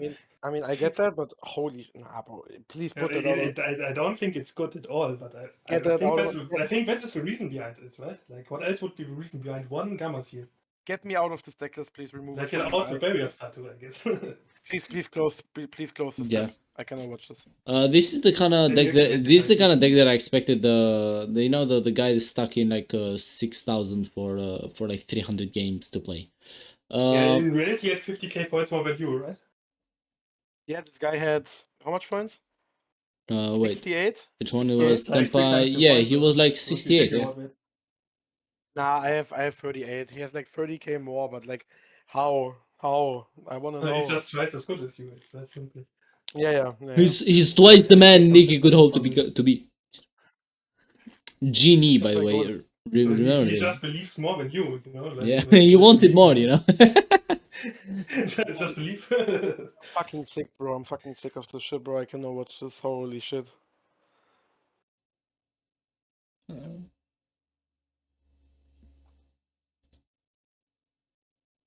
But Nicky, you're not What streaming else do we anymore, have? right? No. My So I can fucking just OBS crashed I can just end this. 10 So times. it's Fuck not. this shit. Um. Yeah, I think that's pretty much it for deck lists, right? I think that is. I think we covered all the main decks. You know, like in how people chose to build them. You know, like we covered Crystal, covered Snake Eyes, covered Blue Eyes, Tempai. You know, like Memento, Branded, Mermail. You know, I think we covered pretty much everything. Anything else before we end, boys? Element strongest. Well, Bro, you are not was a Zeta. nice Come on. stream. Was a nice WCQ. I had fun. Sadly, no two teams. Sadly, we tried. Like all of my teammates gave them best, but in the end, 2 people were stronger actually. Yeah, but I will lock in for Worlds as hard as I can actually. I will try my best. Also, Bronas will. And we will see if we take Abo. I mean, we're still in the deciding phase, but there are only 2 people that are like an option. It's like Abo and someone else. So we have we can say that. Yeah. So we have only 2 It's people for consideration, and 3 because there's we're me still as well. deciding. If you ask me for an emotional level, I would always say Abo, obviously, but we have to find the player that fits for the most for the Worlds, you know. But yeah, I think we have pretty good chances of making it far at Worlds, I would say. And yeah, I'm already locked in for the next DC Cup, by the way. It's gonna be good. It's gonna be Rise format, you know. You're gonna be place 1 and 2. Yeah, and I also want to like try to stream more a bit because now, after I know I go to Worlds, I can chill a bit with like fucking random tournaments and shit. I mean, I think there's like 1 Challenger Cup at the weekend, but after that, it's kind of like only random Right? tournaments. Ah, yeah, yeah, true, actually true. But like after these like 2 tournaments, I think it's like whatever. So I can stream some random games. Let's see. I'm still assuming that we get a Bandits tonight. I have a feeling. either tonight or tomorrow. I'm not sure. No, I think it's too early for But I ban think we list. They're gonna wait at least for like the 20th ish, you know, like 24, 25, something like that. They never do ban list this early. Like I know it's right after Like, I do it WCQ, but right not now. not this early in the month. I mean, last time on DC Cup they did it too. No, they did it. Yeah, but the thing is, DC happened on like after the 23rd, you know. So it was I guess, but like it was right after DC Cup, but DC was later, you know. So like it's gonna happen, like, you know, like it's definitely gonna happen, you know, like on the 24th, 25th, something like that, you know, around those days, you know, maybe 26th. It's not gonna happen like this early, right? Definitely not. It's never happened. yeah. Oh, also I want to shout out T2 Trials. Can we do that fast? Like the Discord server? True. Okay, Can sure. you open it? do it? Hey, give me 1 second. That would be nice. Because I want to say like a couple of sentences. Okay, so you know, we have T2 trials here. Yeah, go ahead, pop off, Nikki. Yeah, like I think the last time I already announced it, but yeah, we announced season 2. If you go to season 2 roster, you can already see like what people have signed up. Maybe you can click on it. I'm watching on your yeah. season 2 team roster. Yeah. So like you see the last team that registered. If you scroll down to the bottom. Wait. Oh, Chaiba, by the way. Chaiba Corp. Recently got a team, and we recently got a team of like where every player is like qualified for Worlds. By the way, it's a fucking insane team. Wait, is it? Joey is, Herman, Ryan, yes, Enzo is getting invited by Joey, Quante, yes, Nash, yes, Emre, yes, Puck is getting invited by Joey, and Luca is also invited by Herman. So this is a team consisting of all Worlds players, by the way. So wait, how much yeah, is that? That's like 6 plus 3. That's 9 Worlds players. That actually might be like the most stacked team ever. The most stacked team like I've ever seen in any team league in Master Duel, and the picture is fucking hilarious. I just saw that like 10 minutes ago, and I was fucking laughing. Wait, who is this? Look at Nash. This is Santo, you know? Oh, this is Herman. This is Herman. This is Herman. Oh, that's Herman. Oh, okay. This is Herman, and the bottom left is Joey, Nash, and I think the right one is Santoli, right? But why is Santoli on the picture? He's not even playing, right? Because Is that Santoli, or am I stupid? Or is this Luca? I don't know. Is this Luca? no, bro. I'm not. But this picture is fucking funny. I love that picture, bro. It's fucking hilarious. I'm not good with like people's names.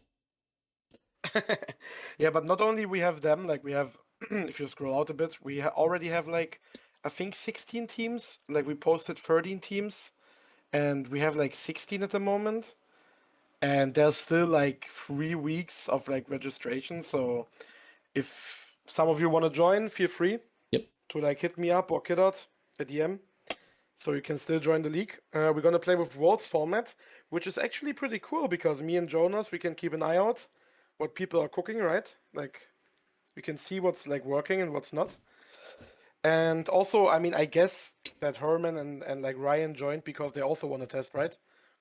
I would have said. So yeah. I mean, I don't know if they're doing it for the testing necessarily, because like when does the T2 start again, like properly? In 3 weeks. In 3 weeks. I mean, that is way too close to Worlds to like test, I guess. But yeah, you know, they're probably just doing it, you know. Just... I mean, not really. It's like 2 months.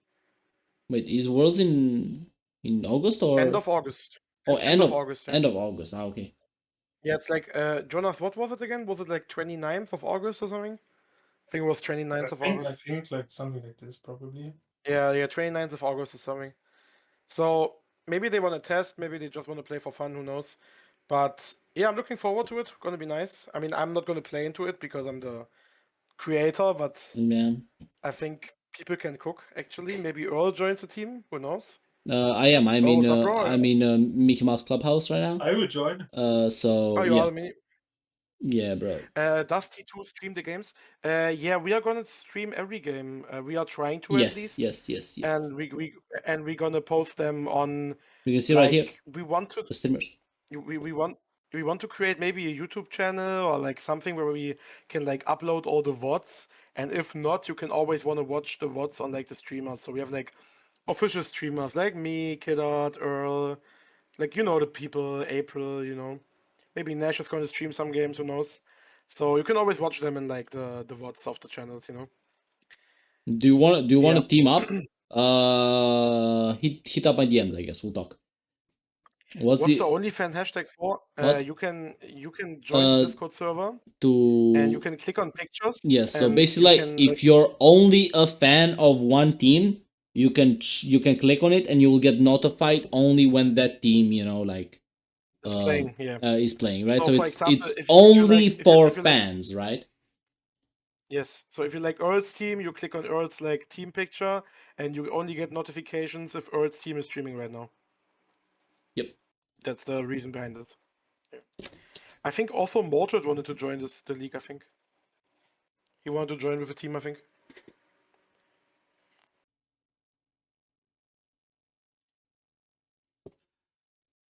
But yeah, they definitely do join. Definitely like the biggest league going on right now.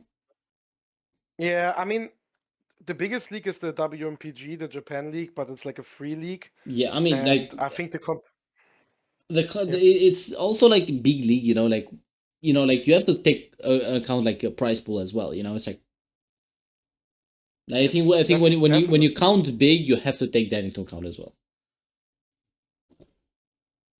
Yeah. Also, people are like more invested into leagues where they actually can win something. I mean, sure, it's always like about fun and shit, but it's better when you have like a real prize pool. And I mean, people, yeah, like, play. it's basically like a bit more serious, because like nobody can tell me like WMGP not to play GOTY, right? Because like, bro, it's no money. Yeah, who cares? Yeah, You're who playing cares? for like what Yeah. is it? I think it's like what, $50? $50 among like 10 players. Oh no, that's like barely a kebab, bro. You know what I'm saying? Like, Yeah. it's like Bro, we you got played, you can't like, stop like, me. Like my team got placed in the most garbage group I've ever seen. Like we only have buy teams, and like they're not even like playing serious. They're playing like through under Reese and shit. So it's not even like testing or shit. Like it's just waste of time. So and I told everyone that's gonna happen, because if you don't have an entry fee, literally everyone can join, and play random garbage. So yeah, that's why we have an entry fee, by the way. Yep. He just wants to be rich. Like, sure, he puts 100% back in.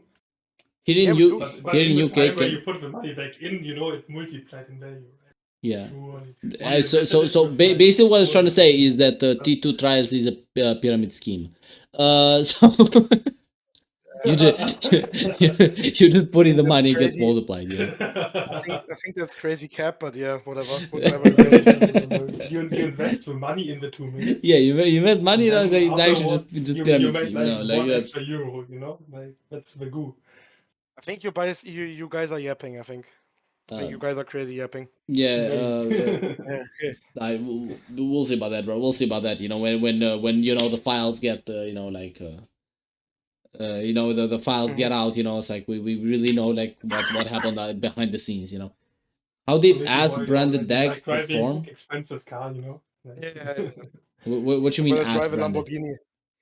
Yeah, like yeah, you'll see like Nikki like drive a Lambo to the worlds, bro, and you'll be like, yo, where did he get the money? You'll know, bro. Don't say I didn't tell you. Like.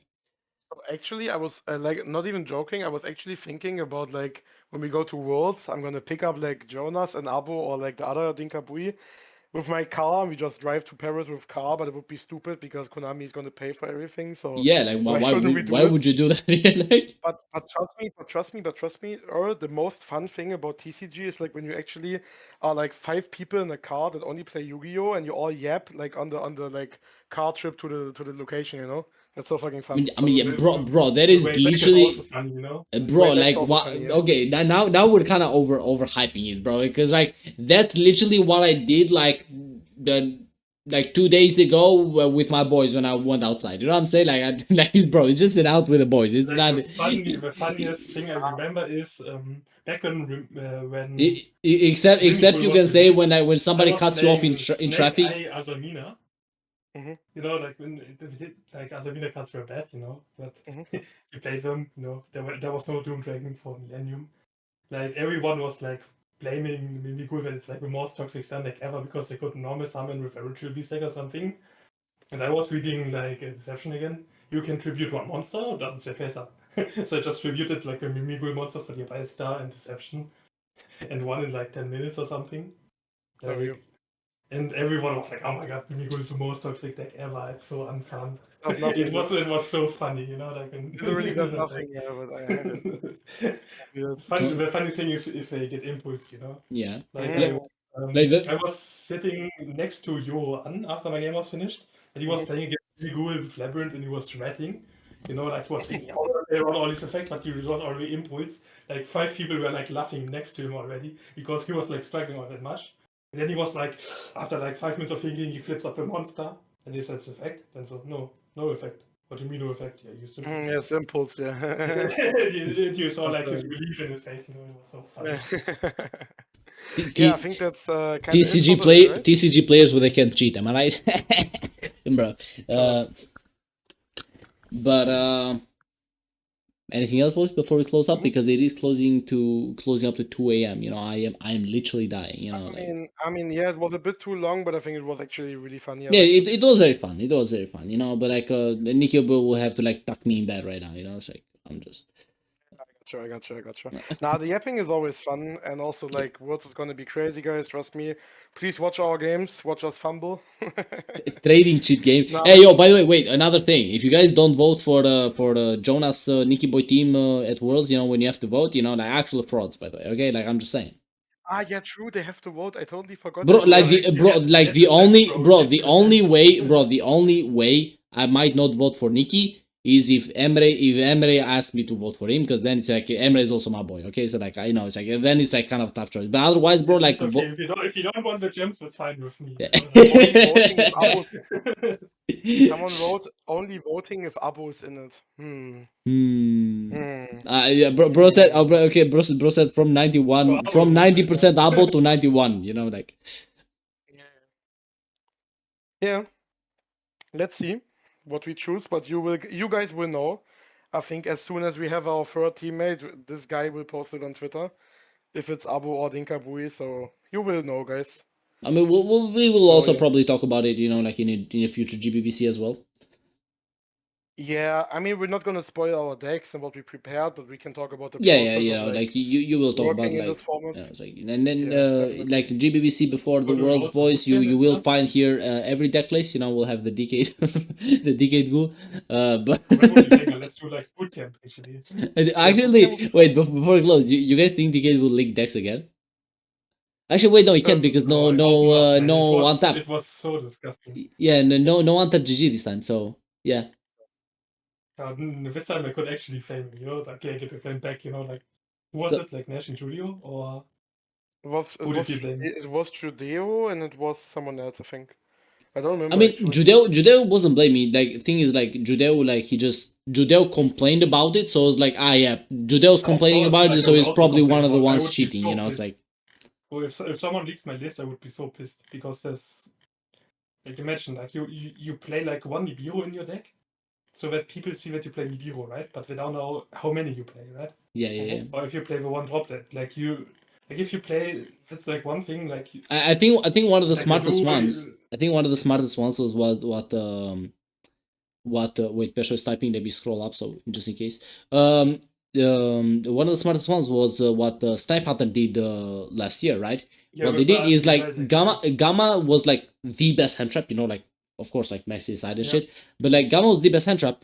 And none of them were playing Gamma because they were like, if we don't play Gamma, if they don't see Gamma, you know, they'll always be looking out for the player who has Gamma, so they always play around it. That's really smart, actually. You know, so there was like a very smart strategy, you know, but once the decklist got leaked, you know, just. Yeah, like if the decklist got leaked, that kind of stuff changes because if you know what exactly is in the extra deck, like if you know there's Underworld Goddess or what is this spot in the extra deck, like what cards does he play, like that heavily changes stuff. It changes your decision making. Like you don't know if they're like 1, 2, 3 nips in the deck or 0, you know. Like when you see the card once, you know it's in the deck, but you don't know how often it's in the deck. You can only guess. You are not also. Do you know what the shard cards are before the match starts? You don't know, right? Don't think you know. No, you don't. You don't. You don't. Okay. That's So also like a really big one because there are Yes. actually like multiple ones again. I mean, yeah, So, like- Maxi Ash is obvious. I think it's Yeah. always. I think it's always secured, but like the third one can Yeah, actually. like if you see a called by, you know, like you cannot know, or like Fubalos, you don't know if it's a shared card or if only that person is playing it, right? Yep. Because these are like You- one of the big cards which could be shared. Yeah. Maybe it's Fiends with Engraver, you know, who knows. Yeah, Engraver. I don't think. I don't think Engraver is a smart choice. But I guess we'll talk about that a bit more about that. You know, like in a future Like, GBBC. actually, You it's know, not even a troll choice. I think it's like one of the best you can share. Engraver. No, It's the just thing, the reason Yeah, why yeah. the reason why I don't like Engraver is because like there's not enough good decks that necessarily need it. So for example, like let's look at like the current meta, right? Like the top decks, you know, like you're gonna be picking like For example, Snake if you want Eyes. to play Snake know. Eye and Ryzel, right? Yeah, Fiends with- no, I'm just thinking about like current meta. I'm just talking current meta. I don't know like what's gonna happen because I don't know, right? Oh my fucking god, Bishop. So current meta is like Snake Eyes, you know, they're gonna use Finsmith, you know. But then it's like, okay, your other decks you are gonna be Mermail, which doesn't care about Finsmith. Are gonna be Blue Eyes, you know. They're gonna be like Branded, you know, which is like, you know, none of these decks, you know, really need Finsmith, you know. It's like they basically you have like a lot of options that don't need Finsmith, to where it's like choosing Engraver as like shared, you know, is kind of like, you know, like weak, you know. It's like, I mean, it would be a hard meta call, right? And it depends. For example, if Ryzel becomes in the meta, like Fiends with control decks have a very good matchups into Ryzel, Tennis because Paradise is a really, really strong interruption against Ryzel. always Because- Paradise. Yeah, literally, like Paradise is so broken because it forces them to make Dweller, and because of it, they play into Nip really hard, and they have 2 names less. Because you cannot just make a dual drive because it just gets sent to the graveyard. And that's like really hard for them to deal with, and it's really easy to set it up. Yeah, but don't Mm. forget, you can like if you choose Engraver, you cannot share like the other engine cards. So every deck can only play one Requiem, only one of the other guys. You know. I mean, yeah, No- but it's no like deck you can can play more you than- can play like you can play like one Finsmith deck in like 3 Snake Eye, decks which plays basically. 1 truck and the other with 2 truck, right? You Like can play two decks. Finsmith in 2 decks, in 3 decks basically, right? Because like Yeah, but- it's like but I think- one. In but I 2 think- decks, in 2 decks only. Nah, So but- technically, it could be, for example, the Primite Fiends with deck and Snake Eyes. Like in the Nah, current but meta, it I'm- doesn't make too much sense right now. I think it's But- I think it's not a good call because you don't want to have a shared card that only like makes an appearance in 2 decks. I think Yeah, it's that's the not thing, right? That's why I think like It Finsmith in would general is only kind of make weak. sense like if the meta would change in a way that Fiends with decks would be by far the best decks in the room. Like if you play against Ryzel all the time and like another deck which struggles against. You're gonna pick something like something generic probably. Yeah, I'm not most even likely, saying- yeah.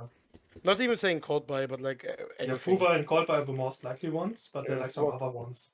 Yeah, Yeah, maybe Nibiru or something depending on the meta. Yeah. no, Yeah, exactly. maybe Lancia, surely.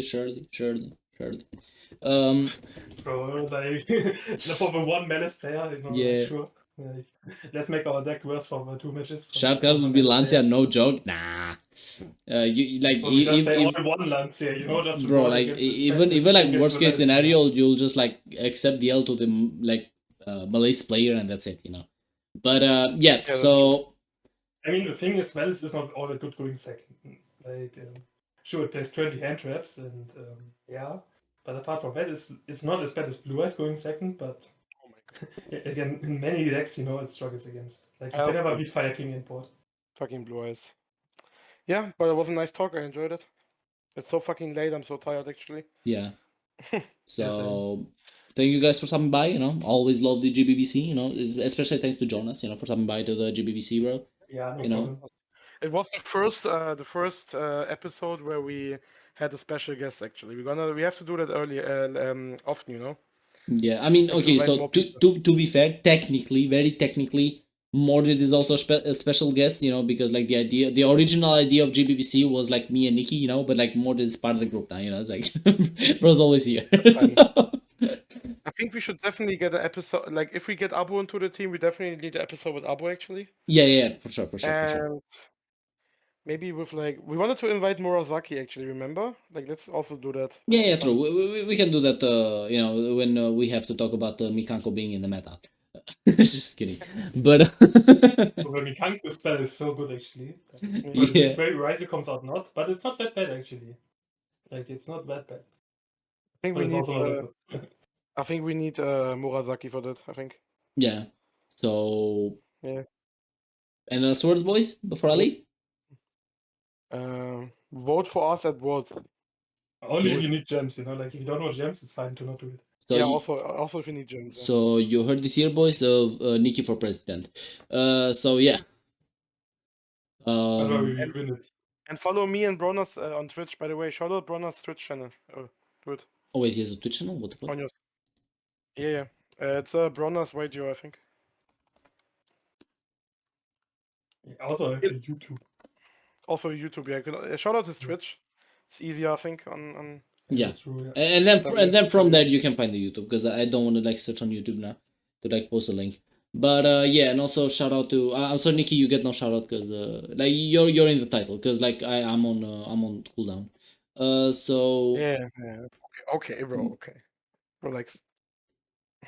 yeah, bro. I'm just saying, bro. Like don't Mhm. don't be asking too much. You know, it's like you know. Bro, like think about it. How do you talk with a 6-time Meta Weekly champion, bro? Think about it. Bro, come on, like you've never topped with a UA, bro. Come on. So yeah. Hajime. Nikki boys watch streamer Nicky Boy is anyway. True. Thanks for having a 0 times Meta Weekly champion. That's also true. What do you mean watch streamer, bro? Yeah, I was never intending to, but then it was kind of fun to talk with you people. It's actually funny. I like it. I love it. Okay. I need to learn like the basics of streaming actually. Like I think streaming is cool, but like I've never done that and I have no idea how to do it. But if people And explain it to me, I will stream more often. I promise. I got you guys. yeah. And also another thing, Yeah. before I leave, Nikki, what are your thoughts on Snake Eyes? Okay, let's go. Let's go, boys. Who do we